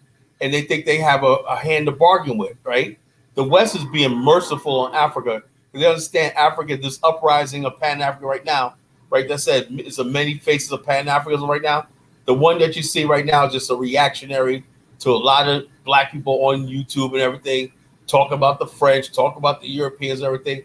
And so Africans are acting on this stuff like without giving it real thought, long-term thought about what they're actually doing, right? You have not built the educational base. You cannot have a brain drain on the continent where everyone's leaving the continent and everything like that, and then talk about you're going to try to compete with the West or whatever like that. You're going to replace the West. It doesn't work like that, You have to start bringing these people home to the continent, right? You have to start educating people locally. You have to start bringing your expats and your diaspora home and everything. And you have to tap into institutions in Black America and the Caribbean and stuff like that. That's what you have to do. Africa is still going through the brain loss and the manpower loss that was the slave trade, right? You had millions of people that were lost to the slave trade, manpower that could develop the continent, right? And now it's the brain power, the brain drain on the continent. That's what's killing Africa, and people can't go to a continent, right, where it says, well, I can't get a job there because I'm not a certain tribe. This tribe is this. And that Kedola, the Tanubus and all these other people in Nigeria control everything, right? They're entitled, right? If you guys want to get any place, you have to get rid of all these tribes, ban them, and make them illegal to even say anything like this and say you're all Nigerians now. Give everybody a social security number and bull like this. That's what you have to do if you want to talk about real nation building. That's what the Chinese did. That's what the Japanese did, and everything. You're no longer from this province. You're no longer a samurai. You're no longer this. You are now such and such, such and such. You have to modernize. And Africa. Absolutely, Kala. Let's give Kidola a chance to respond. Kidola, once again, Kala has broken it down to a science. I mean, what you have to say about that without the excuses? I mean, is this what we should be doing as Black people and the vision for us in Africa? Bomani, I think you're bringing people from America to Ghana, right? Are you taking them? I think you're taking them to these sub tribes in Ghana for them to meet the Ashanti, the Eves, and all these people. If this place were not existing, were you able to bring them in? We're doing a roots and culture tour, brother. And what does that have to? We're bringing people to Africa and creating business. What does that have to do with what Kala is talking about? Well, because we talk about civilization. You talk about. I don't know how the Japanese people live. We're talking about using the best of our minds and the best of our leadership, and basically building a 21st century great economy where people have a great quality of life and we have a high GDP. This is a simple thing, and don't try to deflect into something else. Stick to the subject. You're talking about economy. Did I sum that up, Kala, real quick? Was that a good sum up? Yeah, sum up. The bottom line. I wanted to talk, but I'm just saying, I'm just giving them a good overview to stick to. Hold on. You're talking about economy, right? The economy you're talking about are going to do with my own identity, right? Yes, you can develop, you can have some development, whatever you want to see yourself, want to be, you understand me? But you have to turn it to your own pace and what you want. So I'm not going to say, because Japan have GDP, that I have to follow the Japanese route. You understand? You know, it's Japan. You don't say Japan. All right, Ola, let me give you a quick example because it seems like you have low intelligence, you have a low IQ, but that's expected. You know what I mean? Look where you come from. But that's the unfortunate thing. Okay, The you real say I've evidence. low. You say I've low. You say I've Stop low. making You say excuses, I've low brother. IQ. How about Jamaica? How about Jamaica? Bro, let's stick to the subject of what we're talking about again. I'm here in America and I'm connecting with you because we have our people coming to different parts of Africa. Now, do you want or see a vision of your people having a quality of life versus scrambling? Because I mean, the Great Lagos you talk about, I mean, have people that we send there. I mean, it's chaos. That's not a quality of life. You have more vendors than people willing to buy stuff. I mean, brother, you know what I mean? Where's the real industries to get employment for these people? And that's what we're showing on these videos. You know, you don't see a whole bunch of raggedy markets where everybody's selling the same thing. You see people going to, you know, building their careers, earning an incredible income and reinvesting it back in the country. I'm just saying, why can't we do that as Black African people, or Black people connected to Africa, or Black people of African ancestry? Why? Because we don't want to be like the Japanese. Well, we don't have to be like the Japanese, but we can use their methods and their ideas and their basically strategies and techniques. Do you agree with those things?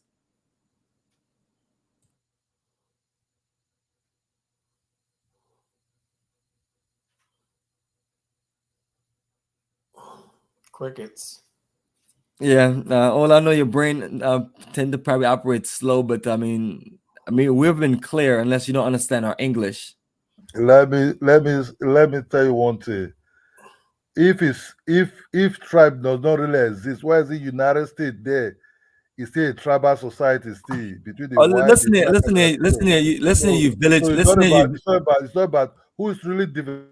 Listen here, you village idiot. Stop talking about tribes. I just gave you an overview, and it had nothing to do with tribes. We're talking about trying to create a better quality of life for us as a people. Why can't you stick to that?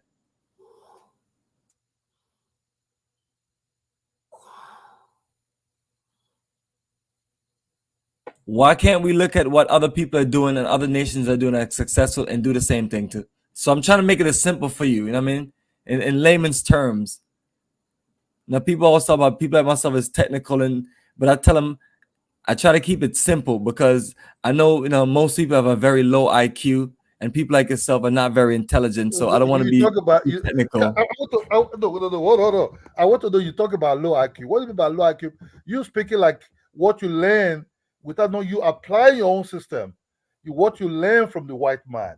So are you independent to your own IQ? No. But you want to sell me the GDP, what you learn from the white man, and let me understand this is how it's supposed to go. No. Because I have high IQ, I have to decide the system that I want to follow, but not the system what you learn from them. So we are totally different type of people. Let me ask you a question, right? Kidola, I looked up your state, Edo State, right? And it's 4.7 million people, right? 7 million people, right? Now you telling me that it's and I'm saying it's a state in name only.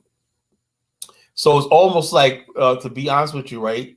And I'm starting to see why Nigeria's having these problems where it could be a superpower, right? In America, right? Do you know America is like the 50 states, right?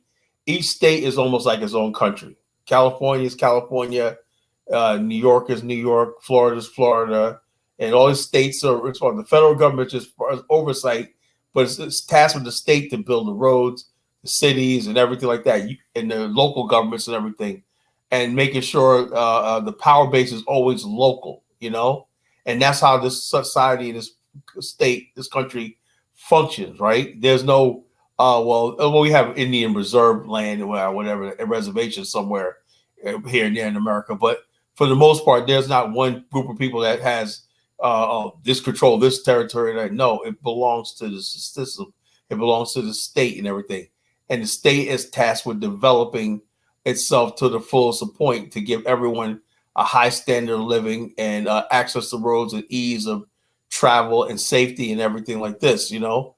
And I'm saying to myself, the only thing holding you guys back is You say you got to confer with this tribe right here, this tribal land right here, and this. And so therefore what happens is this: the central government of Nigeria is the one that supplies you guys with your revenue, because you guys don't have any revenue base because you're too scared to rein in your tribes in your local area and say you're going to start paying taxes on everything you sell and everything. You're going to pay income tax. You're going to have to pay state tax. You're going to have to pay tolls. You got to pay all stuff like this for the development. So there's no commitment towards your Edo state. You know, I live in Virginia, right? Everybody knows you got to pay tolls. You got to pay state taxes.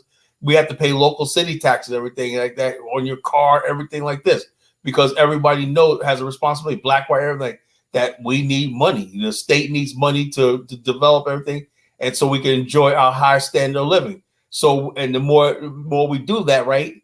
Virginia basically is so well attracting investment. I didn't like when I first moved here, right?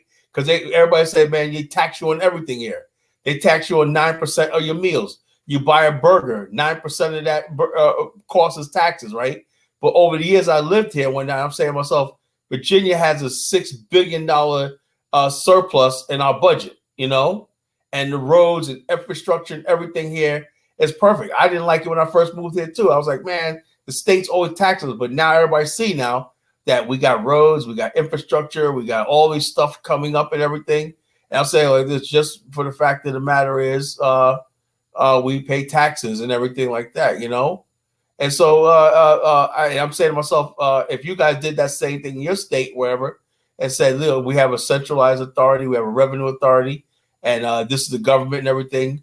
We have eminent domain. That means if a foreign corporation wants to build an industrial zone in an area owned by whatever tribe, whatever like that, guess what? The state can take that land away because it's for the overriding good of the state. Your former governor of Lagos, Babatunde Fashola, who's somebody that should be president of Nigeria, right, said the same thing.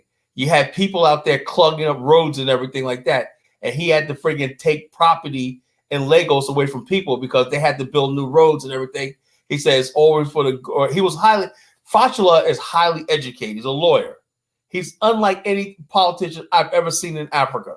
He was the best governor Lagos ever had and the best politician I've ever seen in Africa, right? And you guys put that man through hell, you know, because he didn't want to, he just told you this is the way it's going to be, you know?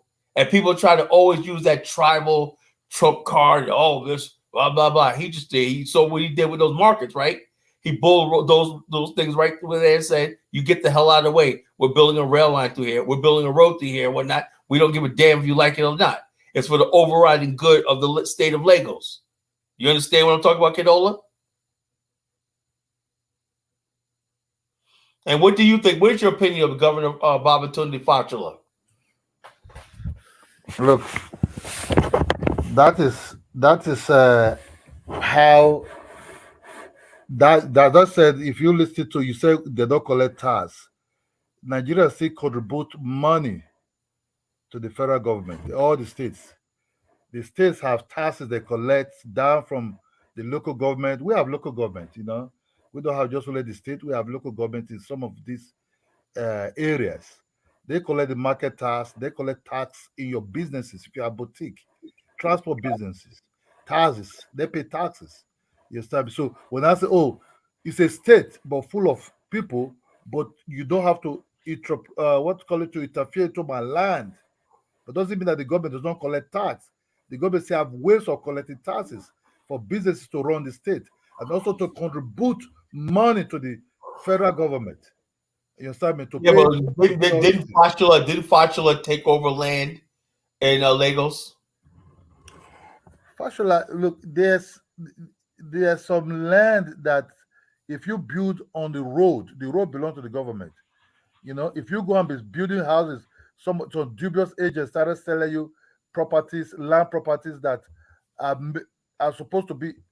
Look, him taking over these properties, these are things already been stated down in the far of the map of Lagos. This is road, this is green, this is waterway. You understand? Lagos is a water zone.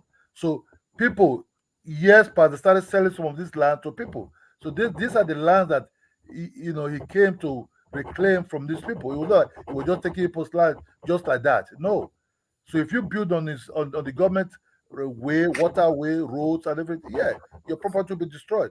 But not like it will just destroy people's property because you want that land. No, it does not go like that. Or you have to compensate them. You understand? Lagos is a little bit different because it's like we call it no man's land, really. You understand? Why they call Lagos no man's land?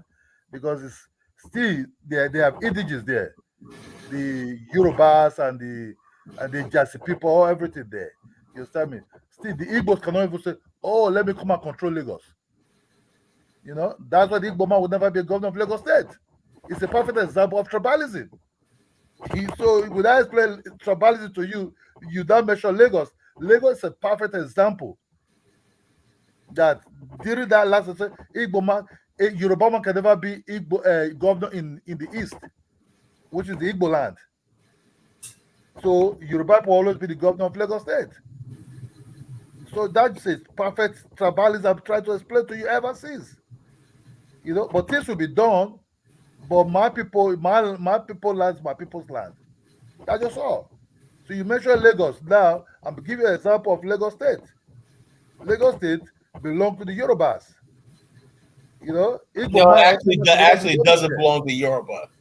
Yorubas are populated there, but if you look at Lagos and whatnot, it was settled by the Portuguese as a trading post and everything, and some Yorubas moved there and whatnot. It does not belong to Yoruba. See, this idea of you guys, this is where the conflict comes in, right? You guys can talk, oh, this belongs to the Yoruba, and you guys can't even define what a Yoruba is. So the bottom line, it's only to your benefit. That's what I mean by being civilized, right? We're just something you can gain. Oh, it's my tribal land. But when it's something that you got, okay, it's your tribal land. Okay, something right here. Let's tax every Yoruba in Nigeria for the maintenance and upkeep of Lagos, no matter if he lives there or not. No. I don't want to do that. Don't do that. No. I thought it was a tribal land. So every Yoruba, no matter where he's living at, ought to basically pay an extra tax to upkeep Lagos. Would you do that? No. But it's the Yoruba land. You see what I mean by, thousands of years of civilization? Because before the dawn of man, these things do happen and whatnot, That's how conflict, you study wars in history, right? Wars in history, right? Wars throughout history and everything. It's always been this conflict of somebody saying that I'm the rightful owners of some land and everything like that. And they stay to that and everything. And so what they do is they wait till they get their numbers up, right? And to do fiat and through attrition, they try to take over or usurp or whatever like that. And that's where the conflict comes in. And the people just give up, say, I don't want to do this because if these guys are going to help build a society, and that's what it's all about, building a society. And so the bottom line, we cannot have a black society if everybody thinks that, well, I'm going to identify my tribe because we got the numbers and we're going to take over one day and rule and whatever like that and everything. You got groups of people in Nigeria who got absolutely no political voice because they don't have numbers. In a pluralistic society, Kidola, it's all about ideas. A civilized society, people are judged and valued based on their ideas, not their tribe and not their background. A man of ideas, like Dr. Sun Yat-sen said, we have to be men of ideas. Kwame Nkrumah said that too. We need men of ideas. Everybody can get up there and wave their tribal colors, everything like that, but it doesn't mean anything. What's your ideas? What's your vision? And when you have that mentality, that means you care about the people. You care about your posterity. You care about the future. But when you just talk about tribe and everything, all you care about is short-term vision and everything.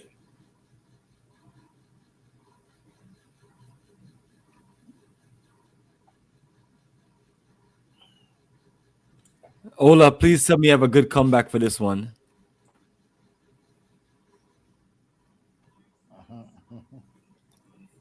We all know that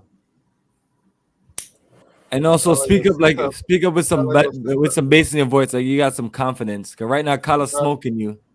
Kala is not smoking me. Kala's taking you to school. Kala's like, you know what I mean? Kala He's only just educating you.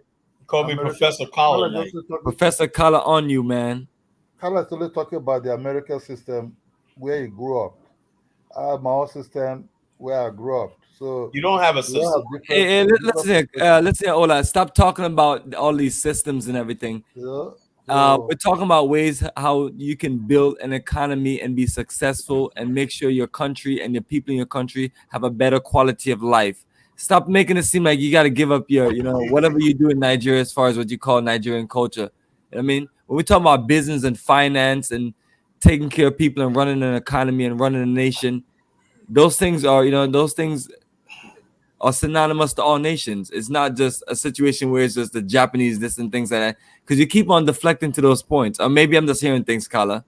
Because you're not. The whole thing is everybody thinks that what it is there's like Amara, the person that, tonight who deserved to be on the show is Amara. Because my Timmy tribe, my Timmy people. And I was like, he cared less about Sierra Leone, right? And he told me one time, oh, the average person in this tribe don't care about your development. How do you know that? Remember he said that one time, Amara. And I said, how do you know? So you tell me a young boy, right? You're telling him his whole life or that, he doesn't deserve an education, he doesn't deserve a chance in this world, whatnot, and it's basically it doesn't really matter because as long as some tribal big shot is, that's what I said. The people who basically benefit from tribalism, right? The people who benefit from tribalism, right? They don't want to give stuff up because they know that's the money bag. That's a problem we're running into in Africa, and particularly West Africa. There's people with their tribe, whatnot, because the Europeans did it like that. The Europeans basically did it like that, where certain groups of people got the money, the power, and everything like that. And if you're not one of these insider tribes, you have absolutely no chance of anything in this world. That's just a sad part about it, And so, like I said, we cannot talk about Pan-Africanism until we deal with this tribalism stuff. And we have to serve notice on people. We're not playing this game no more, this tribalism stuff and whatnot, because it's divisive. What you call Africa right now with tribalism is like literally 2,000 years behind the rest of the world. 2,000 years, It wasn't the Greeks got rid of their tribalism when they were confronted with the Persians, right? Every other group of people, the British came together under Boko Haram, whatever her name is, a warrior queen in England, right? She united all the Saxon tribes and everything to fight against the Romans, And so people understand that, as long as they're fighting against each other and you don't come together as a nation, right? And make your stand, what we call it, Afrikstan, a nation state, a republic and everything, And like this, like I said, his state, Edo, is a state in name only, Bomani. It's a state in name only. I said, look, you have this land, right? Oh, you got to confer with the different tribes and everything. I'm saying you don't really have a state then. If you go to Virginia and say you want to open up a business and you have to say, oh, this family right here owns this section of Virginia, this like every time you go to a section of Virginia, you got different people that run this. There's lawlessness and there's people doing what they want to do, and everything like that. You don't have a civilization. But we have a centralized government and everything like that, where you can purchase land, open business, and everything, and you have legal documents and all stuff like this and everything. You have a civilization, you have a society,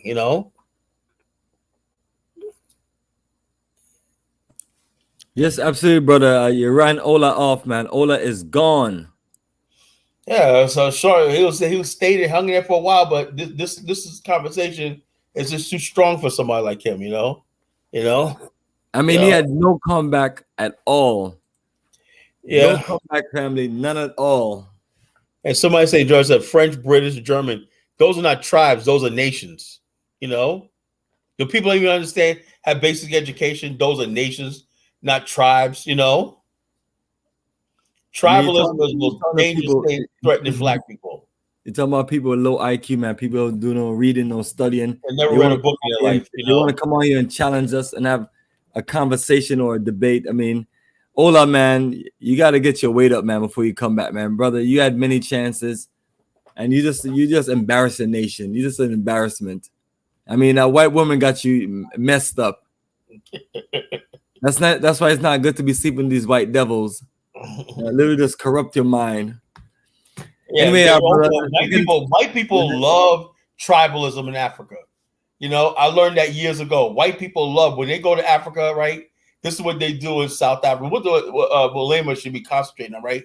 White people go to South Africa, right, and they'll start referring to Africans as Zulu and everything. And they'll be like, yo, I'm sitting in a bar.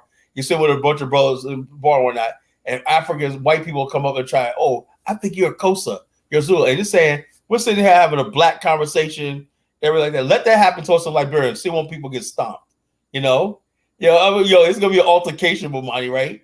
If we're sitting there with a bunch of Liberian brothers, we're sitting in Liberia, and some white guy comes walking up talking about you're Bassa and you're Americo. Nigga, get your divisive division ass the fuck out of here. We're all black men.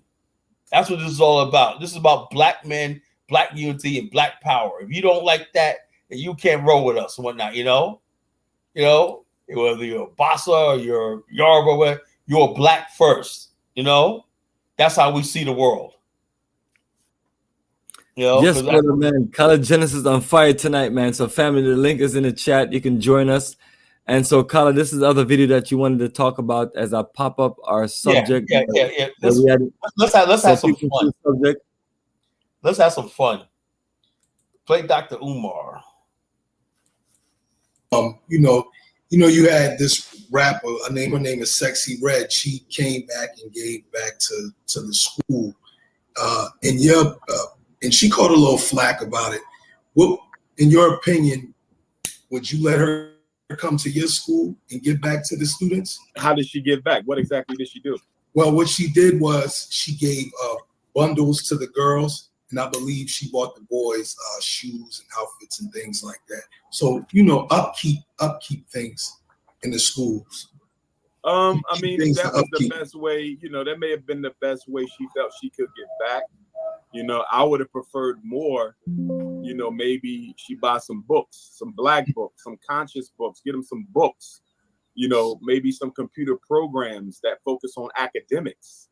Our children are already brainwashed into materialism. We don't need to keep furthering that. But I'm not knocking the sister. She did what she understood based on her level of consciousness. That's what she felt would be best. Most people have no clue that in 2023, the best. I'm not knocking her. I think she caught flack because of the subject matter and the content of her music. Well, she should have caught flack, because we got to be a little bit more responsible. I'm very disappointed in our female artists constantly projecting the sexual exploitation of the black female body. I think black women are being sold out by our black female artists. Black women suffer more than any other woman from sexual objectification and abuse. So when you constantly see black artists feeling like the only way they can sell their music is through sex, you are pushing a historical stereotype that has been used to justify the sexual exploitation and abuse of black women. And I don't think black women do enough to hold black women accountable enough, their artists, for constantly pushing this racist, stereotypical, sexually subjective brand of music and art. There's much more to the black woman than her body, but our artists refuse to show us anything other than that. And I think it's a travesty. So, I mean, that's very true. But how do we find a common ground with this without having judgments? Because, we need as much black dollars as we can as far as them giving and being charitable. How do we find? Well, first of all, let us be honest. Most black celebrities are not charitable to the black community in the media. Exactly. So let us be clear. I don't know of a single relevant institution that any black celebrity or group of black celebrities have built. If you know of something, please let me know. I'm not aware of them coming together to build an independent black bank completely owned by black people, not underwritten by I whites. agree. Okay, I agree. they haven't built no hospitals, no supermarkets, no schools, no jobs, no distribution. So I'm going to have to disagree with the premise that black celebrities are charitable to the black community. No, they are not. In fact, you can make an argument that they give more money to non-African sources than to African sources. So if some of that money is coming back to us, maybe we could tolerate some of that nonsense for a little while. But for me and where I am in my thinking and in my political development, I'm not really interested in negotiating with degeneracy. I'm not interested in negotiating with I'm not negotiating with the snow bunny crisis. I'm not negotiating with childhood transgenderism. I'm not negotiating with black artists who push racially stereotypical images of their own people for profit. I'm not negotiating because we've already been negotiating, and we've gotten the short end of the stick every time. You understand? I'm not negotiating with it. There's either right or there's wrong. It's either dark or it's light. It's either wet or it's dry. There is no middle ground. What you're doing is either contributing to the advancement of African people or the destruction of African people. There's no middle ground. No doubt. And I think it's all about having the best political footing as possible as far as for our people. Power, that's the key. I know the great Marcus Garvey, man, and he was always a political strategist. He met with white supremacists, man. What is your thoughts on that? And would you ever meet with white supremacists as far as for political means? I'm not for personal means, but would you ever do that? Absolutely. The Honorable Marcus Messiah Garvey met with the white power structure. And that white power structure that he met with was the Ku Klux Klan. And part of the basis and premise for that meeting was due to the fact that there was a war going on between Marcus Garvey's Universal African Legionnaires, the military of the Garvey movement, and the Ku Klux Klan. They were killing each other. KKK was killing black folks, and black folks was killing KKK. So what you had was the leaders of the two most influential race-based organizations in the country coming together for a ceasefire. It's no different than Joe Biden meeting with the Prime Minister of China. It's no different than him meeting with Putin in Russia. Do they like each other? Hell no. But in order to prevent bloodshed, to slow down the bloodshed, to reduce conflict as much as possible, let's have a sit down and come to some terms so your people don't have to be worried about mine and my people don't have to be worried about yours. The reason why some black people would criticize Mr. Garvey's meeting with the Klan is they don't understand the behavior of nations. They don't understand political science. They don't understand military strategy. Garvey was the head of the largest black organization on the planet Earth. And at the time, the Ku Klux Klan was the most influential, well-known white organization in America and terrorist organization at that. So the meeting was necessary so that two opposing armies could come to terms before there was any further bloodshed. It's no different than when George Washington sat down with the commander of the British Army right before the American Revolution. Is there a way that we can piece this thing out before any more people die? That's all it was. Two military leaders having a conversation as to whether or not a ceasefire would be possible. Yes, brother, Color Genesis. That is Omar Johnson. 6 minutes into it. 6 minutes. I mean, so far, I agree with what he was saying. You know, people think I'm an Umar hater. No, I'm not. Every once in a while, he gives you some good stuff, some poignant stuff. You know, that's good. That was actually pretty good. You know what he said. You know, I agree wholeheartedly with what he just said just now. You know, I don't agree with, totally about the Klan meeting and whatnot. You know, but I said if he's gonna put an analogy like that, that makes a lot of sense. You know, but I do agree that we cannot be I wish he would have said that with Tsukihama, but I guess he got so much blowback from this and whatnot, and he sees the writing on the wall that you cannot talk about black womanhood and stuff like this and support degeneracy. You know, it just don't work. Brother, what you saw was vintage Umar Johnson, brother. He's coming back. Umar Johnson is making a comeback, family. Yeah, Rah, he's making rah, a comeback, rah. man. Okay, if he stays on this track, you know, I can rock with him again. You know, if he stays on this path, I can rock with him. You know? Yeah. This is the Umar Johnson we like, not the Umar Johnson that be simping. Yeah, simping and all stupid stuff and whatnot. You know, and you don't have to. You know, if you're real about this Pan-African life, man, you don't have to do all that simping for these, because these women out there don't give a shit about Umar and whatnot. So why simp for these females, you know? And let me give you an example, right? Corey Holcomb put a video out criticizing Tsukihama, right?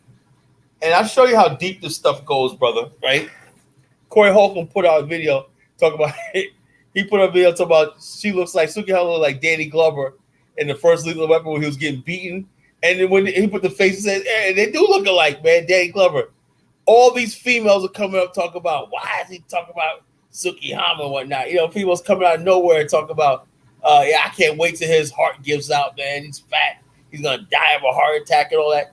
And all these females, and all of a sudden the brothers are sitting in the comments about, yeah, man, that's funny. That ain't funny when he's putting down black women. You know, and the bottom line is this, Tsukihama's disgusting, degrading, and everything. And you got so many black women who, I don't know what it is, right? I hate to say this, right? But this that they think they're gonna win with this whole culture. They're looking at white women talking about, I quit my teaching job and I made $1 million doing OnlyFans. You got a basketball player who's white. You seen that? Who basically went out there and said he's broke. He had $100 million. He's broke now, whatever. And she's doing OnlyFans. And she's talking about her body count don't count because that she did on. Yeah, that's not part of her body count. This degenerate, sick, this culture that we have out here, it has to be addressed. You know, it has to be addressed. You cannot be, you know, like Umar just said, lukewarm on a situation right here. You know, that's disgusting. If you're going to do OnlyFans and get into that life, that's fine, right? But don't sit here and be like, okay, you know, now I want to discuss about the problems with you. No, you forfeit that. You forfeit that. When you decide to do all that degenerate stuff, you start this interracial date, you start what the hell, the LGBTQ stuff, whatnot.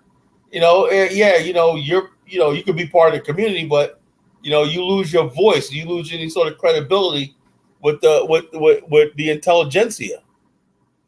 You know, and that I agree with. We have to have standards, and people don't want us to have standards as black people, right? You know, that's why I couldn't rock with Julius Malema when he was basically talking about the LGBTQ or part of the oppressed group. No, not everybody oppressed deserves a platform or deserves our support. You know, so we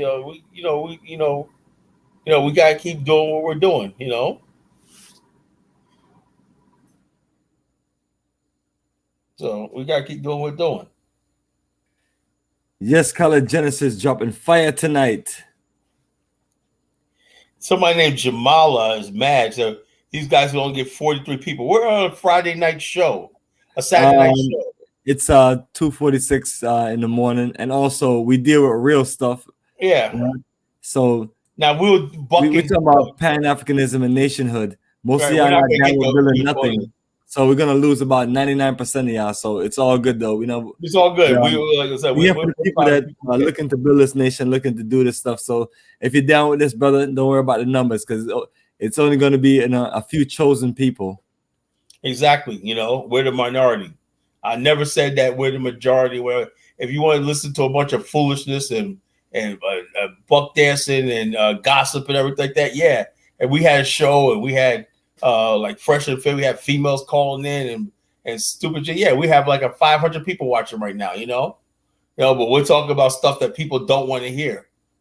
You know, people don't want to hear. They don't want to hear the stuff like we're talking, and they know we're telling the truth, right? They say the truth, right, is not pretty. The truth is ugly, and you should know the truth, and the truth will set you free. We're talking about the ugly truth tonight. What we're talking about, you know, it's not pretty, it's not sexy, whatever like that. Nation building is not supposed to be. This is you're doomed, like Marcus Garvey said. You're doomed. Like once you chose, like Bomani and I chose this life. And there's no turning back. No turning back, family. There's no time machine. There's no time No. machine coming. Because trust me, if so, I would have ran away and run from all you folks out there. Because Yeah, y'all if I talk could go about back it. to 1993. I mean, think about it, brother. All the stuff that you and I have heard over the last, example, 20 years. You literally think that we have this super black nation built somewhere, to where we're just being productive and industrializing and then enterprising. And then, especially since, this person right here claimed that he's our leader. And then, well, maybe not in his quote unquote words, but his action and his claim to his title. Yeah. So nobody's off the hook tonight, bro. And the whole thing is this: nobody basically has knows what the future holds, because what we have right now in our race is utter chaos, right? Utter chaos. We have to establish order, right? And that's what we're doing tonight. The Pan-African movement has been hijacked. I told you back 2011, Farrakhan comes in and we had a big Pan-African rally. We thought we were making headways, right? And next thing you know, he spent the whole hour not talking about Pan-Africanism, not talking about building an Afrikstan. He talked about Gaddafi for 2 hours, And so, Gaddafi, this, and then after that was it. They had a Pan-African rally or not, And Mr. Farrakhan's never been a Pan-Africanist. But why was he invited to headline a Pan-African? But let me find that video. To make my point I'm talking about. Let me find that video. Absolutely, find that video, and then we're gonna finish up with this video real quick. So I got you, brother. All right. And for family, for those who still want to chime in, hit the link below and join us and be brave, and we'll go light on you. Certainly. And the crazy thing is, I don't think blacks will get it now as they didn't get it then as well too. For real. They wouldn't as well. We don't think as a nation. We don't think as a people. If you do not think as a nation, you will never understand the behavior of the most honorable Marcus Garvey. If you do not think as a government, see, Garvey was different from every other leader. They all brought you churches and religions, all of them, and it took you away from Africa. Nearly every group that came after Garvey was anti-African, and it was nothing but religion. Garvey built a government for African people. The UNIA was a government in exile. He built a government. And as the leader of that government, the democratically elected provisional president of that government, he had an obligation to meet face to face with an organization that most believed at that time was the one that most threatened the livelihood of African people. Certainly. Well, I want to talk about economics now.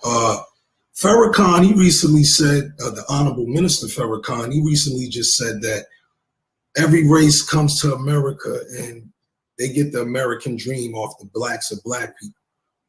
Can you elaborate on this? And it's true, but it's partly our fault because the black dollar is colorblind.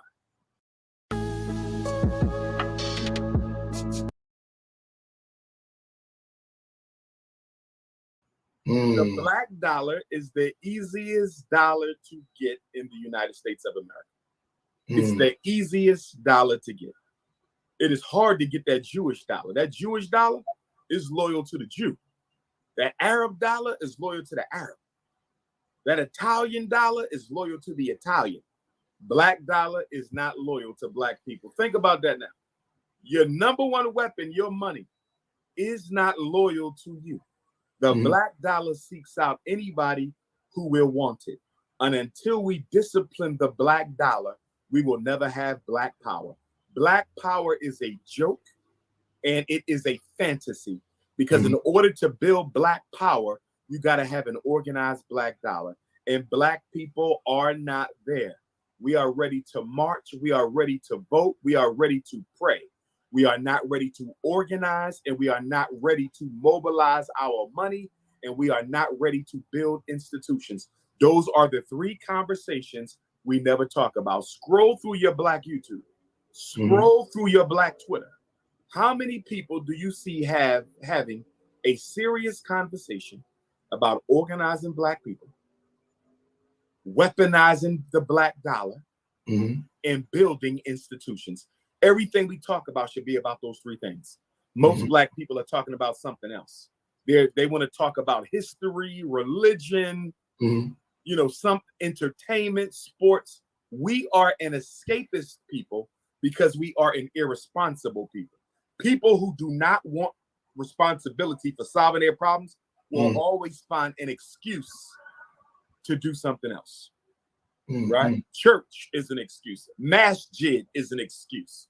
Go smoke some weed, drink some alcohol, chase some women, go to the club, throw a party, go to the cookout. All of these are distractions from the revolutionary struggle. In fact, I would argue that religion, all black religion, excluding African spirituality, but black religion has done more to keep black people away from the liberation struggle than anything else in this country. Definitely. Keep you tied up in church and tied up at the mosque so you never get into the community and get no real work done. Certainly. So how can we achieve social economic independence? How can we achieve this? Discipline first. Without discipline, you get nothing. Black people have to have the desire to build power. We don't even have the desire to build power. Okay? Everyone else wants power. All we want to do is purchase. We want purchases. That's what we do. What do you see every rapper bragging about on YouTube? Look at my car. Look at my house. Look at my jewelry. Look at my clothes. Don't own nothing. Don't own anything. And if you do own something, it's the subsidiary of something owned by white folks, so you don't really own that either. You see, they've done a good job convincing black people that freedom equals the ability to buy stuff from white people. That's black people's definition of freedom and equality.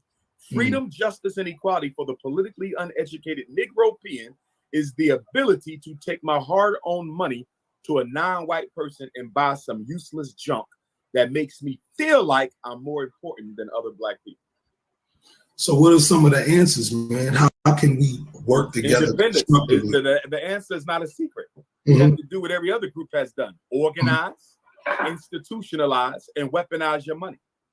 Organize, institutionalize, and weaponize your money. That's the solution. That's what the Chinese did. That's what the whites did. It's not a secret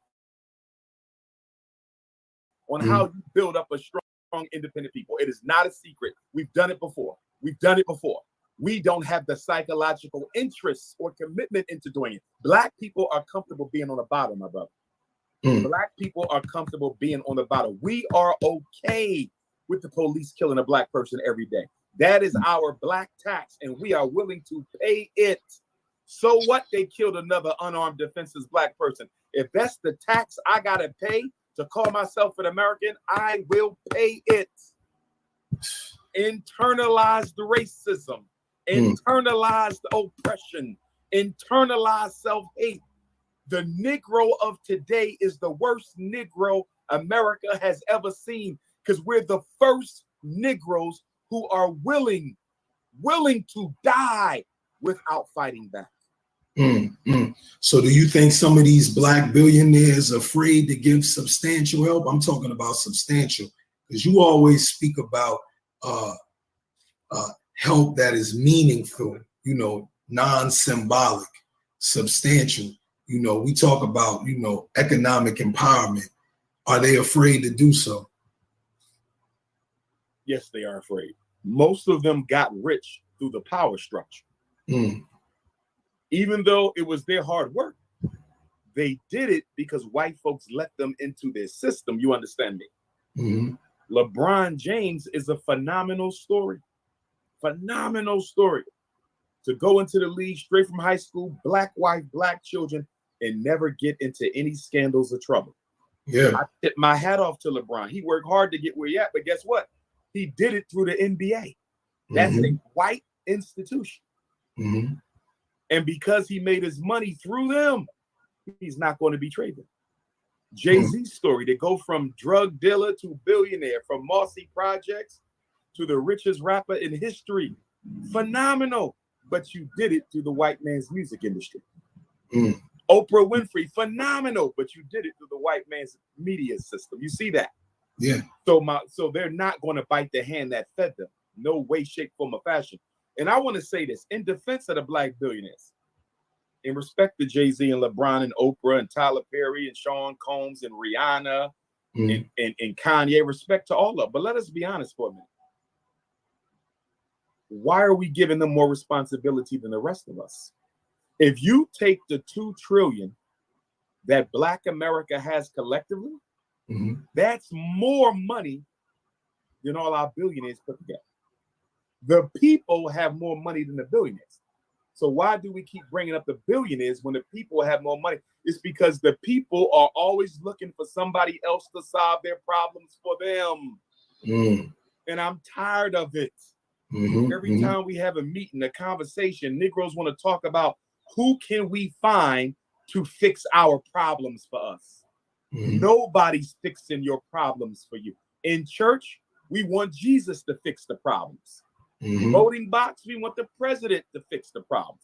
We always looking for somebody other than ourselves to do this work, even though we have the money, the intelligence, and the skill. Black people will get exterminated if we don't wake up and smell the coffee that we're drinking right now. Oh yeah, no doubt, no doubt. I completely. House fires can destroy everything in minutes.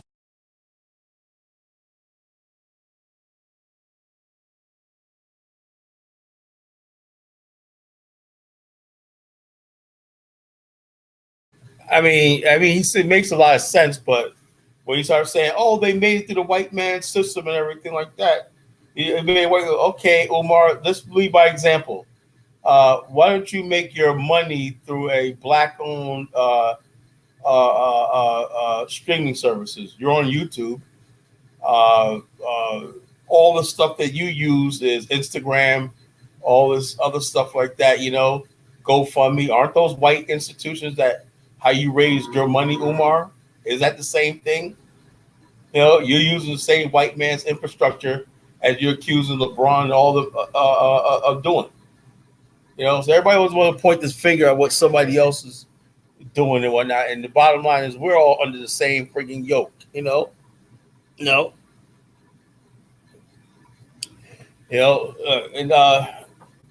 Ja Mala, why don't you click on the link and come up here and talk to us? I hope you're a female, because a female, I can understand you might be intimidated, but if you're a dude, man, it's sad. You can make stuff in the comments, but you can't click on the link and say, something, I want to have a lively discussion or conversation and everything. I'm not going to bite you. I'm not going to jump through the screen and attack you and everything like that. Just come up here and say what's on your mind. If you really have something to say, you can articulate yourself. Look at Kedola. He bowed out, but, at least stuck in there for a while. He took his ass whooping. He took that L and went home, He took that L and he went home and said, "Hey, look, I can't handle Carl Jensen tonight because he's on fire." The purpose of tonight is that everyone has their own Pan-African vision and everything, but it's strayed away from the idea of nation building, building nation. Nation is the people, right? The state is the sovereign entity. Kedola, his Edo state, could be a micronation because they claim to be a people. If you claim to be a people, you tell me you've been living together in that area for 1,000 years and you're not on one accord and you haven't created one culture where everybody just basically still balkanized in that little tiny state, there's something seriously wrong with your culture. It's time to get rid of that culture and do something else. Bomani, how can you be balkanized in a territory that small?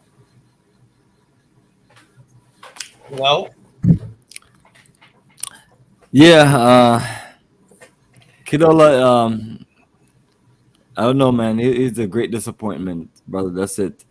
As far as this coward is not coming on. He said not with that Jamaican guy on the path. What the hell does Bomani being Jamaican have to do with anything, Or even black? You prejudice, crazy guy. If you don't have any balls, if you're scared to talk, this, it's what it is. Don't make any excuses or reason. That's the issue that we have with all you folks. You want to talk about this and talk about that, but then when it comes to it, no action. No action, Bottom The line, typical mindset of a coward. Yep. and this is what we have in this movement, right? People trolling and making things. And we'll talk about that dude Ja. I'm going to talk about him tonight. God, break it down, brother. We outed this guy. We found out that this guy Ja caused a problem on the show, and it's actually a ADOS FBA spy. And he's got found out because I caught him in that Black Skin is Amazing group, right? Talk about us ADOS FBA enforcements in the house and everything. So basically, when he came on here a couple of weeks ago, talk about, well, you should adopt the African language and everything, playing into tribal and stuff, knowing that if you're talking about nation building, the last thing you're going to talk about is tribalism and all this kind of nonsense and everything, that we should be tribal and adopt the tribal language. He was not being sincere. He was just basically trying to throw us off our game by making it seem like he was sincere about ability. He said, I teach my family different African language. He's a liar. He's an ADOS FBA. I caught him. So Bomani and I are doing things the right way. We understand that we're going into the future, right? The new tribe is going to be the tribe of science, technology, higher learning, innovation. That's going to be the new nation, the nation of success and security and everything like that. That's the world we want to build. Now, if when we talk about ideas about people and everything like that, culture. So we don't want to lose our culture. But if your culture is a culture of ignorance, right, you got to get rid of it. Every other culture in the world decided, like when they confronted with another culture that comes out of the world, they say, well, we have to let this go, but we can keep this. Keep what's good, get rid of what's bad. But with African society, right, they want to basically keep everything good or bad and everything. That's why you got people still in parts of West Africa still doing tribal ritual killings and stuff like this. It's part of the culture. Human sacrifice still goes on in parts of Sierra Leone, Liberia, and the hinterlands of Liberia. Human sacrifice still goes on. But it's the culture, what's it called? What's that? Female genital mutilation. You can't stop them, Kala, because that's their culture. Mutilating a girl's genitals, right? And say, well, and cutting off a woman's clitoris. It's part of their culture. Well, that's a bad practice. Get rid of it. You can see if something's good or bad and move on from it. Every human being in society has to decide as they evolve and take on the world and everything, what to leave behind and what to keep. And what's problem is a lot of Africans, they want to keep practices and everything they know that we in the West are not going to vibe with. We don't want to do that. We don't want to eat bush meat.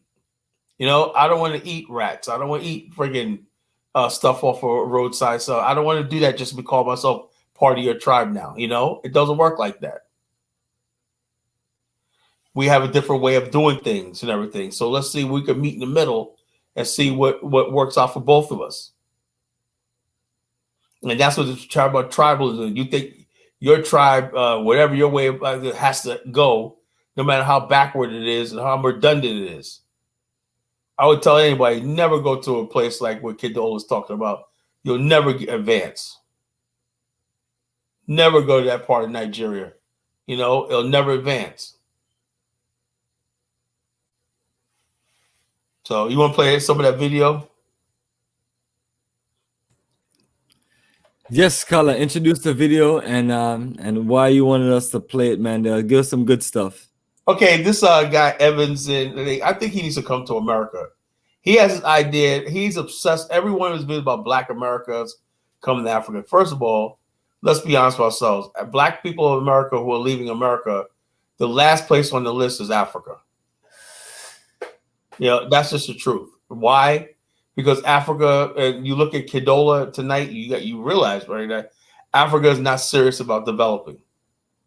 Now, if Africa was like Qatar and all these countries developing like that, there would be millions, literally millions of us going to the continent and living and relocating and everything. But since that's not the case and everything, it's not that many. And those who are going there, making mistakes and everything like that. So now it seems like to embarrass and humiliate us. You want to put the title of this video up there so people can see it? Tanzania is cracking down on Black Americans. That is a shame and disgrace. You know, a shame and disgrace to even have a conversation like that. Black Americans, people are cracking down on Black America in Africa for going overstaying in visas and stuff like that. You know, that is a shame and disgrace. And then and he's like, well, you got to get your paperwork right and everything like that. Look, and then when you go to Tanzania, what are you going to do there? What jobs is it? Any infrastructure, any industries, any jobs, anything like that? No, there's not. I know what I'm going to do. I'm going to enjoy tourism and explore operations of future business and investments. Exactly. But as far as anything else, it's a little tricky. But yes, my brother, let's play this so we can hear what this guy has to say. I'm gonna be nice tonight, not call people names. From our brothers and sisters. An African American sister was complaining about the state of African Americans in Tanzania and why people of African descent are leaving Tanzania, moving back to the United States or moving back to other African countries. And I found this video interesting to some of the people who are trying to ask me why this happens, why that happens. It's always really good and it's always impactful if we can hear from our brothers and sisters who have experienced it firsthand. And that is what we are going to do right now. Let's get to see what the sister has to say, and then I'll catch up in the end and give you my opinions. And I'll also share with you some of the reasons why African Americans are leaving Tanzania, according to my opinion of what I have gathered from this specific video. So guys, kindly catch up and always remember to subscribe to the channel. So let's dive in. A lot of African Americans are living in Tanzania illegally. Let me repeat, Africa won't heal you. One thing you guys don't know, you don't want to get caught up in the jail system here. I've had friends that have come here and got caught up. I've actually had friends that I talked to that have actually died. Whatever you think it is in America, it's not compared to anywhere else. Here in Tanzania, on the coast of the Indian Ocean, you see a lot of different peoples and a lot of different nations. So like Iranians, Pakistanians, people from India, people from all over. And so as you're looking at the dynamics when you like drive down the street here and when you meet different people, you start to wonder, why is it that it's easier for them to assimilate here, even though they don't look like the people here and we do? And then people like us, not physically us, but others who have come to Africa have ended up leaving and they don't enjoy it. And so what is that difference? But I left and I wanted to tell you guys and share with you the honest reasons on why I left Tanzania and why I'm not going back. How are you doing? Right now I am at the field, as you can see behind me. Yes, I'm trying to shoot some clouds. Yeah. So today I wanted us to talk about something really, really important.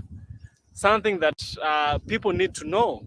You see, African Americans have been leaving Tanzania and some details are not being told. Some of us are afraid to say why African Americans are leaving Tanzania.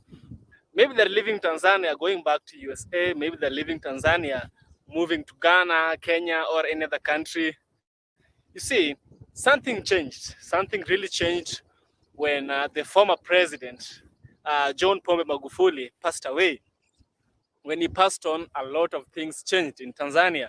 And perhaps this is one of the reasons why African Americans are leaving Tanzania, moving back to USA or moving to other African countries. So that is the topic of discussion today. So catch up. Before you catch up, let me show you my surrounding. This is the motherland. See how beautiful the motherland is. We are campaigning. I'm campaigning every day so that you'll be able to move here. Have a look at yourself. So we are here to discuss these things and to discuss how we can avoid them, because it's too expensive. The air tickets are very expensive, only for you to get to Africa and then return back to the United States. So I'm here to help you avoid that. And that is what I've been trying to do. The first thing that I didn't like is the immigration process.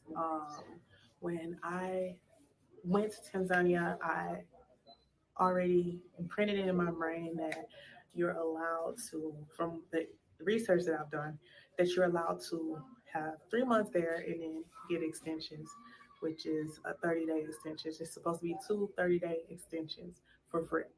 But once I got to the immigration, they had us wait there for 5 hours after telling us they could give us that time period. And we only got 2 weeks. After waiting 5 hours, we got a 2-week extension. So I had to maneuver myself from there, and it was just not pretty for me. I left the immigration office like literally in tears, because I was just like, it's just this, I pick up on vibrations and energy, and it just like the immigration people just felt like they don't want me here. You know, for whatever reason, whatever judgment they had of me, I don't think they want us as expats there. You know, and that's just the honest truth, you guys. Like, they were laughing at me while I was crying. Like, it was just not funny. Maybe it was just the immigration officers that I dealt with, but it was just like, okay, yeah. So I left in tears because, you know, I had been there for about a month. And at first, you know, it felt like Tanzania was going to be good for me. But after that was like one of the first negative experiences for me there. But yeah, I thought I could, you know, stay there a little bit longer just to feel it out. Now, let me tell you guys, I never, ever, ever had um, I had no expectations with coming to Africa. Like I told you guys, I had planned to move to Ghana. They changed their rules. I don't like how their president moves. So I decided to come over to go to Tanzania. And oh my goodness, low battery. So, you know, as of going there, I dealt with so many. That was the first negative experience, and I was just like, yeah, I don't know where to go from here. And last minute, I had an opportunity to go ahead and extend it even further. But you know, y'all know I was there for like 6 months. I left the day that my visa was supposed to expire, the day before, no, the day of my visa expiring, I left Tanzania. And so, yeah, the immigration, like to have to leave every 3 months. I knew this before going to Tanzania because it's everywhere, it's listed everywhere. But what I didn't take into was the expense that it would be to travel from country to country. I thought maybe it would be a little bit cheaper, but clearly it wasn't. And you know, you have options to leave the country by bus or plane when your visa expires. So I mean, there are affordable options, but it's not even about the affordability. It's about the exhaustion of moving around, trying to figure out if this place is it for you, and then within that time period, you know, you gotta deal with the visa things as well. Like, it's a lot. So, you know, I was just like, yeah, this I can't do this long term. I can't do it long term because I'm drained already within 6 months. So, you know, it's ways to do things under the table.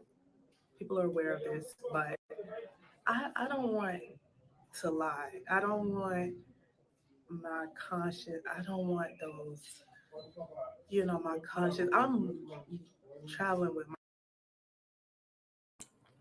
Yes, Carla, I think we've heard enough.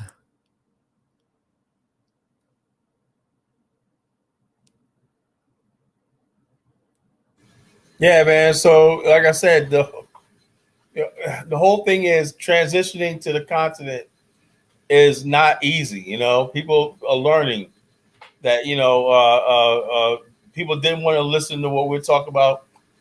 Let's come as a force and organize ourselves. Don't listen to Africans, Pan-Africanism, right? A lot of black people in the diaspora, right? They listen to somebody make a Pan-African speech, say, I got to go to that country, when they get lured to these countries, and they found out on the ground that it's not what they thought, you know?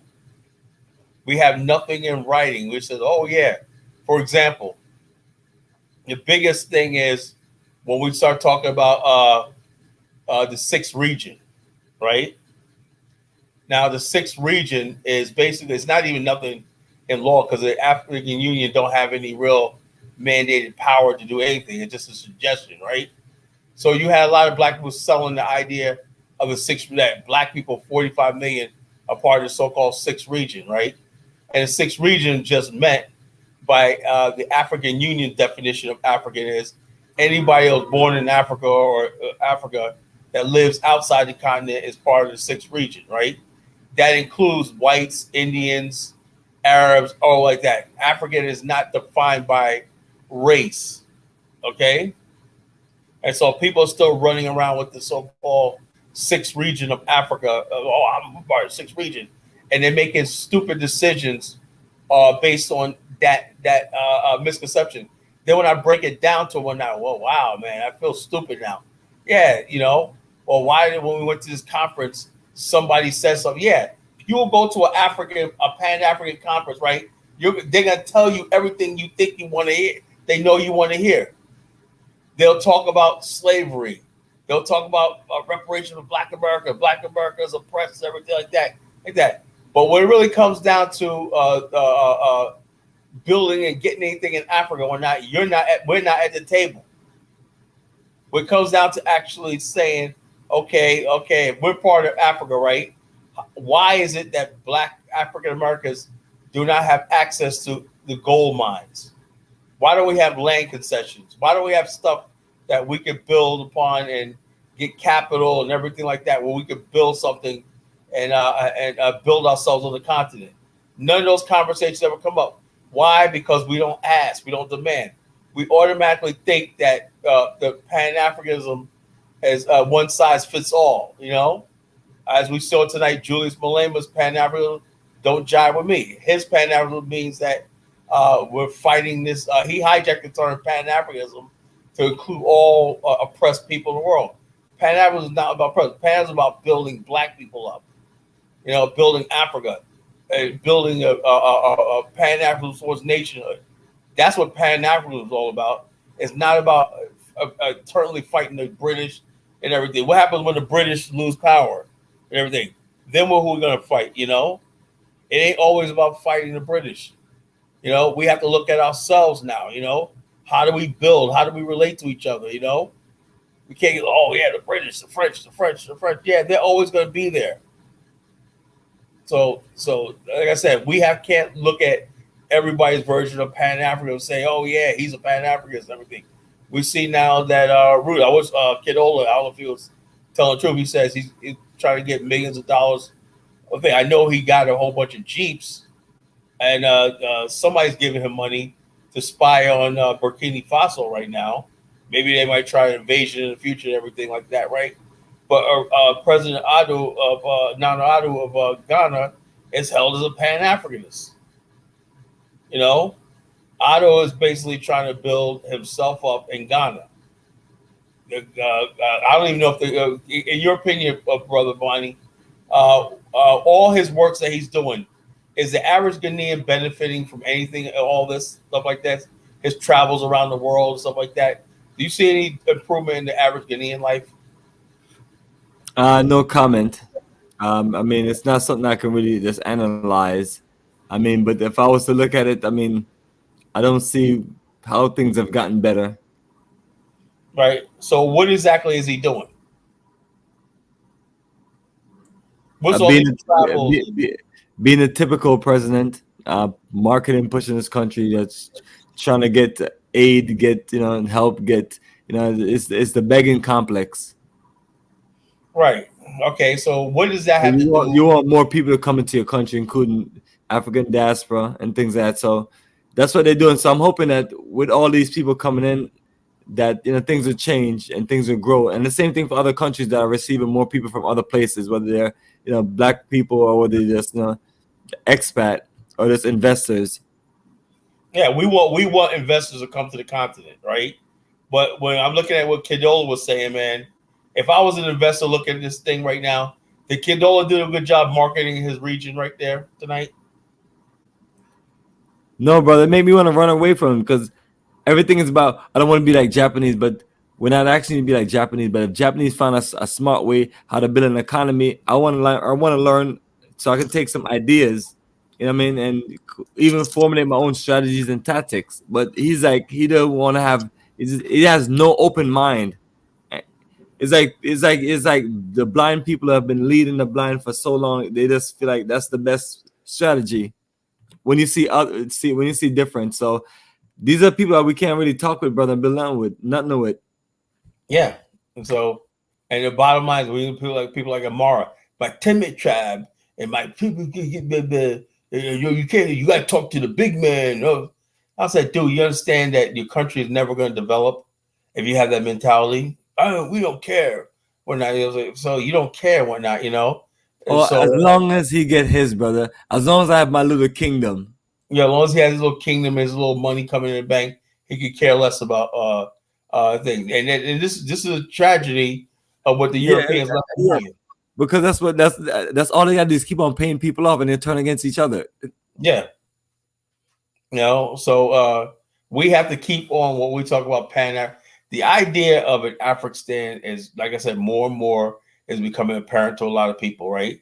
And we're going to do this move on the continent, man. We have to have our own territory, which we develop from the top to the bottom and everything like that, in a host African country that basically says, okay, let's do this thing, you know? And the bottom line, we have to bring our A game to the continent, and then you'll see the continent change overnight, you know. But the bottom line is relying on the systems that are in place right now. And I did not know Nigeria was that weak. You know, America is strong because all 50 states are strong.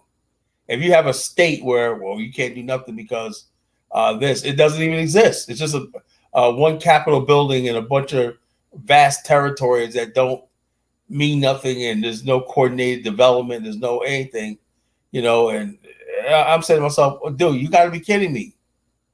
You know, don't you guys have books? You have libraries. You don't figure out. You don't see what you have. That's why I can never feel sorry for somebody who has land. You know, I'll never feel sorry for somebody who has land. You know, people, we got land, but you don't know how to develop it. Well, this chief this and chief that, and this people right here, dude, man. You know, that's the freaking problem. So we come from a different mindset, you know. You know, we come from a different mindset. What's the hell's your kingdom and all stuff like that? If you can't friggin' develop it, if you can't raise the standard of living, every country and region in the world, right? Especially if you look at Edo, right? That 4 million people, that's enough people in a densely populated area to develop. Some people have land, but they don't have people, right? Some people have people like us, but we don't have land. Well, you have land, right? And you could build infrastructure. You have nationhood, you know. And the bottom line is that you have infrastructure means the systems and everything that's coordinated together. You know, that's what infrastructure is all about. It ain't the friggin' tribe. It ain't this person over here.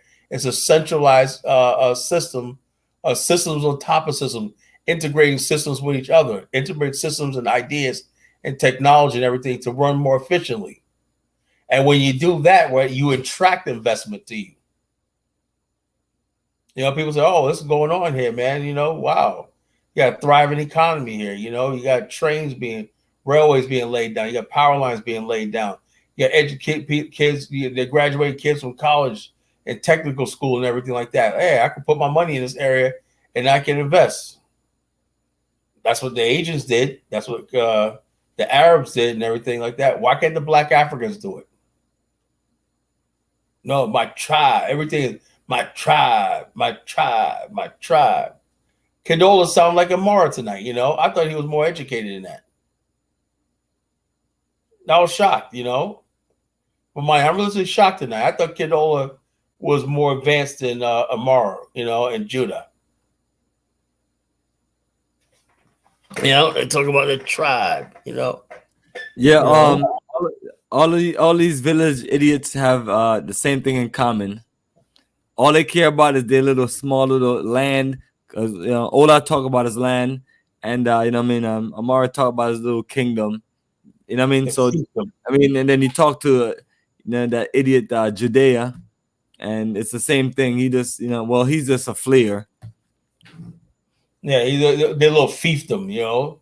We was care about our tribe or not my tribe and my region, but we're gonna do this, but now you ain't gonna do shit. You got a president of Paul Biya, has been there for 45 years, and you guys basically like, well, you guys can't even get rid of him and everything. Cameroon is nothing but a puppet state of France, and French businessmen and everything sucks out most of the wealth, and they give you just enough to live on, and everything like that. So the bottom line is this: us in the Pan-African world, we have to be strategic about what we have to start being more discriminatory and strategic about what countries we're going to deal with in the coming future. I really believe that, I really believe that some countries we're just going to have to just write off, and create no-go zones. I said that years ago. People got on me about that, I said some countries are so far gone and everything like that. We just have to just stop, okay, this is not going to be the place.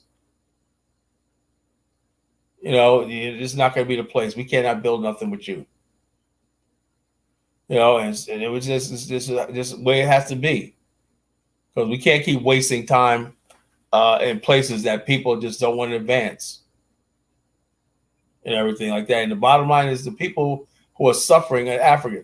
I sent you a video about this guy named Mr. Beast. He built 100 wells in Africa, right? And I'm going to talk about this after the video. It's a short video, Dinus did a show about him, and Dinus says, well, everybody's mad about Mr. Where are you building wells in Africa, right? And I'm going to talk about why Africa need a white man come in and build 100 wells in Africa, and everybody's calling him a white savior and all stuff like that. But he did build 100 wells. Absolutely a great work, and I'm not going to take it away from him. But people have to know who Mr. Beast is. Mr. Beast is the great marketing, great marketing genius.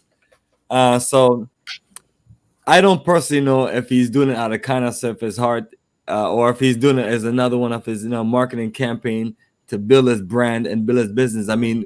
Either way, it's ingenious what he does and things like that. But you know how much it cost him? $70,000. And how much money is he making back from that, from YouTube and all the things he's doing, and how many people donating to him? Right, he's probably making a lot of money back. But think about it. Yeah, absolutely. It's a business for these folks right here. So my point to people out there is like, well, let's be smart as a people. Let's if this is what it takes for us to do something positive and good to make some profit, well, you as a people can do the same thing also. But I don't know. So this is a good topic. White savior complex or philanthropy. It's probably a little bit of both. But I'd rather you rather get this than nothing else. Yeah, but that's what we're dealing with, right? That's where we're at right now. It's kind of like talk about the China Mall and things like that in Africa. Bottom line, we don't want to build. We don't want to come together. You know what it is? There's a lot of black people, Africans that got the technology, but they're undermined by our own people. Envy and jealousy and tribalism, right? And the white man comes along and does something or not. Why can you do it? Well, because the bottom line is this: you go to Africa or not. Oh, you're Black American. You don't belong here. Oh, you're from this tribe. You're from that tribe or not. All this tribalism and all this bickering back and forth is the reason why the continent can't develop. Yo, who's this guy Jamala? He got mad jokes. This is what he got right here. Come back to Jamaican feel all right. These people. Yo, he must be old. That's an old commercial. That's from like the damn 80s. So this guy's showing his age and whatnot. Come back to Jamaica and feel all right. Damn, man, that's way back. Brother. We're building a serious movement. And all people got is just jokes, man. It is unbelievable. It's a dark mode.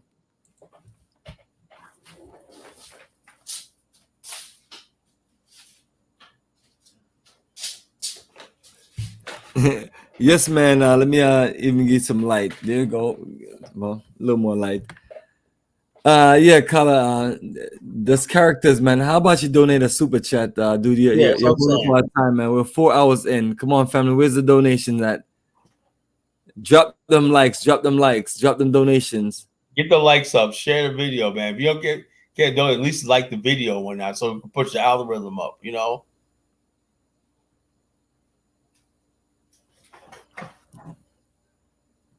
And see what Bobcat say. Bobcat say it's called Ship of Fools. Bobcat love your title.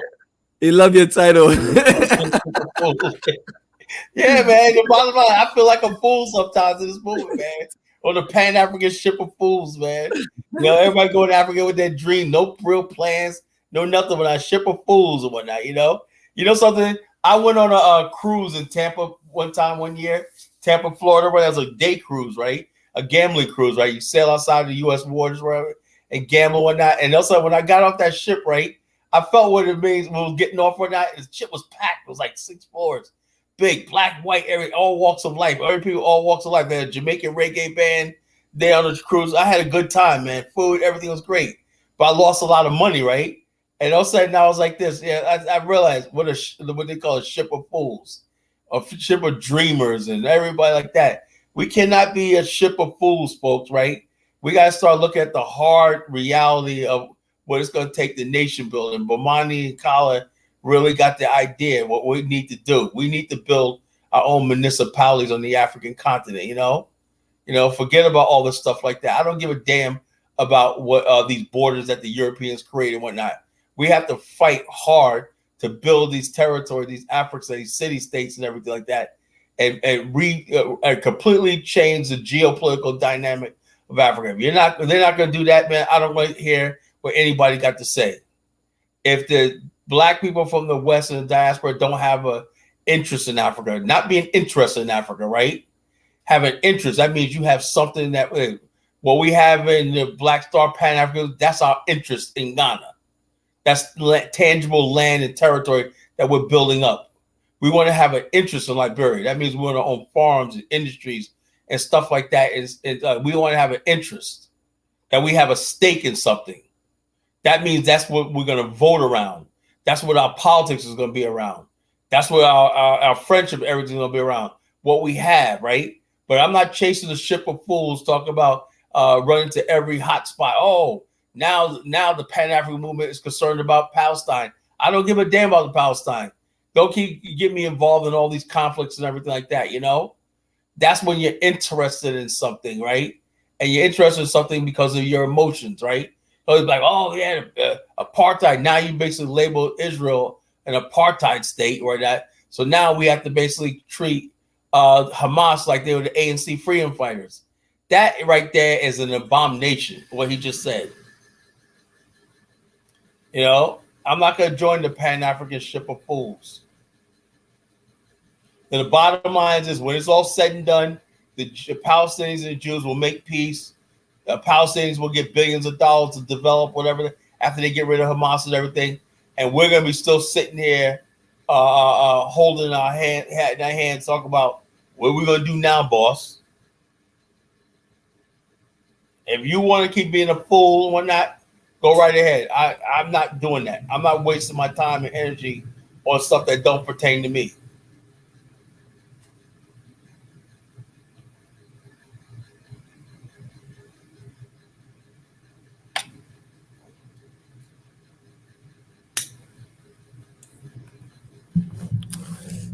Yes, Color. Yes, Color. On fire. You gonna play the video so we can keep it rolling. Keep it rolling. There we go.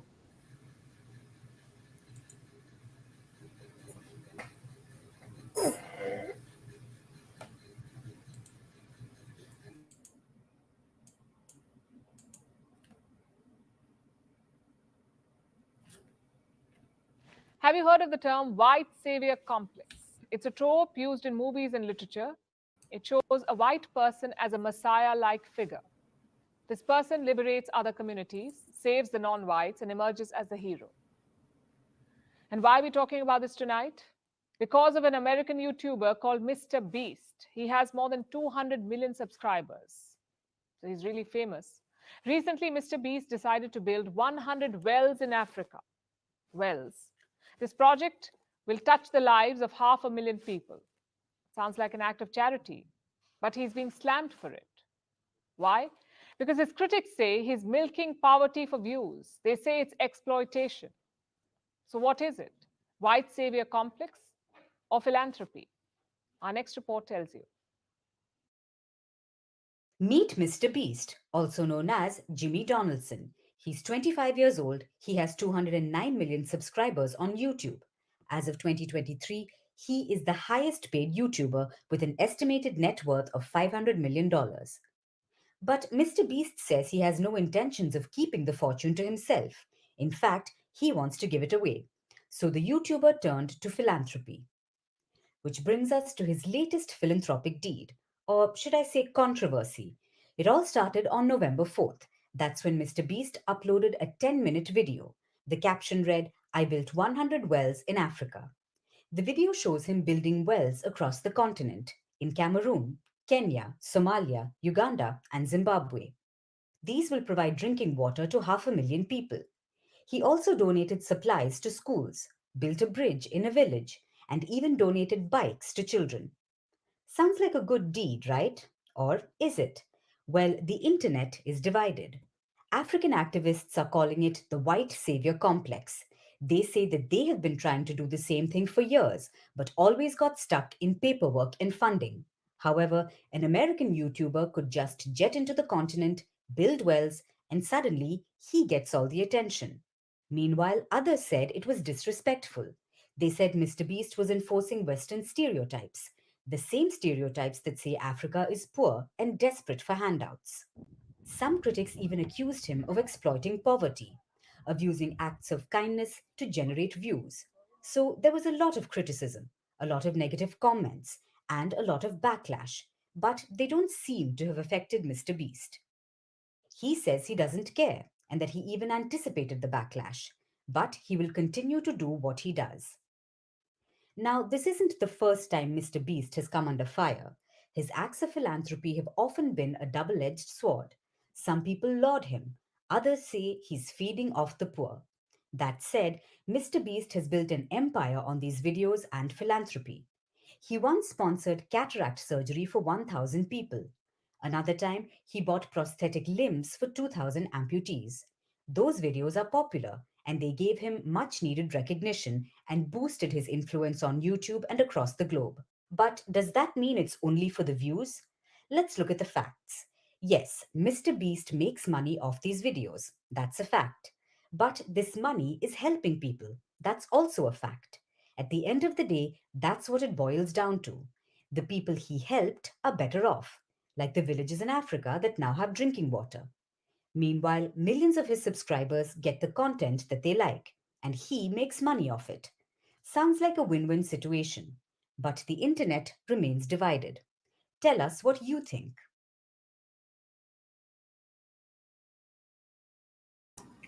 Yo, you know, a couple years ago, I would have called him a white savior like that, but he's worth $500 million, right?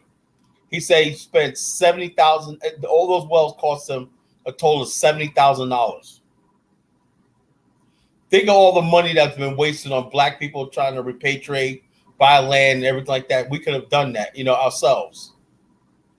You know, built 100 wells throughout the continent. You know, all the wells that people got clean drinking water and stuff like that. You know, and a lot of times it's not even the African. This is the sad part about it is like this.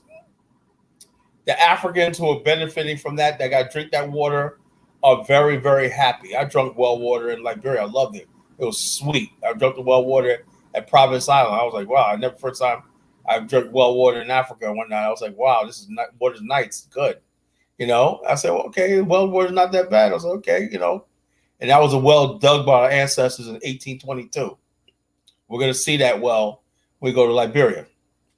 So anyway, I'm saying to myself, okay, the people, there's a lot of Africans like, oh, it's portraying support. Look, there's a lot of Africans want to cover up their poverty. You know, they want to cover up the people suffering to impress upon us that they're living in the shopping malls, everything like that. It's all vanity.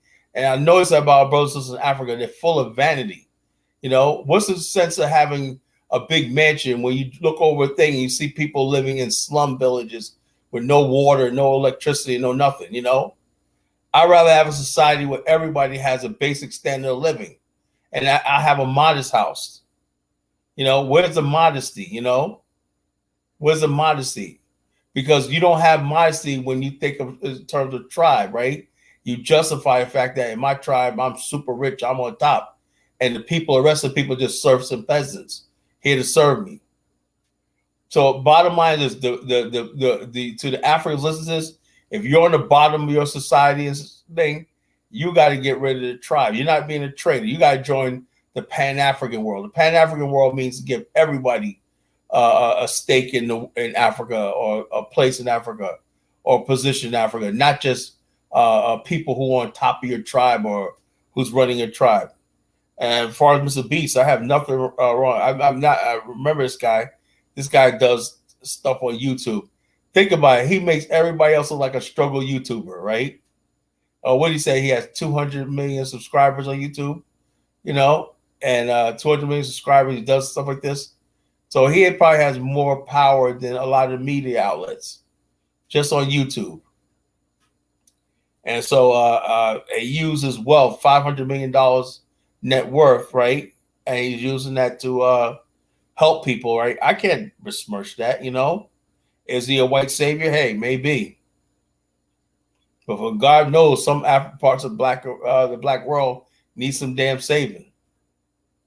And if he's taking the money out of his own pocket and spending money, and he's improving people's lives and everything like that, what am I going to say? Don't take the wells back and whatever because we don't want get the hell out of here.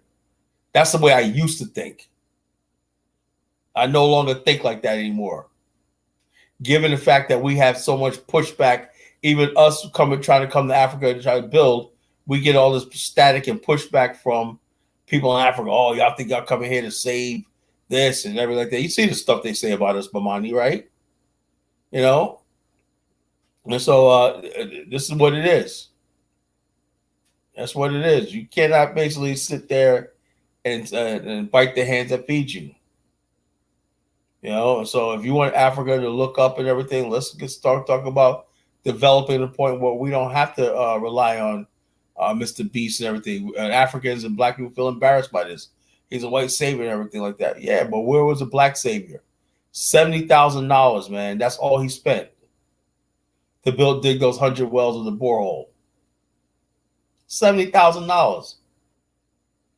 You know, we have that in our back pocket.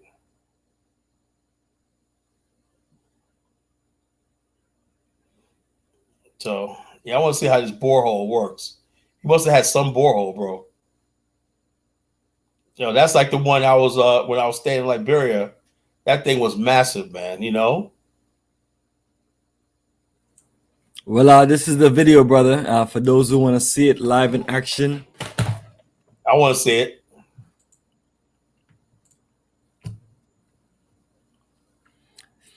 Yes, it's one of those things, man. It's always a funny situation, man. I mean, as far as the white comments, it's whatever, you know, they're prearranging different things. But as far as black people making comments on this, it's like, yo, yeah, I just always get pissed off when you have these white guys that show up and just show y'all off. And I mean, it's not like white people the only people with wealth. And you know, how many Nigerians got money like Mr. Beast? I'm sure it's more than one or two.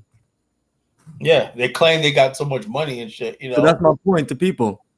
You know what I mean? So yeah, it's like, I mean, at this stage in my life, man, I appreciate whatever white saviors or whatever. I mean, it's what it is. Our people need help. Bring them to Liberia, man. And come on. Our people need help. And if we're gonna sit around and wait for these fake ass black conscious, fake ass Pan-Africanists, fake ass pro-black people to do anything, You know what I'm saying? You'll not be dead and old and gray and I'm not gonna go out like that, bro. bones and dust and things like that. I mean, you'd be waiting for 150 years. As a matter of fact, it would just never happen because they're not proactive people. So whenever you see guys like this out here, whether he's doing it for his YouTube, we know what he does. I mean, it's a #1 popular YouTube personnel, and you can always learn a lot from other people that are just better than you in things. Like people like myself, sometimes it's easier just to just deal with the fact that some people just can outdo you in things versus you just being this angry person.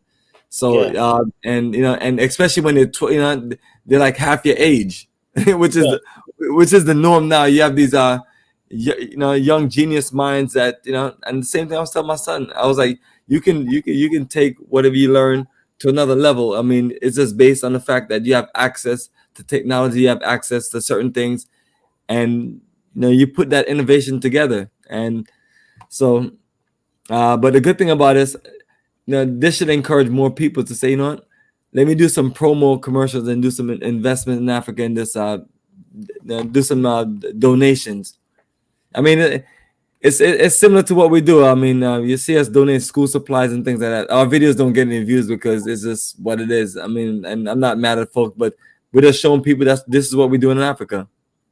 I mean, I've been to a ridiculous amount of schools and we're donated, but we're not doing boreholes or doing big investment. And we're not a popular YouTuber like these people. But I'm just saying, folks, that it's unfortunate that some of us out there doing the work, you may not get the credit or whatever, but due to the fact that at least we have people interested and want to come and do some good things in Africa, and maybe that will wake up some of the people in the different countries that got more money than this guy and just refused to invest it in doing positive things. Yeah.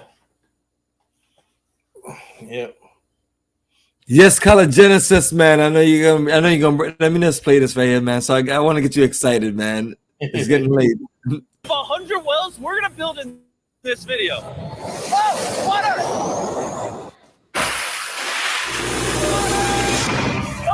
Oh, crap! You just witnessed a small village in Kenya get access to unlimited clean drinking water in less than a second. 1 down, 99 more wells in Africa to go. You're gonna love this video. Combined, these 100 wells are going to give around 500,000 people fresh water to drink. And after building some more wells on this side of Kenya, we flew south to the school system of Nairiri. And let's just say they were really happy to see us. How's it going? I was not expecting this. Thank you for the welcome. I'm not even sure how to react. I appreciate it, everybody. This village threw a welcome ceremony upon our arrival, and Nolan got really into it. Nolan's the most awkward person I've ever met, and that's a lot coming from me. And after being shown around the school, Here comes our guest. How's it going? Oh, you having a good day? It's nice meeting you. one of the teachers showed me where the students currently get their water, which is from this river. That's extremely unsafe to drink. This is where your students used to get water from? Yes. This is crazy. Yeah. Students complaining of diarrhea, infections like typhoid, because this is the water we've been using. So we try to treat, but you see, look at it, but at the end of the day, life has to move on. You have to get some water anyway. This situation is obviously extremely sad. These children's lives are being limited and sometimes cut short from being forced to drink unsafe water. But at least for this village, we're going to put an end to it right now. I don't think this John's gonna fit. I have a big head. Let's see if we can find some water. Whoa.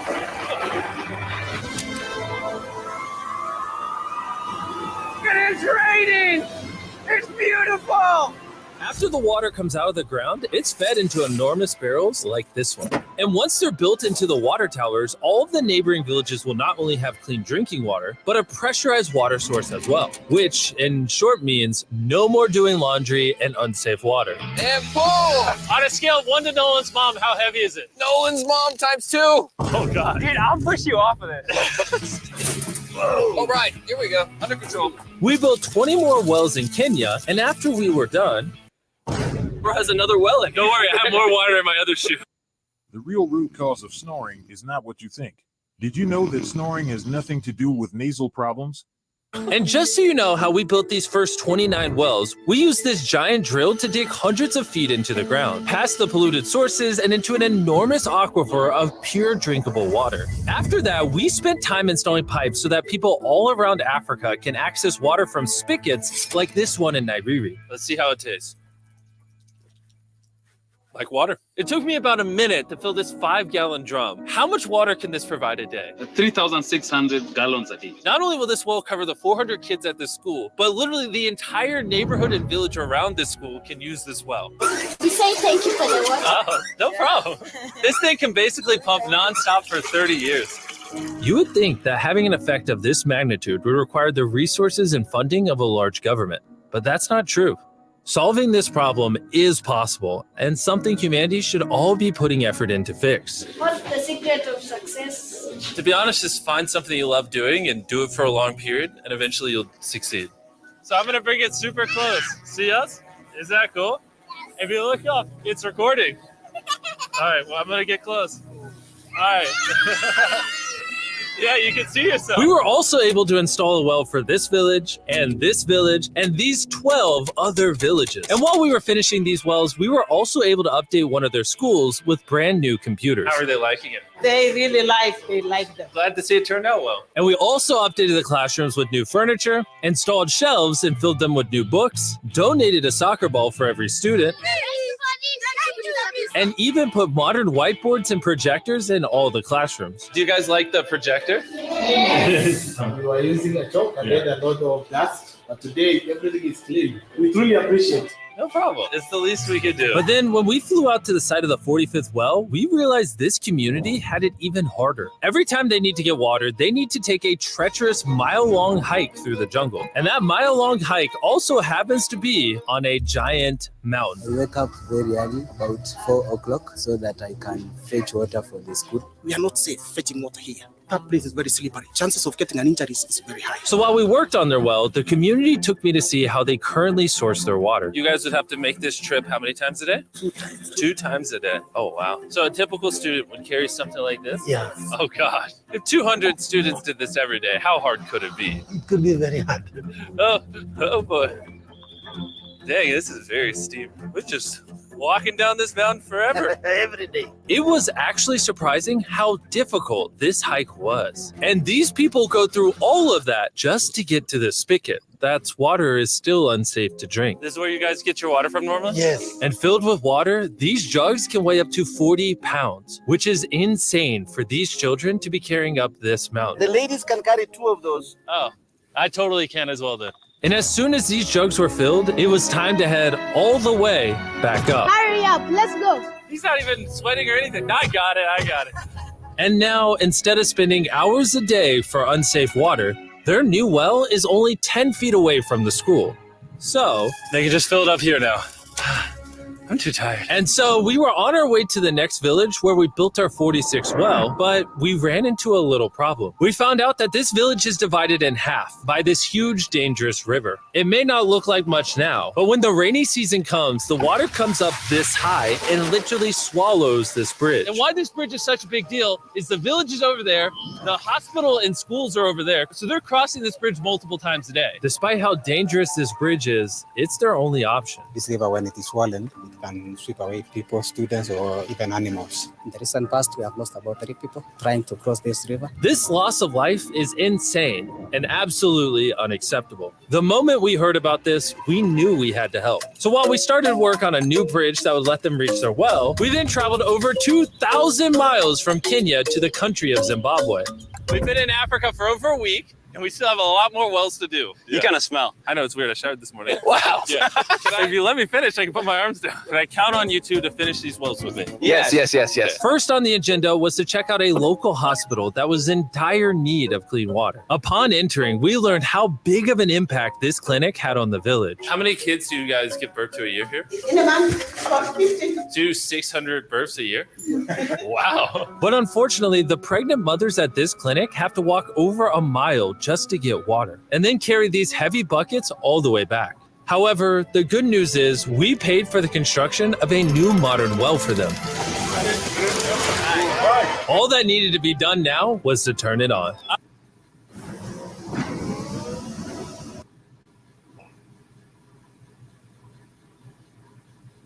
Are you ready?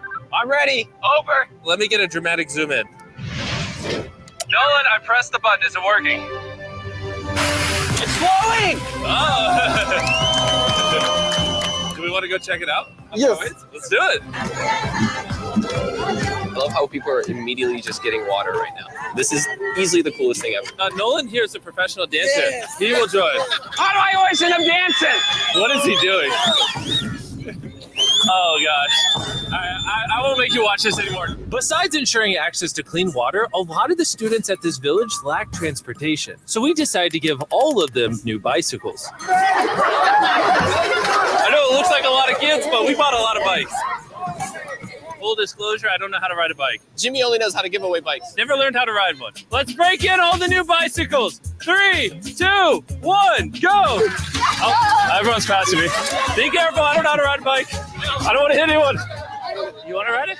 All right, go for it, little man. Okay. And after giving away the bikes, we continue building wells until we reach well number 69. This solar-powered well is specially designed to aid the farmers in this village by providing more than enough water for all of their crops and livestock, even during the dry season, without any electricity. Each panel is 200 watts. Then it's attached to a pump. That pump can pump 5,000 liters every hour. Basically, it's unlimited amount of water for this entire village. That's incredible. And after we left Zimbabwe, we wanted to continue to give water to communities all across Africa. So we built more wells in Uganda, Somalia, and Cameroon. If you want to see more of what we did in Cameroon, there's a whole video about that coming soon on the Philanthropy channel. Spending time in these villages really made me reflect on the importance of building wells, how it brings water to farms to feed the hungry, how it provides clean conditions for hospitals, and most importantly, how it helps the children of this next generation live long, healthy lives and build the future for all of these communities. We await a new dawn of clean drinking water. Water is life. And with some help from the locals, we finally finished a new bridge that this community can use for the next 100 years. Lives have been saved. Families will come together. The worries will be gone. The 100 wells we built in this video will change a lot of lives, but not enough. Which is why before you go, I want to urge you all to go to beastphilanthropy.org/wells or click the link in the description and donate money if possible. We're literally not profiting a dime off this video. 100% of the money we raise is going to go towards building more wells like you saw in this video all around the globe. I know it's weird that a YouTuber has to do all this stuff, but someone's got to do it. And if no one else is, we're going to do it. As you can tell, it really does change the lives of the communities where we build them. And finally, well 100. Oh my God, I'm so sorry.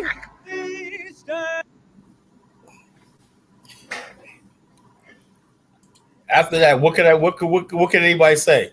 Nothing, brother. That was impressive. I know some people got something to say, but honestly, brother, these are the things that you'd like to do. And I'll tell you about me going These to are all like of things we want to do.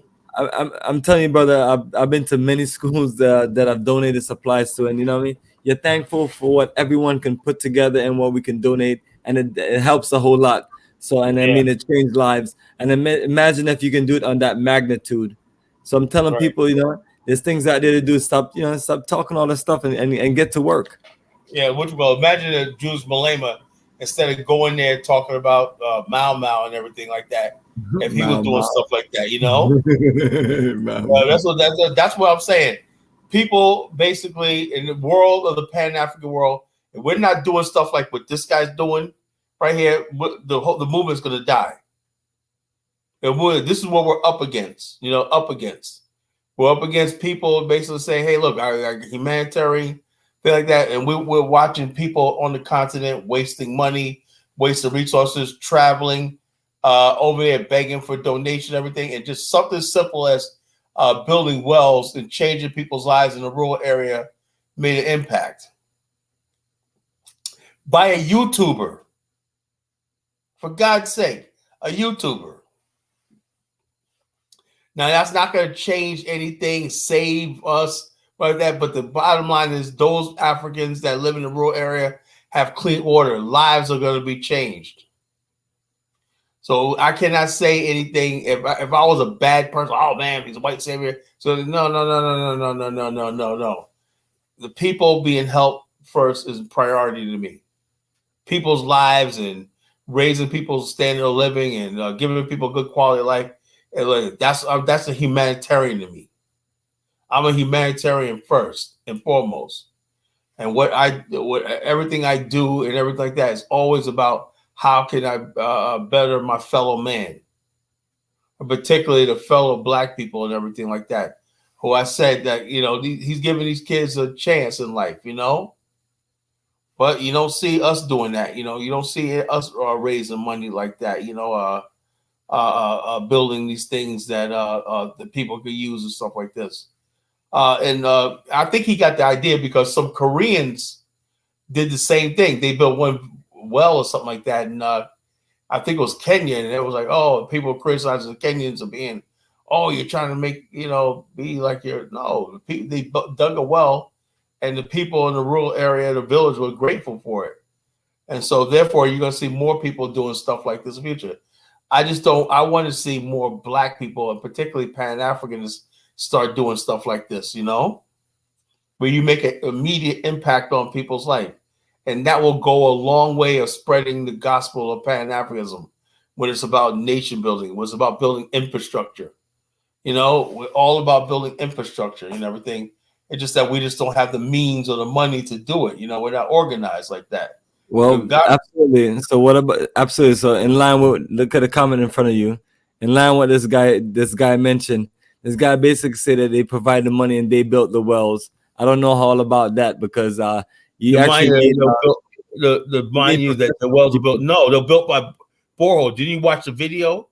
So that's what I'm saying. The stupid stuff, comments like that. You know, he provided the money. No, the company. So you provide the money. The Africans didn't have the technology to build that. Stuff like that. They bought the borehole, that borehole machine. And then the white folks, anybody that sat around and did nothing. Yeah. So that's African. I know white folks is like, man, we just can't win, man, with you folks, man. You know, this is Bobcat for you right here. Bobcat, you know, okay, Bobcat, bro, you gotta calm down. He says just illusion helping anyway. So there's a 25-year-old kid. He's $500 million. He don't need to do this. That dude's worth $500 million. And absolutely. All the money he raised, he don't have to do that. You know, we got to get out of this notion. This is what the problem in the black world is. You know? Teach. You know, but we got to get out of this notion that every time somebody does something, there's some ulterior motive, right? But yet we're blind to people who are robbing us every day. You know, robbing us and getting over us every day. You know, we had government leaders like the president of Equatorial Guinea, right? His brother spends $75,000 a night in a plus hotel somewhere in Europe. But no one says anything about that. You know, you won't call him a black devil or whatever like that, you know? And we got to get out of this notion that that everything black people do is good, everything white people do it, because it's not gone any place. I get that, you know. We all came up in the Nation of Islam, the white man, but we got to look at the world because we're dying on this planet. And we're dying on this planet because we let people, grifters and con men and criminals rule our race and whatnot, because they're always pointing the finger at somebody else. The Bible says before you can get the mote out of your brother's eye, get the beam out of your own eye. You know, we don't do that. What we want to do is sit back and be like, oh, this person's trying to do this to whatnot. But what about what we're doing to each other? The president of Equatorial Guinea, right? The guy is so corrupt. The county, it's so sad that the Orange County, California had to seize like 10 Lamborghinis from his son and several properties and whatnot, and just took it because of ill-gotten wealth. Had no jurisdiction, but they just felt compelled to do something because the family is just basically looting the country's wealth. His brother stays in Europe at $75,000 a night hotels and everything like that. These guys got jets, airplanes, everything, and the people are suffering. But nobody says anything about that. You know, so we have to basically change. This movement has to change, or the Pan-African world is going to be friggin' irrelevant. Because what do you think these little kids are going to think of when they grow up? You know, and you start talking about black this and black that. They're going to remember this white guy, you know, who did this for them. And we're not doing anything to help develop the continent.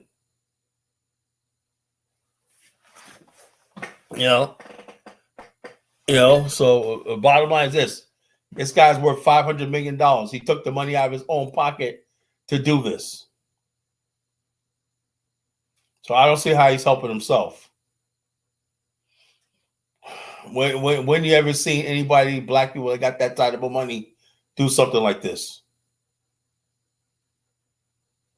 And here he didn't spend even a whole lot of money. It only cost him less than $100,000. It was like $1,000 per well. Maybe a couple of $1 million. But it was like to rent the borehole.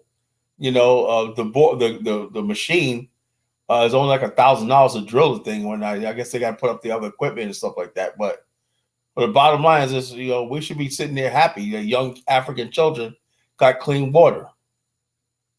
God knows they could use this guy in Ghana. And you notice that he didn't go to any of these countries where there's like a strong so-called Pan-African presence. Money. Yes, absolutely. You ever notice that? Yeah, absolutely, man. But Kala Bobcat is on your ass tonight, yo. Hold on a bit, Kala. I'll keep mine good. Yeah, that's my opinion. That's the way I see things, bro. I've been on this earth for a long time. And the bottom There's line, another one right here. There's no such thing as a free dinner. Yeah, but the whole thing is, I wish we would say that when we're taking loans from the IMF and the World Bank and all this kind of stuff like this. I wish we would say that when President Ruto is sending troops to Haiti, or when Ghana is basically selling Burkina Faso out to the highest bidder and whatnot. I wish we would do that too. So it's like this. We're suspicious. We just got to be more intelligent in the way we see things. Not everything is a conspiracy. It's like we're smart when things are we're mediocre things. We're dumb when it comes to major decisions. Like, damn, man, you guys 1 point on that. Something that didn't really matter. When something that really matters and everything like that, we completely missed the ball.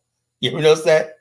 When something that friggin' matters, we're always, oh man, how did that happen? When I see it all the time, damn, how'd y'all miss the ball and mark on that and whatnot, But with something minor like this and whatnot, this is like you're some YouTube kid, 25 years old, and these guys just having a fun. Like he's probably in 10 years probably won't even remember all this.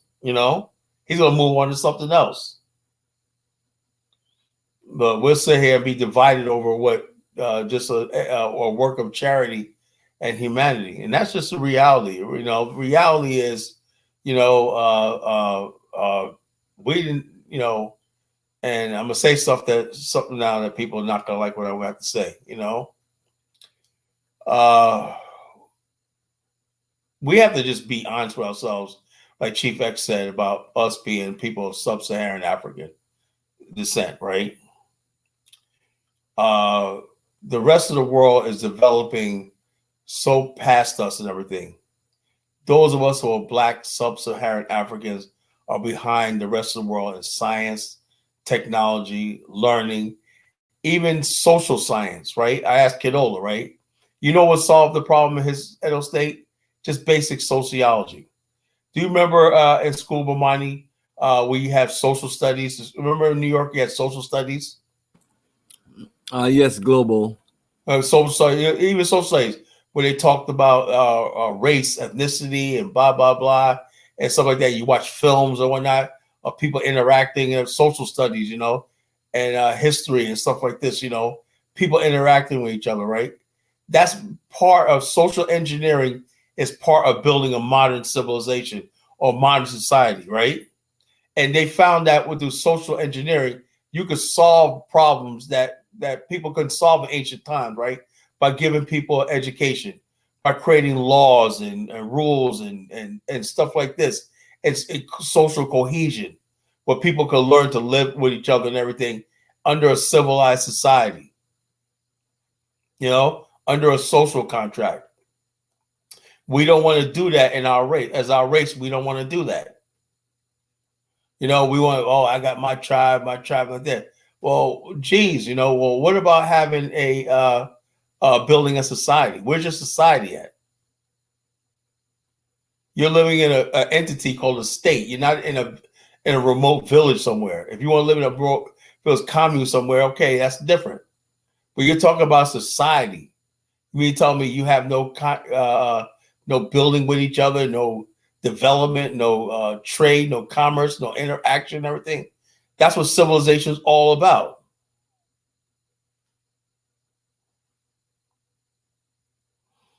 So, just kind of break it down: civilization and nation building, brother. And the bottom line is, hate to say it's right, but Black people as a race, we reject civilization. You can't be like, oh, we can't build this because this tribe. That means you're not civilized. You don't have what it takes to build civilization. And we have to be honest with ourselves. That's why we have all these problems on the continent, this tribalism and all the strife and everything like that, when nothing gets done.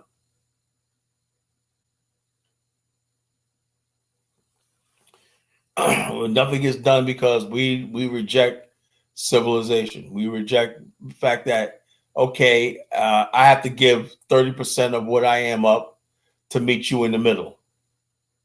I have to adapt to some of the things you do. You have to adapt to some of the things I do. I have to get rid of some of the things I do and everything like that, so we can have cohesion and we can get along and we can build a civilization and a society. People, we're not willing to do that as a race. That's why we always have these conflicts and friction. Because everybody's hunkered down to their little tribal background, their tribal this, my tribe that, and nothing ever advances. This guy right here, if we weren't tribalized and everything like that, there should have been Kenyans who were building those wells all this time. Why does a white man have to come and do this and everything like that? Because my tribe. What? How does Mara say it? My tribe. So it has to take a white man to come and basically say, look, we're going to build wells where they need them around Africa. A white kid, 25 years old. That's a sad situation. And then what do Black people do? Start hating and talking about, he's just out there, Black people, I mean, he's doing something and you're doing nothing. That's the point. He did something, that's more than what I've seen anybody in the Black world do and whatnot. I see people going to Africa and talking about they're building their dream home and whatnot. The money they spent building that dream home, they could have built like about 100 wells, They could have got an apartment in Accra, right? And took that money that they had when that $100,000 and built like 15 to 20 wells and whatnot, and improved the lives of the people in the rural area and everything, But nobody wants to do that. Bobcat is on something, man. I don't know if he's snipping some. I don't know what he's on tonight, man. But he's live and uncut, man. What do you think about this comment right here? Africans only was the 3 church funerals and money, full stop. Yeah, well, that's true. But if that's all you got, you got to tell our brothers and sisters, Africa, there's more to life than just money. It's like, let me say this, right? But I mean, he's basically saying this is what he sees. Oh, I know that. I get that. Right? He's like, he's like raw uncut tonight, man. Bobcat, drop some more. Drop some more. What I would say is this: if the problem is this, right? Every group of people, right? When you say, "What's your story? What's your purpose? What's your purpose to the world? What do you add to the world, right? If you disappeared, how would the world impact, right? Would the world miss you, right? And then if you don't have a story, right? This is our story. This is where we came from. This is where we're going. We come from humble beginnings, but this is where we're going, right? And then when you try to upkeep your image and who you are and everything like that, you go through lengths of higher education, higher civilization, and stuff like that. Because why? Because you mean what you say and you want to be better. When you go to any great people or not, their image, their history, everything, they make sure you know it. You go to their civilizations or whatnot, you see museums, you see monuments, everything. That's who we are. That's our testament and everything. That's our testament. That's who we are. That's our future right there. That's what we're going to and everything. We want you to be part of this, and we want to tell you about the world. But when people are so beaten down and everything, what do they turn to? Church and religion and quick money and stuff like this, because they don't have a testament. You know, what's your testament? What do you stand for? What are you about? You know, the Japanese testament, the Japanese are like, wow. You go to Japan, you're like, wow, my God, this is a great civilization. You know, they'll tell you that, well, this is where we came from. This is what happened. Well, this is who we are. This is our land. This is what we are in the future, you know, and that takes hard work. That's how you build your culture. Your culture is supposed to develop your character and your being and everything like that. If a culture doesn't do that, your culture is holding you back. You know, so it's just it is. So you got another video? Yes, brother. These are your videos. Which one's this one? Or another Umar? TikTok. There you go. So, do you remember this one? I think so. And according to what I've been told, Saucy Santana said that if he wins the fight with DJ Academics, if Saucy Santana wins the fight with DJ Academics, if Saucy Santana wins the fight with DJ Academics, he's going to clap his cheeks. I don't want to see no man getting his cheeks clapped. I don't want to see no violence. I think DJ Academics should go ahead and apologize for what he said to the city girls. And maybe Mr. Santana can apologize to DJ Academics for threatening to clap his cheeks. We need peace.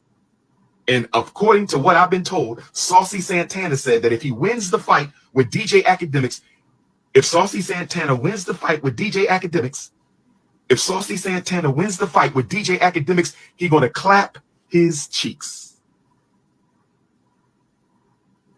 Wow, what kind of food is this talking about? You know who Saucy Santana is, right? No. Oh, okay. I'll send you a video. He's a gay black dude, whatever like that, you know. He's the one that did that video, get out the vote, whatever like that, you know, with the nails. The fat dude that's he has a beard, he has eyelashes on and whatnot, you know. And that Saucy Santana, he's he threatened to rape DJ Academics, man. God damn. This is what we divulged to, right? And then also this right here, I'll tell you something, right? Maybe Bobcat will like this video right here. You know, Europe is in right now. All you Black British, I would love for IC3 to get on tonight. They're coming for all y'all Negroes living in Europe. Europe is like, yo, we're losing our identity and everything like that, you know. And so we want these people gone, you know. And watch this guy break it down. You know, this is happening all over Europe. Europe is like, damn, our countries are basically. You got people now talking about Sweden, right? It used to be a Viking, home of the Vikings. Now the Muslims are taking over Sweden. And these people, Europeans are basically, they're putting down the drugs and the sex and don't care about money, and they want their countries back. So all these Black people that are comfortable and whatnot, you know, and think that they're going to keep playing games with the Pan-African movement and everything because they're comfortable living in Europe and living in Zurich and living in all these places. Whatnot. The European man, the white man, wants his shit back. You know, so you better start joining with us together in this Pan-African movement. You know, can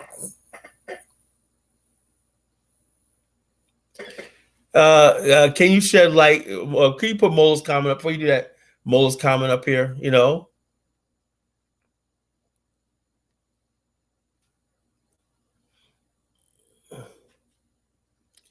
She's like, Kala, can you shed light on why the West provide technology to Japan and not colonize and exploit it right in Africa? Oh, let's break it down. Let's break it down about Japan. You know, when we get back, you know, on the show, we're going to talk about Japan. First of all, if you understand the Japanese, right? Japanese are island nation, right? The Westerners came to Japan right around the time the Westerners showed up on the west coast of Africa in the 1600s, right? The Westerners showed up in Indonesia, Philippines, China, all around the same time, right? They spread Christianity, Catholicism, and they used Christianity and religion to basically colonize these people and everything like that around the world. The same thing was happening in Japan, right? And then the Japanese basically got suspicious of the West. And in 1600, they banned all Christianity, banned all stuff like this in Japan and drove the Westerners out, right? Drove the Portuguese, Dutch, everybody out, right? Because they saw what was going on in the rest of the world. And they said, that's not going to happen to us. The Japanese, for 250 years, the only contact with the outside world was this tiny island called Deshima in southern Japan, where the Dutch had a trading station. And the Japanese would import books and maps and stuff like that and periodicals what was going on in the outside world. So although Japan was isolated from the rest of the world, they had full knowledge of what was going on around the world. And the Japanese scholarship class would interpret these Dutch books into the books on geometry, books on chemistry, and stuff like this. So Japan had a learned class of people, right? And basically, during that Tokugawa period, right, that was the height of the shogun power, right? There was a class of Japanese scholars who said, you know, one day we're going to have to change, and that at the pain of being beheaded, of talking against the shogun, right? They basically said, look, they kept in their study groups. These people would meet like we meet here and discuss the problems and everything like that. So they had a scholarship class. So after 250 years, right, of being isolated, right, Commodore Perry opened Japan up in 1854. And when Japan opened up, right, the people of the Tokugawa, the scholars of the side, say, we told you this day was going to come. The samurai want to hold on to power and said, we can protect Japan. And what they knew, that the Westerners had ships, they had cannons, they knew about the transatlantic slave trade, they knew about the colonialism in Africa. So they said, look, it's folly. We're going to have to modernize and become a republic, okay? We have to modernize and become a republic, become a nation state, a republic. So therefore, what was the symbol of the nation state, right? They said, look, people are loyal to their different dynamos and different territories and everything. They brought the emperor, they restored the Meiji emperor, right? The family to power, right? And said, look, this is going to be the unification of the state. All Japanese are descendant of the sun god, and we're going to basically become, use the emperor as a unifying symbol of a one people. This part of they're not Osakans, not Hakoyans, not Tokyo, and all that. We're all going to become Japanese, Japan, or Nipponese, as they called themselves back then, right? We're going to become one unified people. Now, how did that happen? That happened because they had books and scholars that were talking about this for 2 centuries. And so, therefore, when Commodore Perry opened up and whatnot, the Japanese decided they were going to become a republic, a nation state, right? In 1876, right? They became a republic. It was recognized, and it had diplomats, and they moved. They had a Capitol building, and they modernized the country. And she asked about technology, right? The Japanese sought out technologies themselves. They didn't ask for it to be thrust on them. When they want railways and whatnot, they had Japanese businessmen would go over to the West and countries like that, right? And talk to experts and everything and pay them to come to Japan and teach them how to build railways, to teach them how to build technology lines. Matsuhita was the Japanese Industrial Electric Company, right? They partnered with Westinghouse to build the Japan's first electric plant, okay? And then once the Japanese got the technique themselves and everything, they began building power plants themselves around the islands. And then they also built the Japanese also built the first power plant on the Korean Peninsula in the early 1900s when they took over Korea. So the technology was not given to them, right? The Japanese sorted out and took it and brought it back to Japan. Why? Because they were serious about developing. They didn't wait like the Chinese did and the Philippines did for the West to save them and develop them and colonize them to get this modern stuff. They went and got all this stuff. Now, Japanese had a thing. They said, look, we're underdeveloped. We have no ships or anything like that, right? Why don't we all just abandon this island and move to America? No. They said, why don't we bring all these things from the West, these ideas from the West, and build Japan? Now, if Japanese were a bunch of Negroes, they would say, you know something, these islands rocky and small and everything, let's all just get on boats and just sail to America. You know, that's where all the technology and everything's at. No, they said, we're going to keep who we are as Japanese, right? But we're going to take all this stuff. It was called Western technology, Japanese spirit, you know? So when you learn about history and whatnot, you know, you understand how to engage the world. Black people, and for the most part, think that they want to live a high standard of living, right? They have to move out. Now, was there pushback? Yes. Do you know there were Japanese that were so superstitious, so primitive, right? They began blowing up rail lines and blowing up cable lines, everything. Say there were evil demonic spirits and everything like that. That some of the Japanese were burning down schoolhouses because it didn't jive with indoctrination and whatnot. And the country and the land went to camp. Then after a while, the Japanese were like, yo, we can't go back. And then so the Japanese people fell in line. But there was a shock thing when they said that the powers that be in Japan said, we're going to modernize and everything. The Japanese people resisted.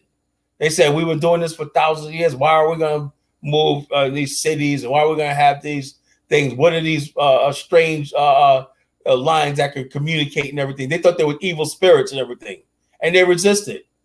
But after they got education, they understood, oh, wow, this is a good thing.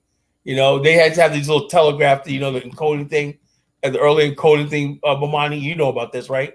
You know, the what's it called? The Morse code and all stuff like that, you know, where they just send telegraph signals and whatnot. Remember in Civil War time and whatnot, you know, when the Japanese first saw that, right? How they could send communication when the telegraph system and whatnot. The Japanese thought these were evil demon spirits, you know? And they said, no, man, they didn't understand this was electric signals. They thought these were demonic spirits. So they had to fight the ignorance in them. The samurai resisted, right? And the samurai had to friggin' be put down. You know? And the samurais end up joining the modern Japanese army and the police. You know? Now, who is this person that's calling me college Genesis ignorant? You know, who is this person out here? Who's doing what? Somebody at Ifo Isaac Boom Shakalaka says college guys so ignorant about how things work in Africa. Yeah, I get this. How things work in Africa. Wow. Yeah. So you know. So the bottom line is like we're trying to change things, right? And his comment was that you don't know how things work in Africa. Yeah, that's what I'm saying. Yeah, so I understand how things work. I understand that things don't work in Africa. You know, that's the problem. You know, well, somebody else want to jump on the live tonight. We got a lot of people in the chat room, so you're out there listening, folks. I know you're out there. I know you got stuff to say to the college Genesis.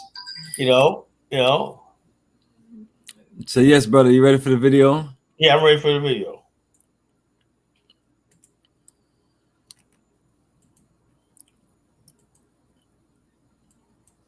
I do not want to live in a country with Hamas supporters. I want them deported. I want them chucked out. Simple. And I will do everything I can to ensure that happens. I'm fed up, by the way, of the centrist dad hand-wringing era, where people say, oh, but might it be against our liberal values? And might our liberalism... I'm not as interested in that as I am in Britain remaining Britain. I am much more interested in that At every time of national emergency in our nation's history, we gave something up to survive. We did in the Napoleonic Wars, we did in the wars of the 20th century, and we will have to now. This is the thing we give up, extending tolerance to people who do not extend it back to us. It should be over, that era.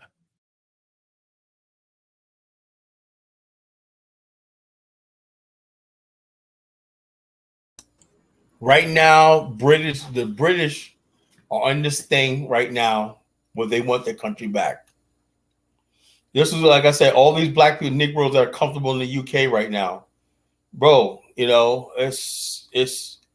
your days are numbered. You know, European, this guy right here, Rachel, it's about white people in South Africa, white Zimbabwe's in South Africa and everything like that, sitting there with a black chick.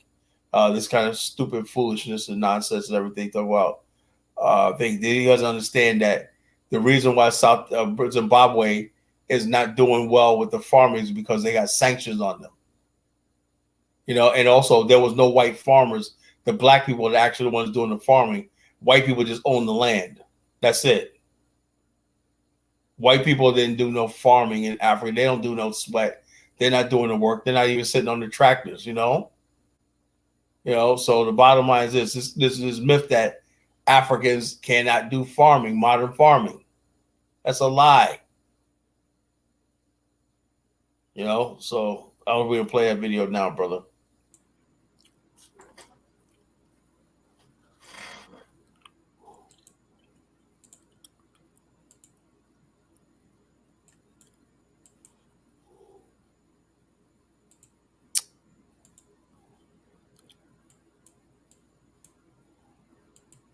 You want to know what Africa already did once? Zimbabwe did. They decided they were going to take away all the farmland from the white people. Zimbabwe used to be the breadbasket of Africa, and they took away all the farmland from the white people, going to restore it. What happened? I don't know. They almost starved to death. They almost starved to death so much that they begged the white people to come back and start the farms again. And you saw the white farm owners who'd been kicked off the land, got the land back, and the bus loads of them as they came in, and all the black people were cheering and praising the bus loads of white people coming back to Zimbabwe because they almost starved to death when they kicked the white man out of Zimbabwe. Yeah. They actually believe that too. They really actually, in fact, you got black Zimbabwean farmers who are getting rich selling things like tobacco and everything to China and everything like that. And so the bottom line, these people have this myth that if they leave, now in South Africa it's a different case, but Zimbabwe is a different country altogether because in Zimbabwe it was actually the black people who were doing the farming, you know. And the bottom line is the black people don't need whites in Zimbabwe farming. In South Africa, the black people simply don't want to do farming because, you know, they're spoiled with modernization. You know, they're spoiled with modernization, right? What could have happened in South Africa was South Africa could have basically, the white farms, they could have easily been ran by farmers from Mozambique, Zimbabwe, Zambia, and places like that, Rwanda. Rwanda has an excellent farming system, you know, They could have invited people down from other parts of Africa that has good farming techniques and everything to replace the white farmers in South Africa. But they don't want to do that, you know. The black Zimbabweans were the ones who know how to do the farming, not the whites. The whites just held the land. It was like a feudal system. So they were not starving. There was economic sanctions on them. They couldn't sell their stuff. You know, when they kicked the whites out, they were doing business as usual and whatnot. Next thing you know, they had embargoes on them. They couldn't sell their product. So it makes ignorant white people think that, oh, the white man came there and thing, you know. This is why it's unfortunate for people like Mr. Beast, who honestly is doing the right thing, right? He has to contend with the fact that there's racists out there who believe that black people can't do nothing for themselves, or they'll look at a video like Mr. Beast doing a good work and when I call it white savior. That's why this world is so messed up. We have to basically start being intelligent, right? I understand the difference between somebody who's a white supremacist who's trying to get over on us, right? And somebody who basically is doing a good work. And I could distinguish between the two. And going forward, I'm going to make sure my voice is never lent to the point. Like me first, when I first heard about Mr. Beast, I was like, man, who's this white boy, white savior and everything? After I did my investigation and everything, and I looked at it, I said, okay, he did a good thing. I changed my opinion. My first impulse is like, I'm always defensive. Oh, white people coming to Africa being a white savior and blah, blah, blah, blah. That's my first impulse. But when I learn better, right, and I understand, right, okay, I can distinguish between him and this jackass who was just talking. Yeah. Also, look at this comment right here. It's like people trying to put this white guy in a position that is that's not what he's trying to do. Eddie Thorne said that white guy will not say anything about the economical sanctions against Zimbabwe. Why should he? Why should he? Is that his program? Why aren't you saying anything? And why aren't you marketing it? Why are you putting that on somebody else? But nevertheless, before you continue, let's see what Barudi has to say right here. Okay. Okay. My eyes, man. Let's see. Okay, Kala, you articulate a point that Wazungu want non-whites out of Europe as part of a national retake of mindset of AOs that believe that they are safe. Because we are here in America. They can't get rid of us. We're citizens. Do they understand something that black people in America are not in the situation and black people in Europe? That we have institutions here and stuff like that. We are fucking America. You come to America right here, come to Virginia, every facet of Virginia, every government, every institution, everything. You got black people running shit, We're not freaking, we share this country with America, with white people and everybody else. We're not freaking immigrants. So it's not the same thing. It's not the same thing as you migrated there and last couple of decades, everything. We've been here for 400 years. We're saying we're trying to expand to the African continent, from a position of power. America is our power base. We're not freaking somebody you can just uproot from America. No, we're saying that we want to use our institutions that we have here, our control over city and state governments here, to basically connect with the African continent and help build a future for us all. Use that $2 trillion Black America generates to invest on the African continent. And nobody's talking about giving up what we have in America. That's suicide. Like what you call IC3 didn't understand that black people got banks in America. Oh, you got banks over? Yeah. So they don't have shit like I wish Jughead would call it. Black people in the UK have nothing. They have no colleges. They have no HBCUs. They have nothing. It's not even on the same level.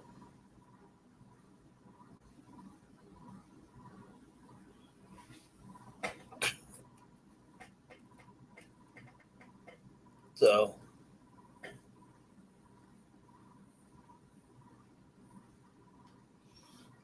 okay, about Eddie Thorne says the UK plotted against Robert Mugabe. Well, let me break it down to it. And I'm a fan. I love Robert Mugabe, but let's be honest with ourselves here, right? Robert Mugabe was he's a knight in the Queen's Army. He's an Anglophile knight of the Queen's Royal Army.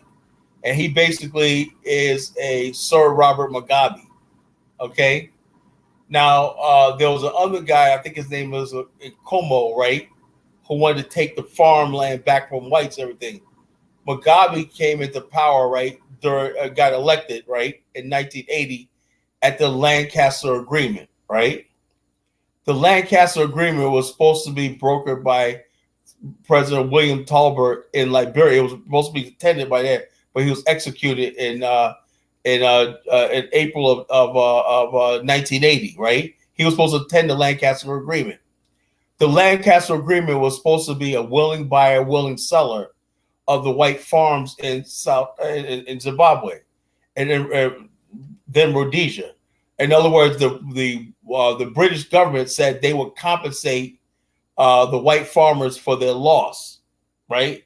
And so they can hand the farmland over to the black farmers, right?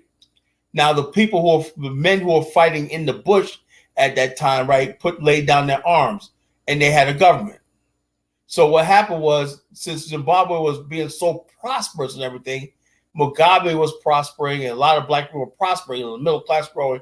People sort of forgot about the whole land issue. They didn't care. And so what happened was a lot of Mugabe's soldiers in the 90s began mutinying, right?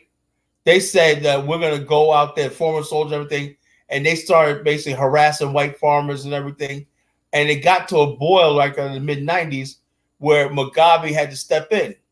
Now, people thought that Mugabe was going to step in and intercede on the side of the white farmers. And what he did was he understood that, look, if I side with the white farmers, I could be overthrown. So he basically did a pivot, and he sided with the black farmers and black army people who started settling on land, reclaiming their land, and all stuff like this. At the same time, right, you had the apartheid government ending in South Africa, right? And before the years before that, right, Zimbabwe was preparing to use Mozambique as an alternative route to the coast instead of going through South Africa. And so when that happened, right, that emboldened the army to the soldiers, ex-soldiers, to start taking over the land.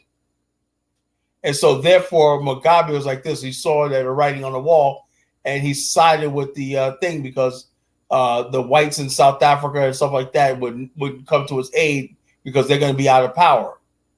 And so he basically just went along with the land takeover in South Africa. And then after a while, right, he started saying against the white farmers, right? But the whole time, you know, he was the one supporting the white farmers because he was making money with them. And he started talking about seizing land with no compensation. And then the reason why is because the British had reneged on the Lancaster Agreement. And the Lancaster Agreement was the British was going to compensate the white farmers for their losses, and they never did. So the Mugabe was like, okay, you know, if you're not going to compensate the white farmers, I have no way of protecting you. That's what happened.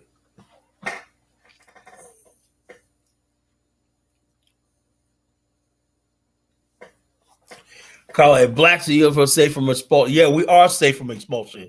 Get that out of your mind. No one's going to expel black people from America. You know, what's the pathway for a power level Africa? You have to be suffocated by immigrants. We're not going to be suffocated by immigrants in America. Trust me. There ain't no black real, except for places like Chicago, which I think is exaggerated and everything. You know, black people are not suffering for no immigrants. Do you understand the size of the American economy? Actually, we freaking probably need millions of more people here to do jobs here that people don't want to do anymore. You know, black people are not going to suffer. We're moving into fields these immigrants don't even do. You know, so we're not in a situation of desperation. That's why I said we come to Africa. We're coming from a mind that we're trying to build. We're not in a desperate. Those black people who come to Africa with that desperate mindset make mistakes because they're thinking with their emotions. Chris Brady said, in fact, yeah, Mugabe was an opportunist more than anything. He was a victim of circumstances. Thanks for a situation that led to Mugabe. Yeah.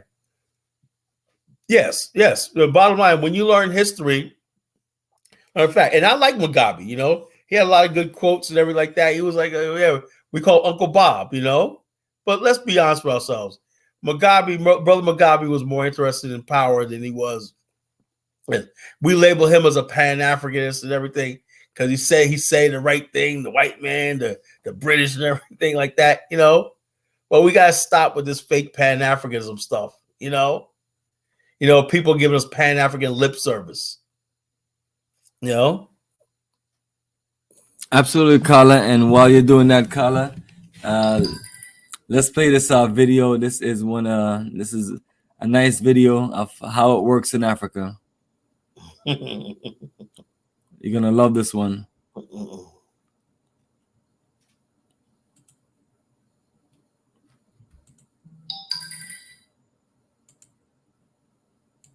Do we hate ourselves as Africans? I think the answer is yes. We do hate ourselves to the point where some people bleach. We do respect people who do not look like us. We do not give them as much of a tough time when they try to do business in Africa. But our own people who look like us, we give them hell. A Ghanaian is very scared of a foreign person, a white person, Chinese, Lebanese, when they are doing businesses. These people have their peace of mind because they are feared. The locals will not mess with them. They will go in peace. In my area, I made a video not long ago about my land situation. Right beside me, I have Lebanese guys building and nobody's bothering them. Right? I have Chinese guys building, nobody's bothering them. But when a local person, people who look like themselves is trying to do something, they think that we are stupid. We look down on themselves, right? They think we are stupid and they can use illegal ways to get money from their fellow brothers and they drag us down. And as this continues, it's the foreigners who are building and taking advantage of the opportunities in Africa because we hate ourselves. This video is brought to you by Arcadian Limited. Arcadian Limited is a company that I co-founded in Ghana. If you want your solar systems installed, if you want to buy land, if you want to design your house, if you need somebody to build for you, or you're already building and you want somebody to take over the building, we also provide a service of customized furniture. So if you want anything wood, you see the bookshelf behind me, all of that, we got you. It's customized. Whatever you want, you just gotta let us know what you want. We'll design it for you. If you have an example, we will do for you. Look no further by Arcadian Limited. The link is in the description below. Reach out to us and we can talk. There's stories of people poisoning friends just because they elevated themselves or they are doing much better than them. It's very sad. Us Africans, we are in this situation as far as poverty is prevalent because of our mindsets, right? We are very rich as Africans when it comes to human capital. We have the youngest population in the world. We have genetically, we are very muscular, we are stronger. And as far as natural resources go, undisputed, we know that we have everything here. So why is it that we are still poor? It's all here. It's because of our mindset. We are corrupt individuals. We lie a lot. And it's very sad. The vast majority of the population is like this. It's not everyone, but the vast majority. According to Charles Darwin, natural selection, the people who are dominating the field over a sustained period of time survives and can change the entire continent. As of now, the people who are dominating are the people who are untruthful, people who are corrupt, and that is a reflection of the state that Africa is in. We work very hard when we travel to go outside. We do not corrupt ourselves. We don't lie. We show up on time. We work, and that's why we succeed when we do travel from Africa. If we are to implement the same behavior here towards our own brothers and sisters, trust me, Africa will not be where it is today. We are still colonized in the mind. Absolutely colonized still, because a Ghanaian appreciates, respects the whites, and that goes for the Chinese, the Lebanese, they call them white people. So it's the same, they respect them, they will not dare try them. They think they are smarter themselves, and they will give other people who look like them a hard time. And that is a huge blow to the people who've traveled and lived outside of this country, who look like them, that want to do stuff back here. They go through hell. I have many, many, many, many stories of difficulties just to do the right thing in Ghana. And they get to a point where one questions him or herself, is it really worth it to try to make an impact in your beloved country? Do you really have to go through this pain of your own people tearing you down, the same people that you are trying to help, constantly tearing you down, is it really worth it? You get to question yourself. The opportunities are absolutely here. Everything is here. But it's our own people that make life absolutely difficult. Heinous behaviors. But the foreigners are taking full advantage of it, and they are being left alone. They are scared of them. They respect them. When you look like me, you've got a problem. We've got to do better. Ghana, we have to do better. This country can change and turn around and change just like that within 5 to 10 years. If corruption will stop, people will stop being so selfish, give people money to go do something, they will take the money and use it on themselves. You will employ somebody to do something for you, they will take the money and use it on themselves. You're trying to help somebody and they stab you in the back. Everybody's trying to suck money of you. Everybody's trying to take advantage of you. Short-term thinking. That is what's keeping us poor. I still have hope that things will get better over time. If you've not subscribed to the channel already, kindly do so.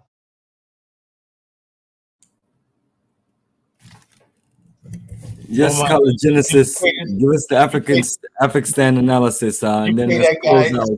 Did you pay that guy? He said everything he's been articulating for years. People, now Lebanese, everybody else don't have these problems. It's only when you look like us and whatnot that everybody got a problem. Everybody's trying to mess with you and stuff like that. And like I said, and the bottom line is this: I want people to come away from the show tonight and look at this. That tribalism stuff, right? Tribalism just gives you an excuse to hate another person who looks like you. That's all it is. I know, look, I always say I know Negroes in America. Now I'm knowing Africans even the same thing. People use tribalism just to justify their hating on another black person. That's all it is.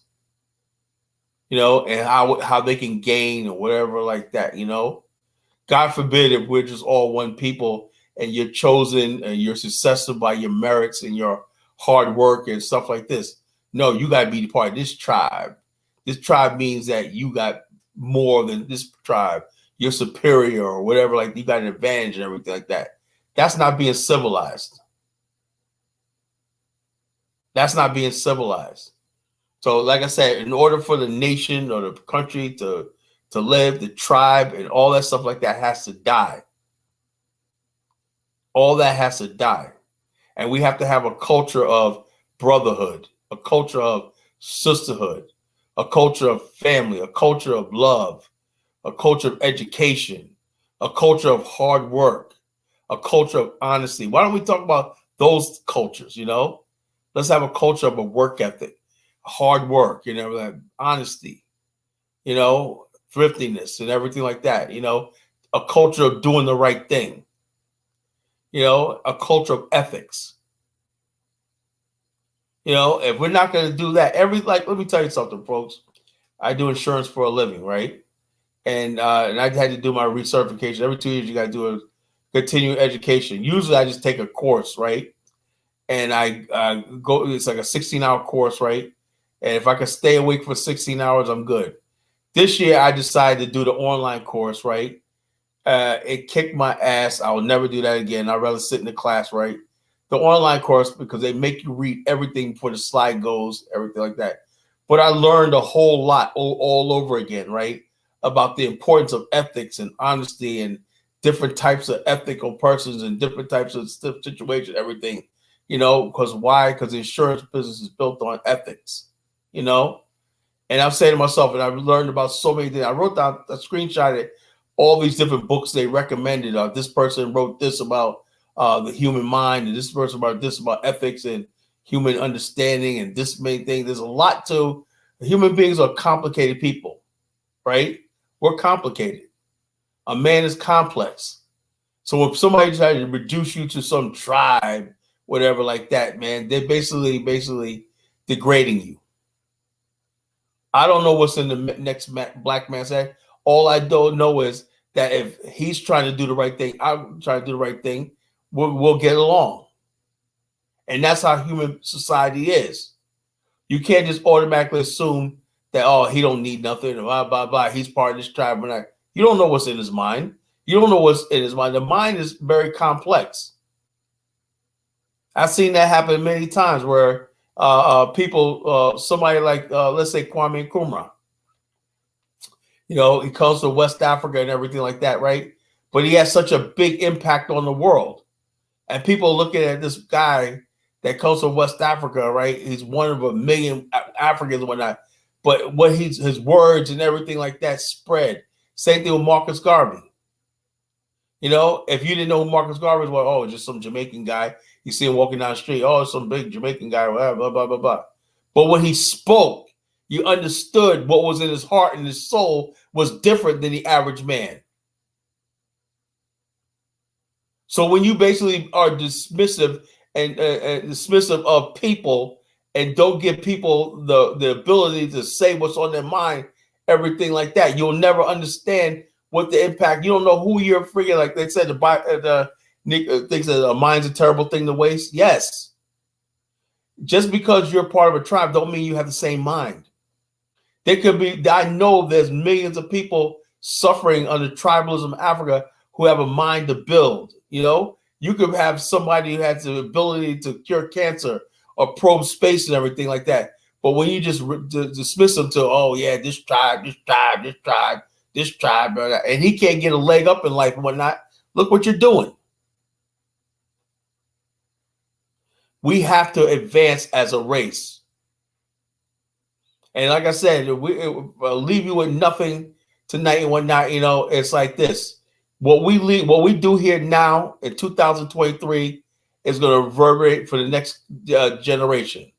This is our time. All these people, the Honorable Elijah Muhammad, Malcolm, their time is coming past. We have to set a new course for our race and the way we think and the way we deal with the world. We have to leave something for the next generation to build upon. That's what Bomani and I are all about, you know? We're building something so the next generation come here and they don't have to have this stupid conversation about tribalism.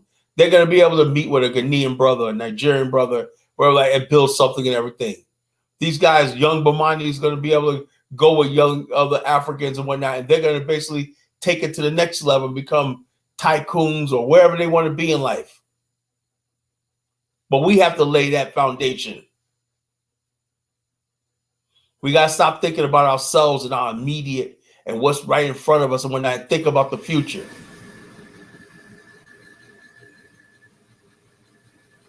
So. Yes, Color Genesis, a great breakdown for the night, brother. Let's close out, man. It's let me say what Chris. Let me read Chris's comment. You know, Chris says, "Call it a culture of love, ethics, cooperation is something that Black people have lacked for so long, especially Africa. That's why corruption and violence, especially so many." Yeah, you're right. We don't have the culture of love, the culture of building, the culture of cooperation, and all stuff like this. You know, it's all vanity. You know, we put on our dashikis, we do our dances and stuff like this, and the bottom line, nothing ever gets done. But that's all vanity. That's all outward display. I had no idea Black people were so vain. You know, says also thoughts of the word. Actually, we are used daily. We should be careful and sparingly build a better Pan-African. Yeah, like I said, there's many facets of Pan. Just because somebody said, now what we want to take away from this show tonight is just because somebody says they're a Pan-African don't mean nothing. Are you a Pan-African towards nation building? Are you trying to build? Are you a Pan-African towards love, building, ethics, and hard work and doing the right thing? You know, we're doing the right thing. And also the Pan-African world has to realize that we're part of the world now. We're on the world stage. We're going to have to deal with other races and other ethnicities and others like that. And we have to be strong enough to make sure that we understand our interests and they understand our interests so we can work together. We can do multicultural, multilateral business deals and everything like that. We can't always feel like somebody's getting over on us because we have our stuff together. So with that, you want to close out, Brother Bomani? Yes, brother. Have a great night. And yes, family, the journey continues. And we'll catch you in the next live. This was a powerful show tonight. Spread it around to your friends and family and everything, because we're not going to be back for a few weeks, folks. Bomani's going out to wish him well and safety on his trip. He's leaving in like 5 days, something like that, in 4 days, and he's going to Tanzania for a journey of a lifetime tour with Tanzania, taking a group to Tanzania. And so we wish him a lot of luck on this trip, and hope he has a time of his life and everything. Get back to us safe, everything like that. And we will continue. Yes, brother. Appreciate the positive energy. Hold on. Are you going to meet Christopher down there? Hey, Christopher, are you still in Tanzania? Are you going to meet Bomani down there? That'd be nice if you guys hooked up, Yeah, I have a serious business I run, and I have a tour schedule, and my priority is my tour schedule and business. Right. I don't go out my way to stress meeting people anymore, and it's no big deal for me anymore. I mean, so I'm going to many countries, and anybody want me to meet somebody, they can personally just call that person, introduce me, and then connect me, and then we can see if that works. But other than that, my priority is not to chase or or run after any YouTubers or anybody like that. I've been building a successful program, and we're making moves and things like that, and we're not here for photo ops from people. And I've learned that from messing with one or two people, and I was like, never again. But I'm always down for true connection and true networking and nation building for anybody ever want to reach out. Other than that, I'm in and out of many countries, and we do our business, and we have a great time, and we just keep it moving. And yes, my brother. Any final words? Anything before we start playing some Sons of Africa music? Thank you for the show tonight. This was a powerful show. I think we made our points tonight and everything. A lot came out tonight. A lot came out tonight. And like I said, that was a great topic we had. Everything. There's no one size Pan-Africa fits all. Pan-Africa to people who live in America, from the industrialized world in America. My Pan-Africa is going to be different from somebody whose Pan-Africans come from another country and everything like that. That's all fine. We all have different visions of it. Julius Malema's Pan-Africanism is going to be different than the Pan-African you see coming out of Burkina Faso and Niger and everything. Let them be, President Ruto's Pan-Africanism is different than Julius Malema. And I think Julius was out of line when he was attacking President Ruto. And I thought he was going to talk about the Haitian situation but he's talking about his support for not supporting the Palestinians. So we got to start reining us in. There's nobody the king of Pan-Africanism like that one thing. We say we're the kings of Pan-Africanism because we basically are about what's logical, achievable, reasonable, and practical, and we're talking about an end game of nationhood and the Afrikstan. That's what makes us the kings of Pan-Africanism. But other than that, the geopolitics and everything like that, everybody's going to have their own position as far as geopolitics and everything like that, With that, I'll say adios, Brother Bomani. I'll talk to you later, brother. Absolutely, Brother Kala and family. Take care, and the journey continues.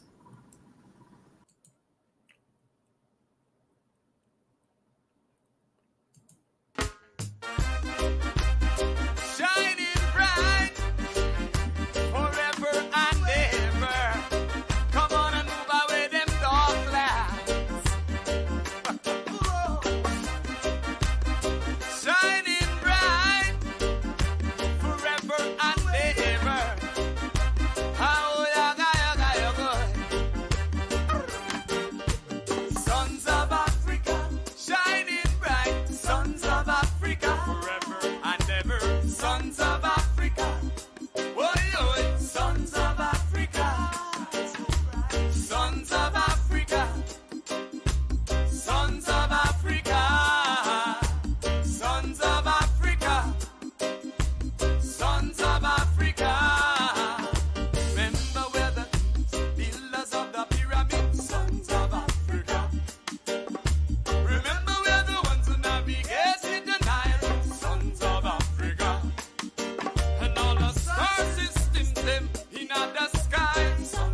Patrice Lumumba, sons of Africa. Sekou Touré, Kwame Nkrumah, sons of Africa, shining bright, sons of Africa, forever and ever, sons of Africa, oh yeah, sons of Africa, sons of Africa, sons of Africa, sons of Africa, sons of Africa.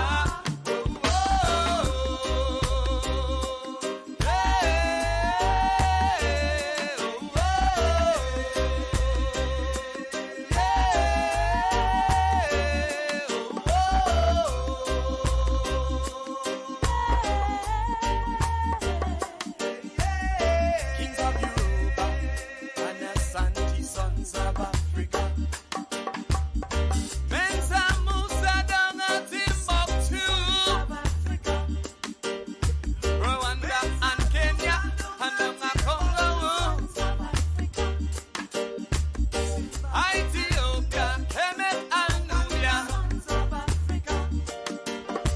sons of Africa, shining bright, sons of Africa, forever and ever, sons of Africa, oh yeah, sons of Africa, sons of Africa, sons of Africa, sons of Africa, sons of Africa. Zimbabwe the kings, killers of the pyramid, sons of Africa.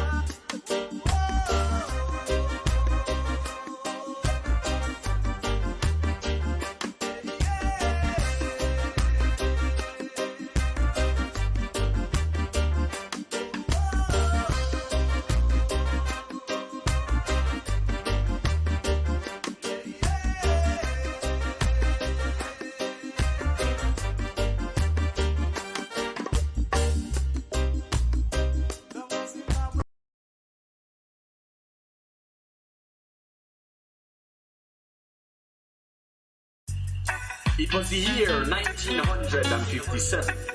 The African Republic of Ghana regained her independence from colonial forces under the careful leadership of the Honorable Dr. Bomani Nkrumah. Blessed by His Imperial Majesty, Haile Selassie, Kadamawi, Kadamawi, Kadamawi. Hey, hey!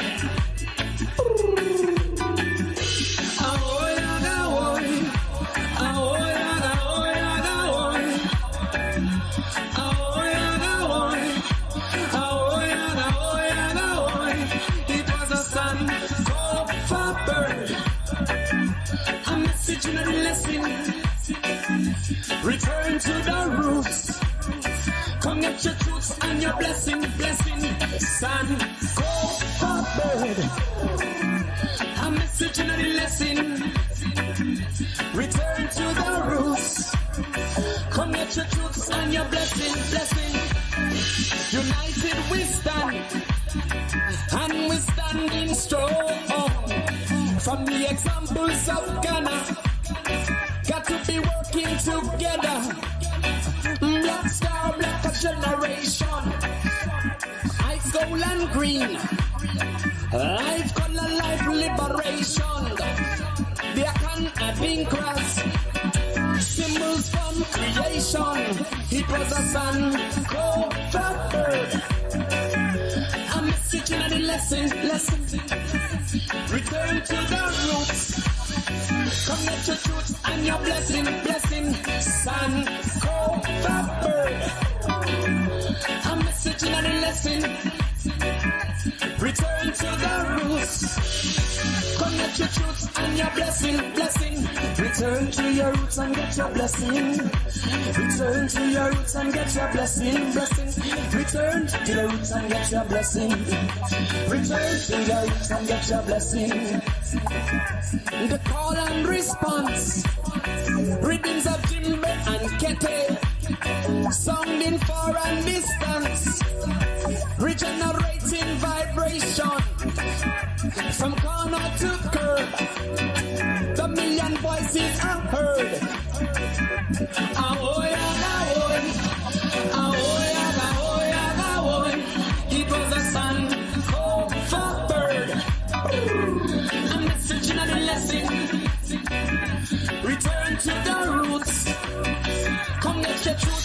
your blessing, blessing. Son, go forward. A message in the lesson. Return to the roots. Connect your truths and your blessing, blessing. Return to your roots and get your blessings. Return to your roots and get your blessing. Return to your roots and get your blessing. You must return to your roots and get your blessing, blessing. Oh, yeah, that way. Oh, yeah, that way, that way. Oh, yeah, that way. Oh, yeah, that way. Stand, go forward. A message and a lesson, lesson. Return to the roots. Come get your truths and your blessing, blessing. Son, go forward. A message and a lesson, lesson.